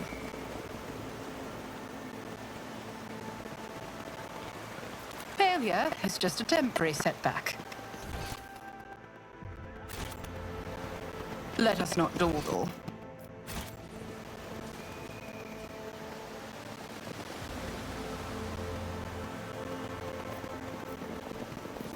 Oh, I can return to the void ship there. I always keep my options open. Yeah, like, how could he not notice? This is so blatantly Slanesh corruption.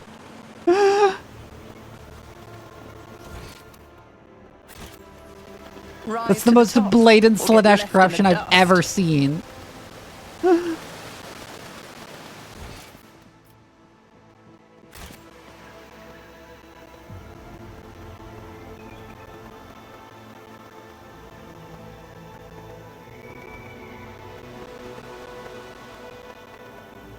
Is there money to be made?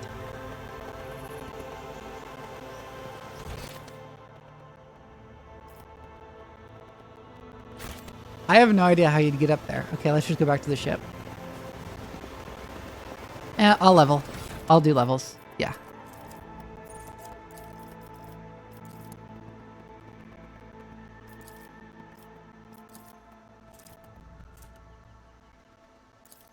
Yet more intelligence.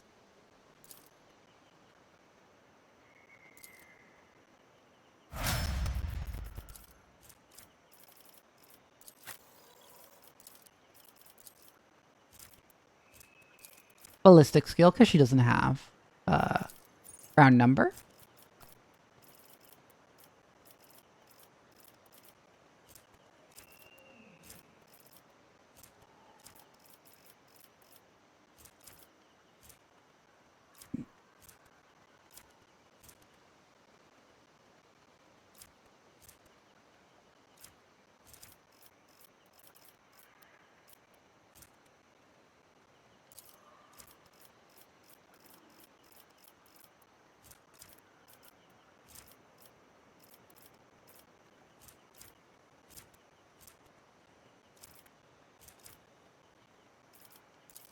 I should give her It Will Not Die.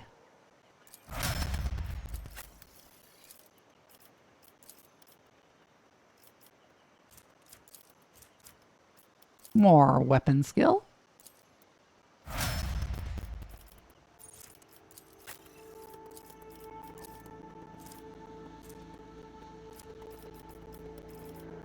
More perception.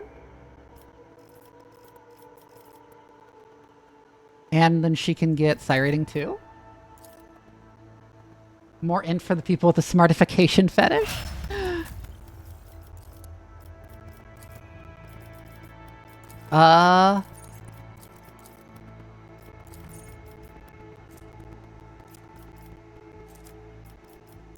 She is actually going to need strength soonish.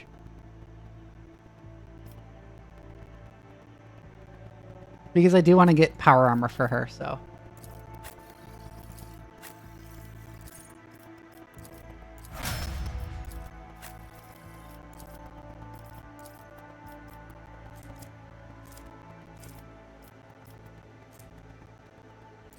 Willpower.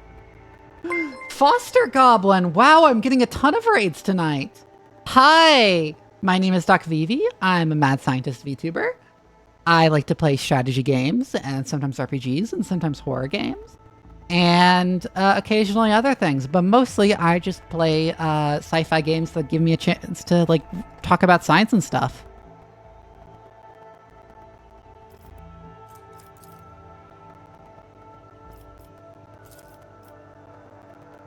Let's give her some willpower.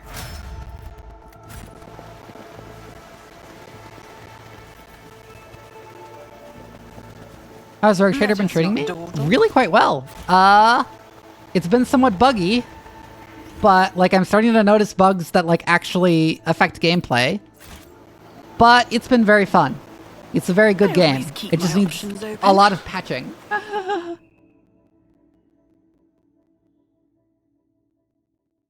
And luckily, because I'm a streamer, I'm kind of going through it at an inherently slow pace.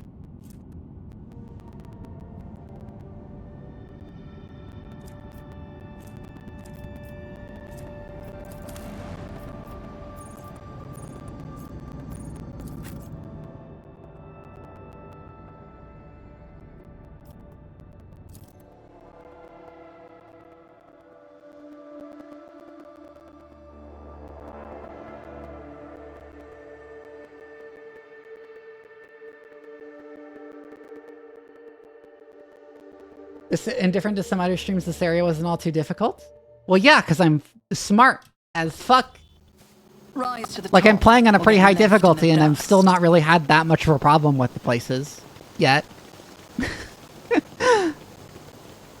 I like how Irliad is significantly faster than everyone else in the party. It's really amusing. About you.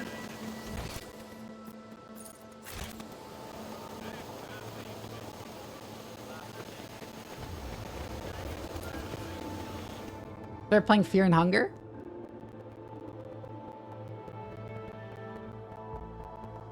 Yeah, you do sometimes notice Greymarsh's games, and like it kills me every time. Always keep your eye on the prize.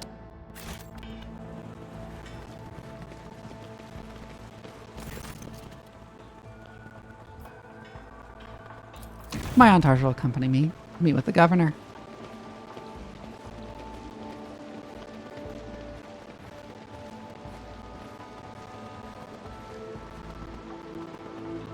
Why was she like the stride the way she walked in? Greetings, your ladyship. How may I be of assistance? You are forcing settlements to pay their tithes in human bodies. What? Really, Vivian? You speak as if you actually believe the claims of those wretched peasants. I do not ask anyone to pay the tithes in human bodies. I am simply reducing the burden on the settlements, which have suffered as a result of unsuccessful experiments involving enriched food. And I'm gathering the worst affected subjects, those who are no longer capable of work, for further study. Some among my circle would call such concern for the underclass a weakness which may have incited rebellion among the emboldened rabble. Theobald and Falek tried to limit the effect of my powers had on the low-born servants of Urek 5. The station's laboratoriums ran experiments on those who had the misfortune of losing their minds because of my gift. These tests increased our servants' lifespan. And then they joined Falek's side. Tell me about Janus.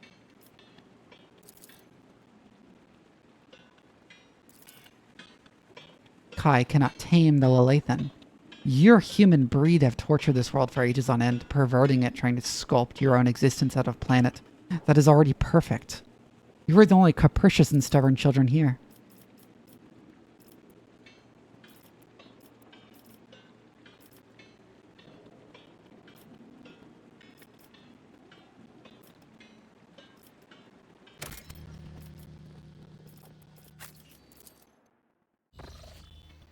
I'm gonna take my leave and save before telling her about the Rebel's Nest, because I'm not sure where this will lead. Why did I click alone? I did not mean to click alone. Hold on.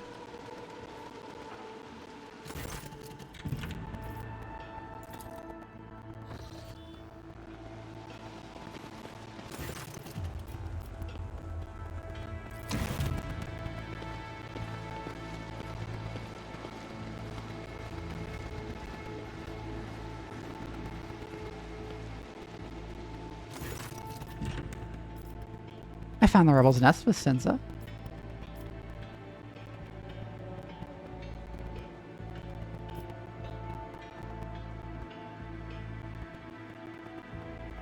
Everything, Vistenza.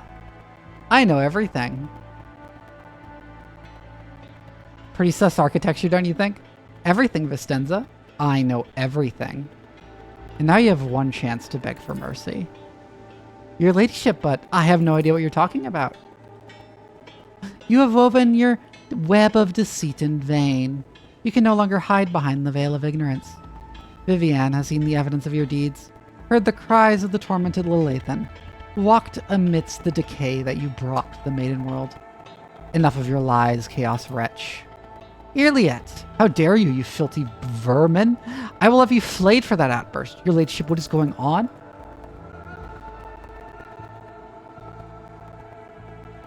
The colors are darting to and fro like startled shadows. The colors know that they are the veil that stands between the soul and the truth. If the veil falls, all will turn red and purple. Even now, I can already see the muted purple seeping through. But her hair is so big, she can surely do no wrong. I've already heard enough, Vistenza. But if you wish me to repeat myself, we know that your loyalty lies with the ruinous powers. I, daughter of House Viat, governor of Janus and citizen of the Imperium, serve no other than the Emperor and the Von Valancius dynasty. And what are you accusing me of is merely a tool at my disposal. A tool that I have the power and the courage to use. Do you think your ordinary methods would have been enough to tame this demented planet? No, my family struggled for decades to subdue Janus once and for all, and it was all in vain.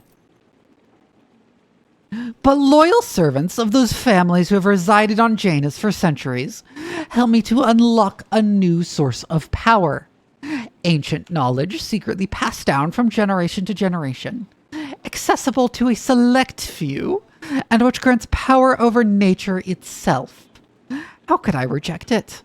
How could I undo all the work of my predecessors, who were entrusted with Janus, who faithfully served the von Valancius dynasty, and who, with a madman's obsessiveness, hewed this rock into a stunning diamond?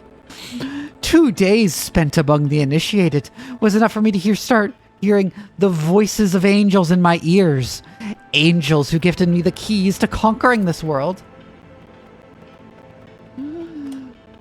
Trying to run out the timer beast mode. And before you offend my ears with more accusations or moral admonitions, remember who has dutifully served your dynasty all these years. Remember who has devoted her life to turning Janus into a primary source of wealth in your protectorate. Remember to whom your predecessor entrusted one of her most valuable worlds, without fear of treachery or conspiracy. Without me, without my service, my sacrifice, Janus would be nothing. An explanation unworthy of the world's governor. You expect to be rewarded for the faithful service and boast about a sacrifice you should never have made. The world has turned its back on you, Vistenza, and now so has the God Emperor. You just need a distance ukulele in the BGM.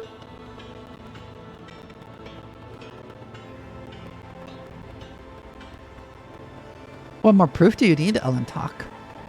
The Mon Kai has confessed to her handiwork. Theodora knew about your inclination.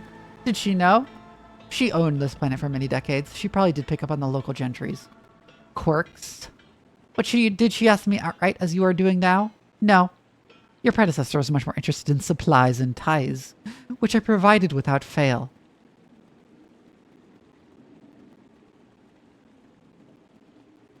You are not saving Janus or improving it, Vistenza. You're destroying this world with your own hands. Forgive me for what I'm about to say, your ladyship, but you're lying. I am not blind. I can see how Janus is changing, how it is becoming tamer, more submissive to the will of humanity.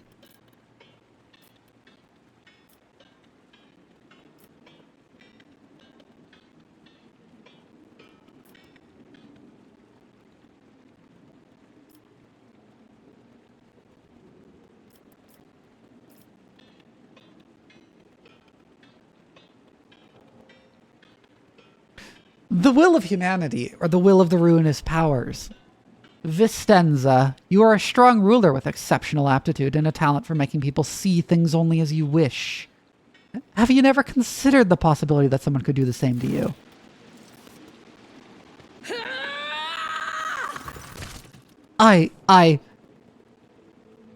Vistenza falls silent and then cries out, suddenly falling to her knees. You see a bloody stain seeping along her back. Traitor, the prince saw your treachery. You can die along with the traitor, Vistenza. Oh yeah, she said that girl was with her all the time.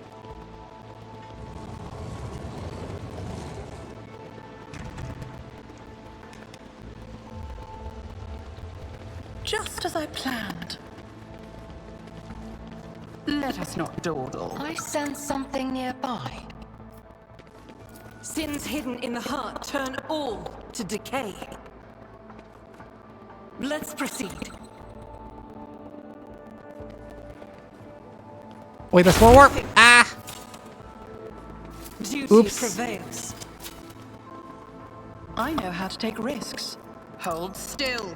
Blessed be the hand of the healer. Submissive and breedable? I always keep my options open. Bolt pistol. Eat. That's how it's done. I always have a back plan.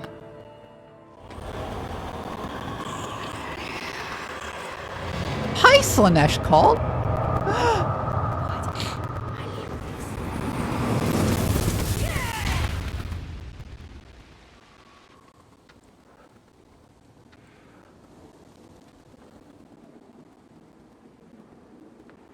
Keep your wits about you. When the faithful are idle, heresy grows. Here again, Tuss. I'll make an example Oh, out okay. of you. I was gonna have her open fire on those guys to start the battle, but the German version of Monkai is Kempanse. Interesting. Well, yeah, because it's a pun on monkey, right? So it's like chimpanzee.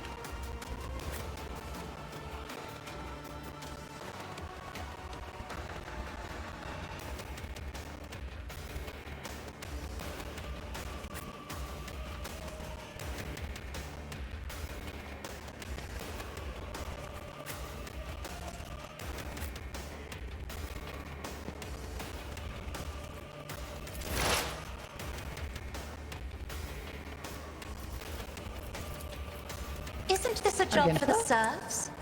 This OST is a bop? Yeah, it's pretty neat.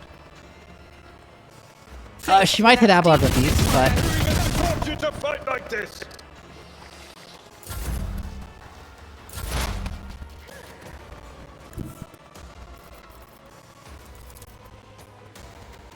I'll make it happen. Front line?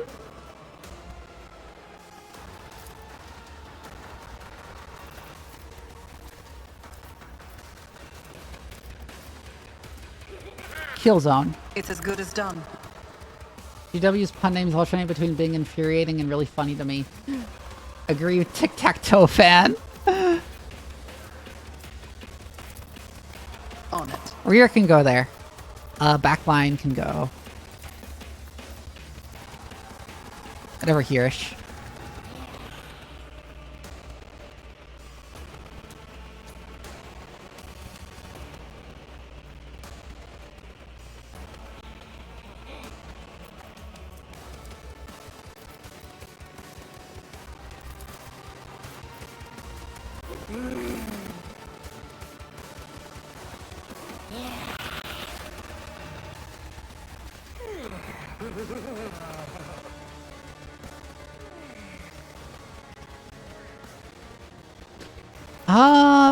What do I want to do?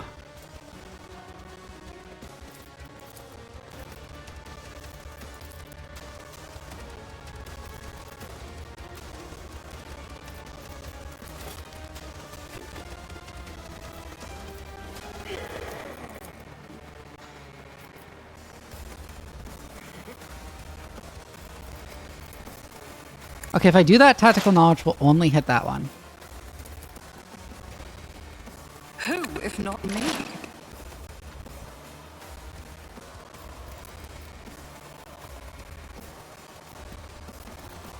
I'll see to And then it we can personally. surefire plan.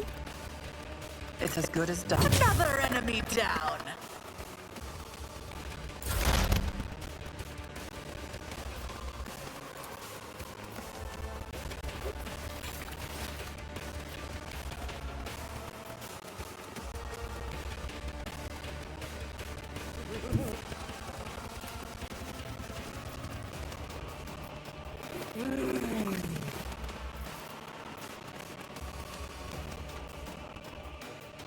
Let's move Iliad up and then she can blast that corrupted noble. Another soul slips beyond the veil.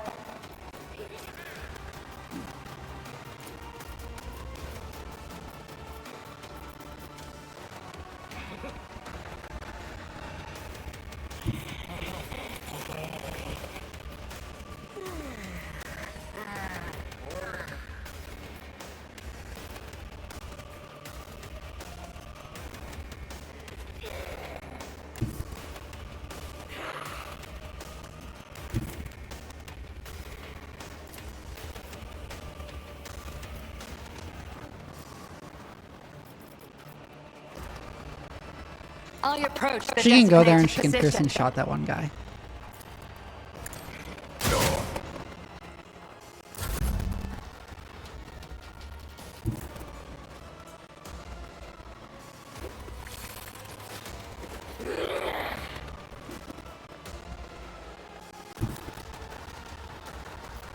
Yeah, go there. My place is at the Wildfire.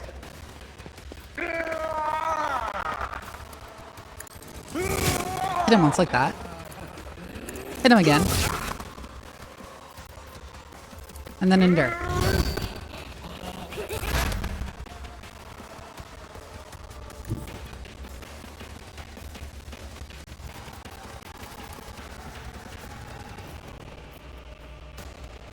A deer can run up there, hunt down the prey.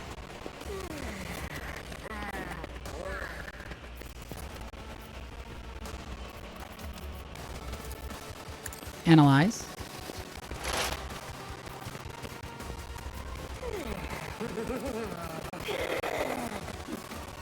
Hold a bolt.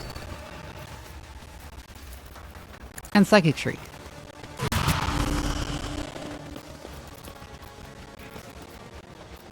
And then throw a forewarning on me.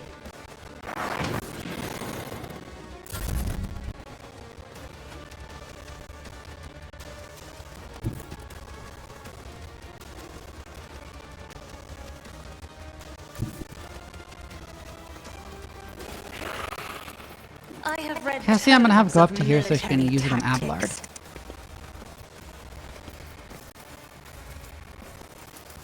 If I may.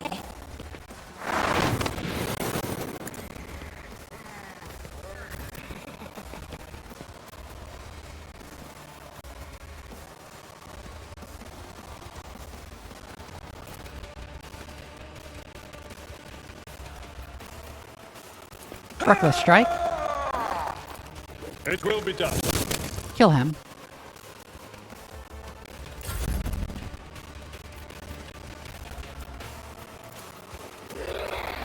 Me? If you insist, Lord Captain. You just poke him.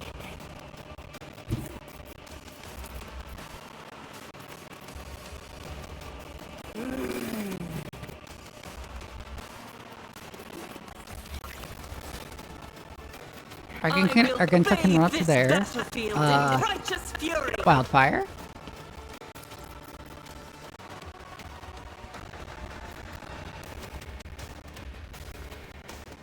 Shoot the demonette.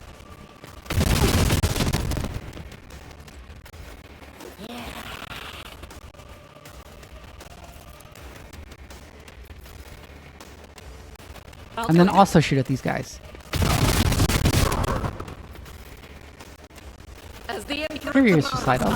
Furious recital, I mean.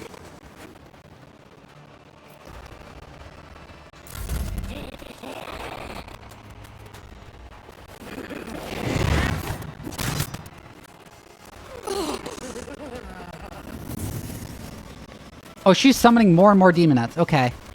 I need to deal with her quick.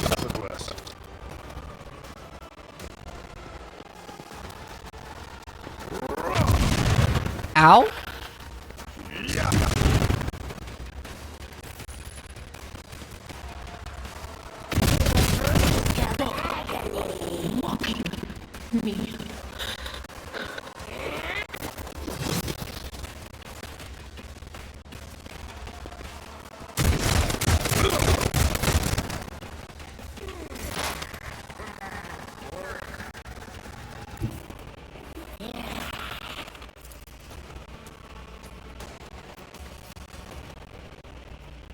Go up here and move its front line.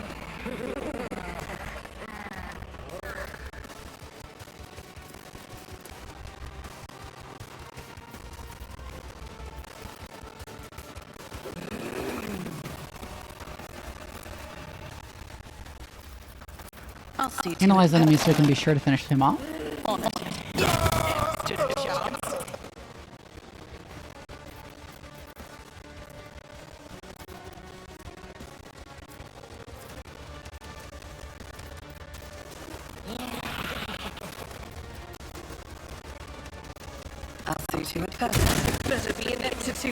Oh, that just poisoned Argenta. That was incredibly dumb of me.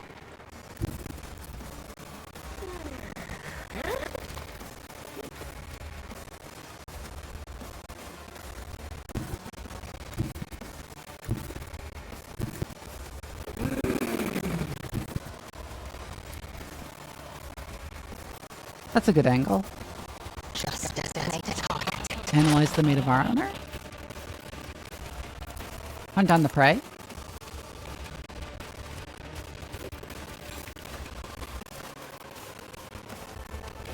Piercing shot. Ancestors guide me.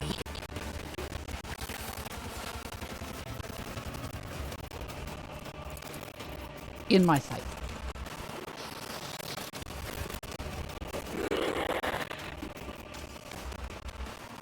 Abelard. Wildfire. Victory Leave. is a target well struck. Satisfied. Leave again. Sure hand.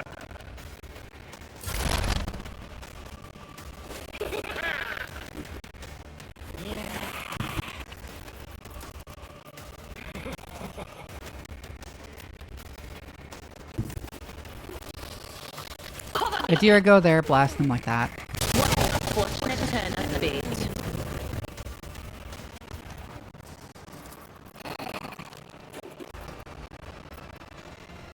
On it. Foreboding. Oh no.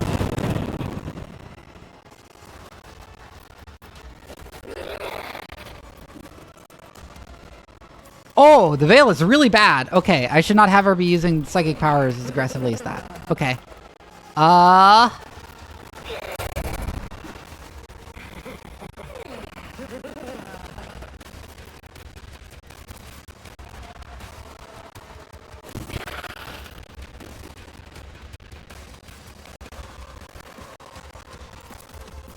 Isn't this a job for the stars?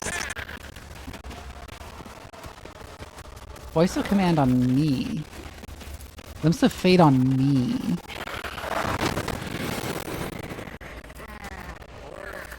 Bring it down on If you me. insist, Lord Captain.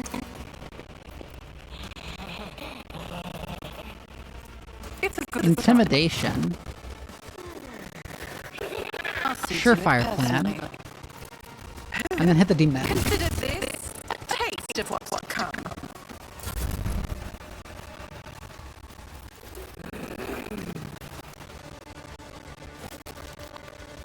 I'm not accustomed to being ordered around.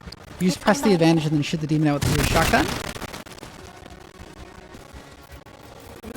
And then you just get back in the fight on me to give me some temp HP. I need your aegis, oh Emperor. Doubt is for the weak.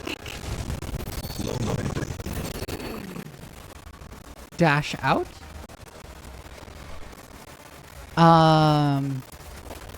Heal yourself.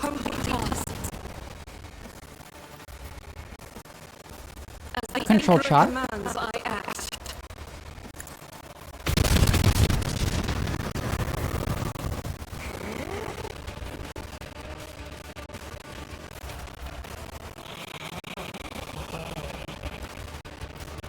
Just reload. And then the turn. Yeah, she's gonna keep summoning demonettes.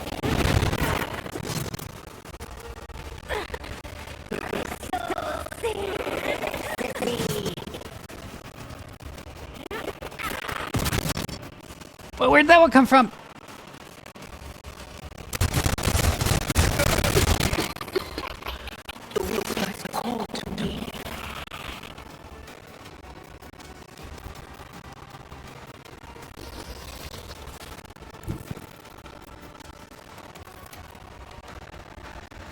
Go here, and we're going to want to move the front line again.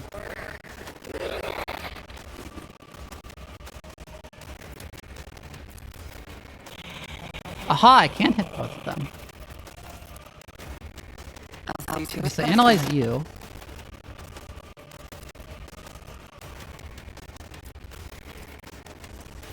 Heal zone stratagem.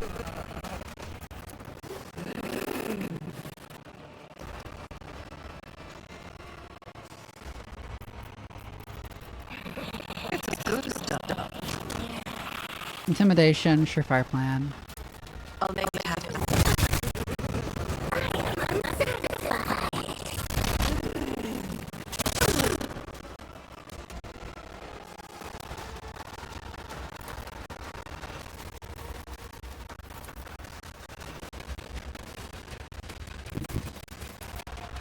Go there, analyze the maid of honor.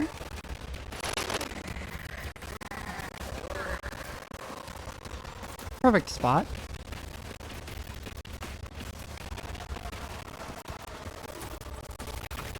Piercing shot. And then Deadeye shot. If I must. Oh, she had the statue behind her, but she has no cover now.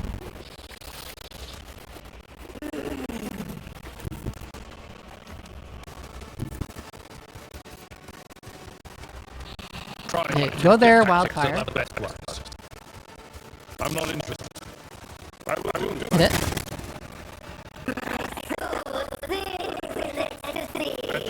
Reckless. Ooh! Cut off her head.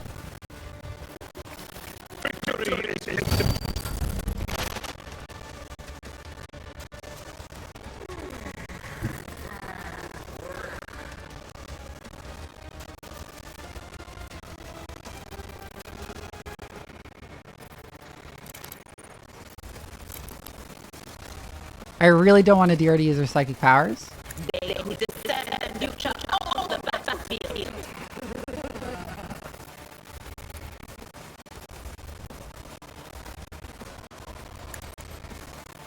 I'll never spray with a less gun.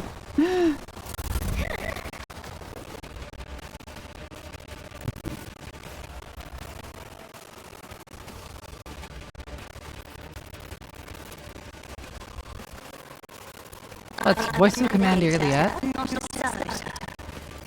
Limbs of Fate her too.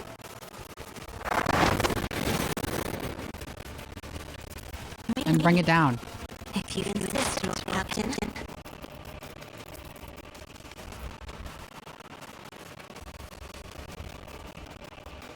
Can't quite finish off the maid of honor. No weakness is hidden from my sight.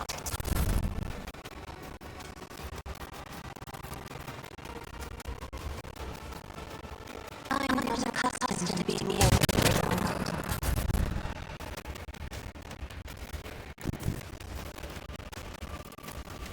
Argento should be easily able to finish her off though. Go there, wildfire. I refuse. And blast her.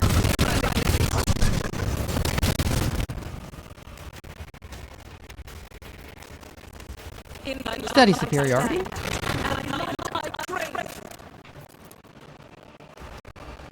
Blast that guy as well.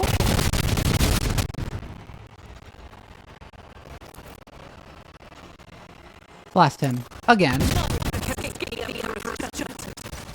Irliet lowers her weapon, but her shoulders remain tense. She finally catches her breath, shaking her hair out of her face in a fluid motion, and looks at you.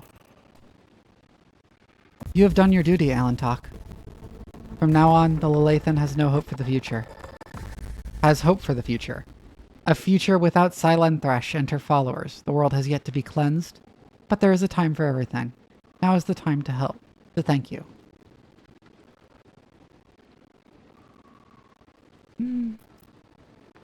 So the heretic is dead. Now what?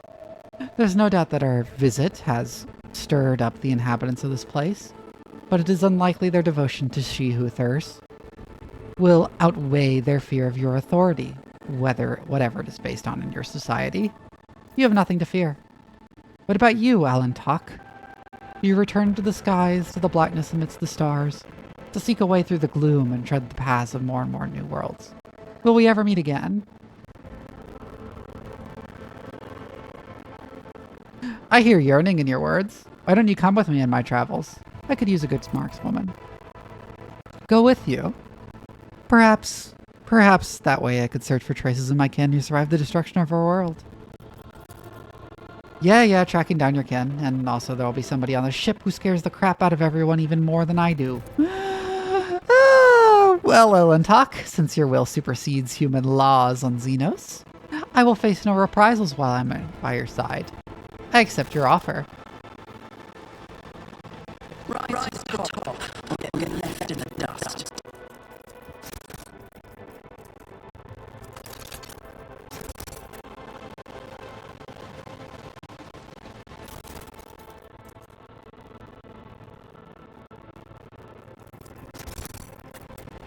Sinister diary, huh?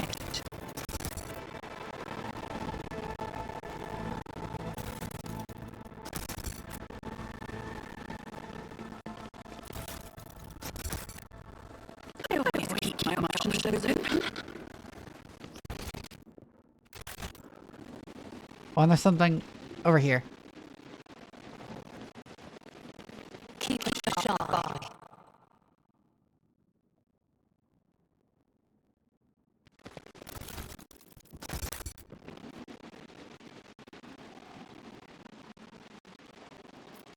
The Emperor sets my path. I better myself through my service.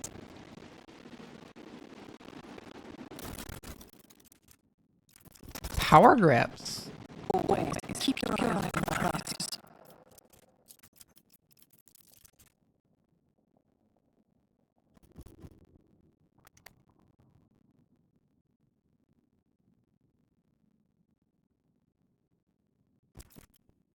Okay. I always have a backup plan. I won't let it define me. I fail I can. I'll learn from this mistake. Yes, just embrace it. A little bit of discipline for such a football. You are in the presence of the house. I kept failing that. That was really embarrassing.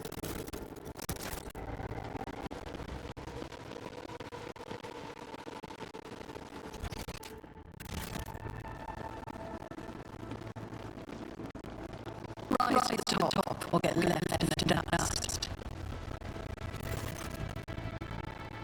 Your ladyship, what happened? Where is Lady V at?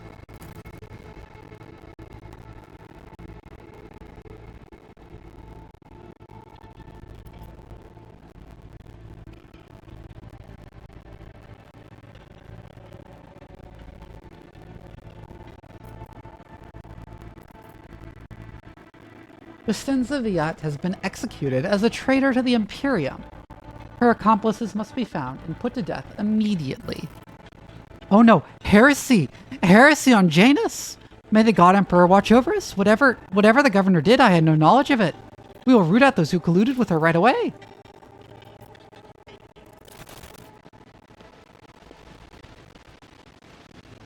Is there money to be made?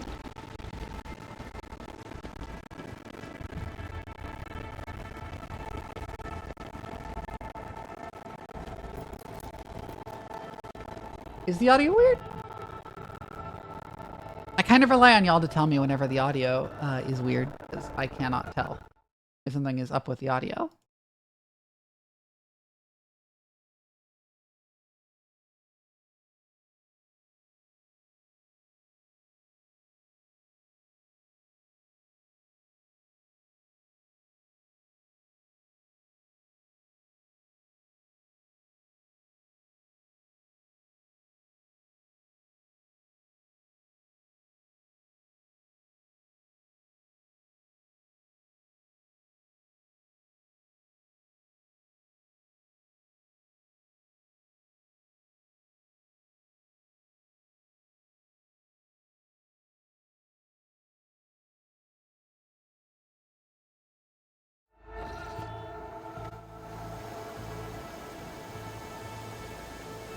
Always keep your eye on the prize. Okay. If that's the case, then I might need to switch to desktop audio.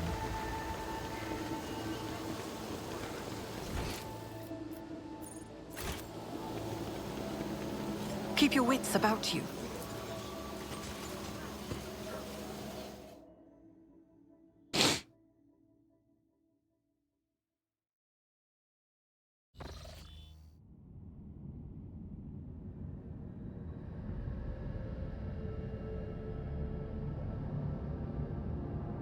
We now have control over the granaries of Janus. The promise of help given to the liege of footfall of Ladame Tokara can now be fulfilled.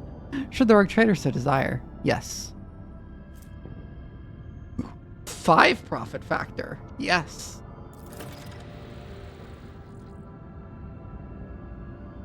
The inhabitants of Footfall Station will praise the rogue trader who spared them. The painful choice between starvation and succumbing to the reign of Incendia Cordia. Welcome the new rogue trader. The Adeptus Mechanicus' planetary office brought to the ship an offering of several versatile macro-combines, ancient machines whose carcasses had been found on Janus and carefully restored. The sacred steel titans will serve the von Valancius dynasty. Neat.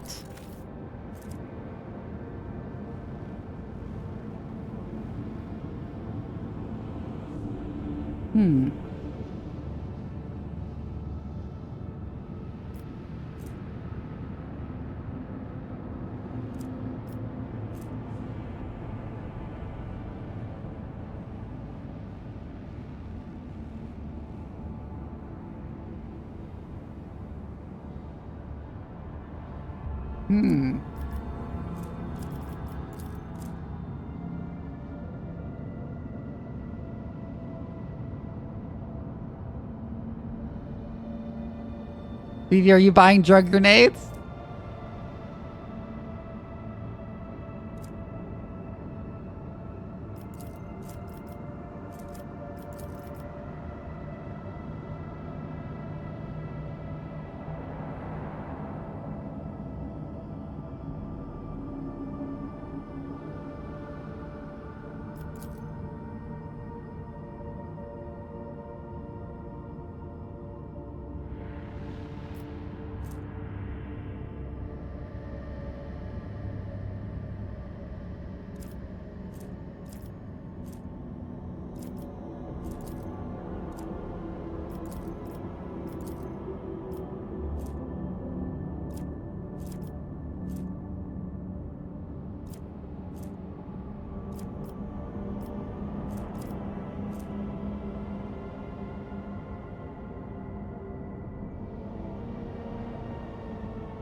Hi, Winter.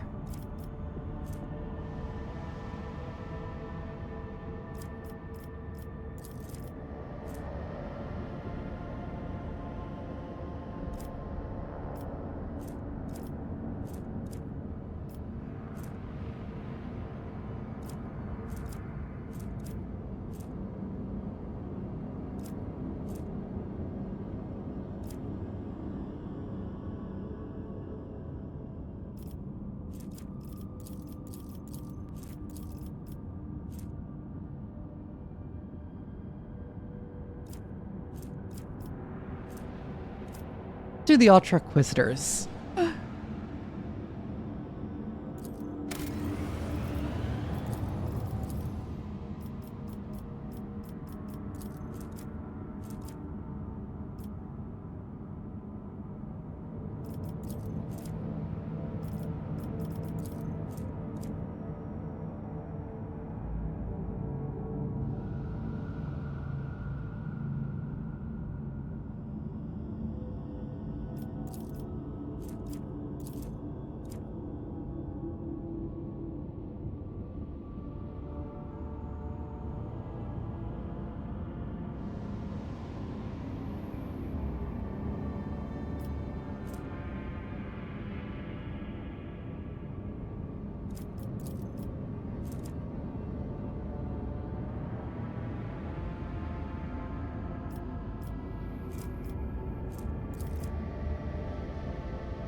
Interesting. I think I'm gonna call it a night now that we finished off Janice.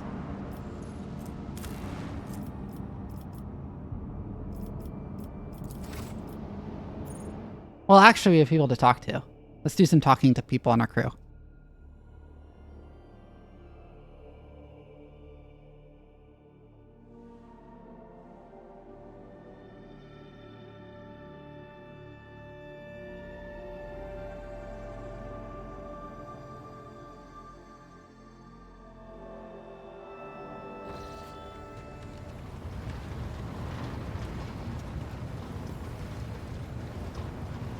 Hi, Juliet.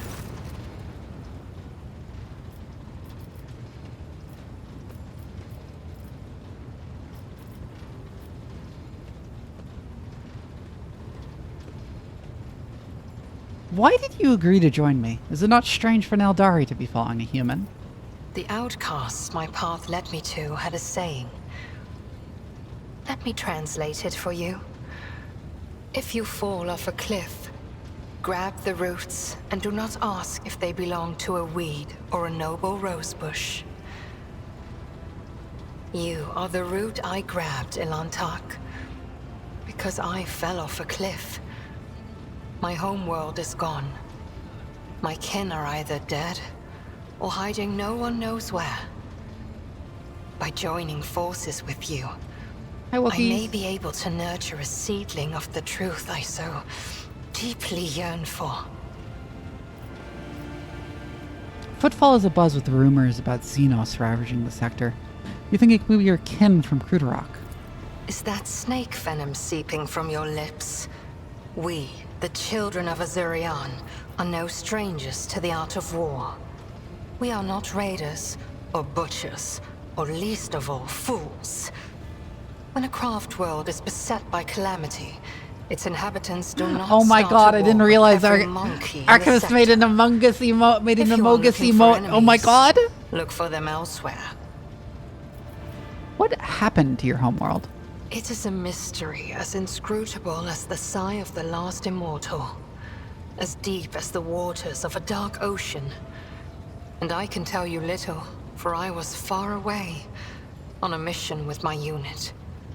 We returned at the appointed hour, but we did not find Krudarok in its celestial harbor. It happened many turns ago, or standard years, as you say. But I remember that moment as if it happened this very day. The memory of a loss is always stronger than the memory of a gain, especially when you lose something as significant as a home, or an entire world. We searched, we called out, we looked everywhere, but we saw only emptiness. Oh, you're Gojira, okay. And the echo of an echo of calamity. Countless days passed before I found myself on the Lilithon and met some of my kin. Those refugees who had barely managed to reach our ancestral planet. Their stories were far from being the fruit of truth I so badly craved. Those who agreed to talk to me were few, for most saw me as a wayward daughter who had spurned the honorable paths. And they would not stop babbling about the terrible disease that spread black tendrils of pain over the paths of the Infinity Circuit and deadened our world one segment after another. The ones who survived fled in fear and wandered between the stars, until the Lilithon's warm light reached out to some of them. Some, like Muaran, lay the blame entirely on Monkey. However, I do not know the truth, but I hope, oh, I desperately hope and pray to the gods that someday it will be revealed to me.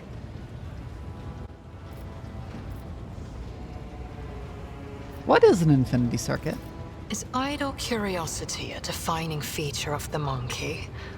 Or are you trying to learn about the weaknesses of my people so you can destroy another world of the children of Azurian? Forgive me, Elantark, but I am not ready to immerse you in the font of my people's deepest mysteries. Of course she's not going to tell me what an Infinity Circuit is. I know it's where It's the artificial afterlife the Eldari created to safeguard their souls from Slaanesh, because without it, they'd all go to Slaanesh when they die. What was your world like before it fell? Cruderock cannot be described in your language. It can only be sung, encased in a filigree of sounds, a melody as complex and delicate as the Infinity Circuit, its energy network.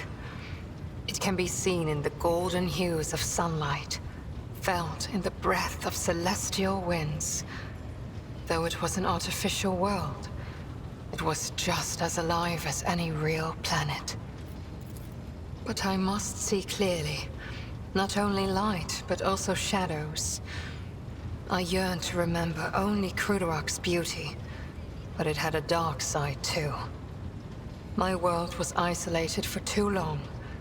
Like a lake of stagnant water, there was no movement or renewal, and even the sweetest outbursts of life soon turned fetid. Who knows? Who knows? Had there been no stagnation, had our elders not been so blind in their dogmatism and our youths not lacking in courage, then perhaps Cruderock would still be alive even now? How do your craft worlds even work? Is idle curiosity a defining Oh, she gives the same feature of the answer? monkey? Or are you trying to learn about the weaknesses of my people so you can destroy another What world can of you the tell me children about of the history of the Osirion? Eldari? I am afraid your life is too fleeting, and your memory too feeble to encompass the entirety of my knowledge. My people ruled the stars when yours did not even have a name. But many of our songs and stories were lost, stolen by she who thirsts. I can tell you the children of Osirion lived, created, caressed the stars as if they were pearls on a string, until Cylon Thresh smothered our empire in her terrifying embrace. Different branches of the Eldari chose different paths to salvation. My ancestors chose an eternal journey through the starry void, living on craft worlds instead of real planets. We rescued countless wonders from the days before, but far from all. You saw this on the Lilithen. Not even we can always master the gates our ancient ones built. This is the story of the Osiriani. There are branches that chose a different path, gruesome and frightening. But I do not wish to tell you about them. That is our dark side, just as your kin have many dark sides of their own. Yeah, because the Dark Eldar, like, inflict suffering on other beings in order to appease Slaanesh so she doesn't take their souls. You keep mentioning she who thirsts. What can you tell me about her? Why ask this question? Is it idle curiosity, or something else? Do not turn your thoughts towards Cylon Thresh, whatever your motive. She is downfall. She is hunger. She is the enemy of all that is good in the universe. She is an enemy to the Eldari, and I hope to you as well. There's nothing wrong with curiosity, idle or not. Knowledge is always a boon, including knowledge of one's enemy. It is the bait with which the enemy lures you in, urging you to come closer, one step after another. Be wary, Elantark. Your intentions may be noble, but they are sending you down a dangerous road. I've learned what I needed to know. You have my gratitude. As you wish, Elantark.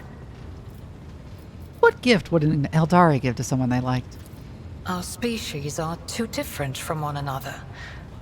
What touches our souls is unlikely to make a significant impression on your kind. Just as I find your concept of offering material gifts to be clumsy and primitive. Oh my god. Am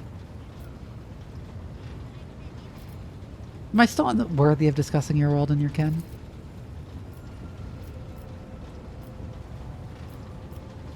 You can in your home. I refuse to discuss this with a monkey. We are but traveling companions who happen to be following the same road among What do you think is happening in Jane's The family? Lilithon is purifying herself of the corruption brought by the servants of Cylon Thrash. Gardens and birds, animals and people. Many are gone forever. Oh, and even thank you for the more bit! corrupted beyond healing. But the Lilithon is stronger. This world will live. My kin are probably still looking for a means to enter the webway. May the Lilithon spirit aid them in this endeavor. Beyond the gate lies salvation, and perhaps even knowledge about the fate of Kruderok and the remaining take my leave. survivors.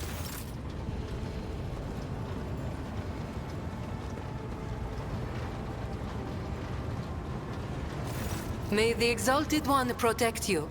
Have you grown bored with our little talk, Shireen? Argenta seems to have gotten under your skin, am I right? Argenta? What could be more beautiful than the sight of a sister of battle, whose mere presence casts light in the dark corners of lost souls such as mine? But alas, what remains of my sanity is telling she has me a crush that on poor Jai Argenta. can only admire the radiance of this angel, forsaking any hope of ever touching her wings. I'll see you later. Oh.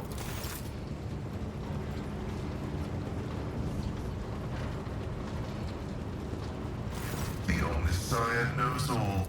May you...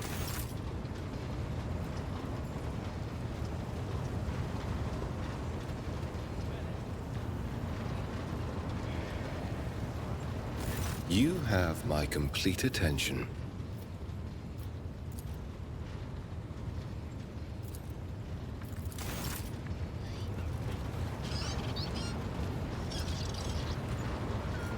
Lord Captain. Lord Captain. I was wondering if anyone has any new dialogue. I have enjoyed. Greetings.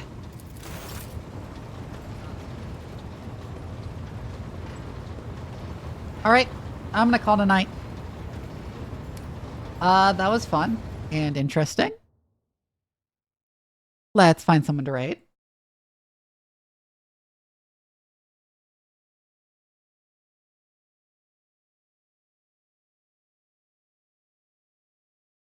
It's been a while since we've raided Maven. Let's raid her.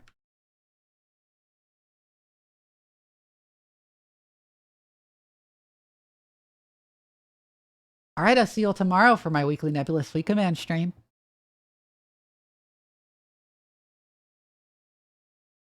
Good night.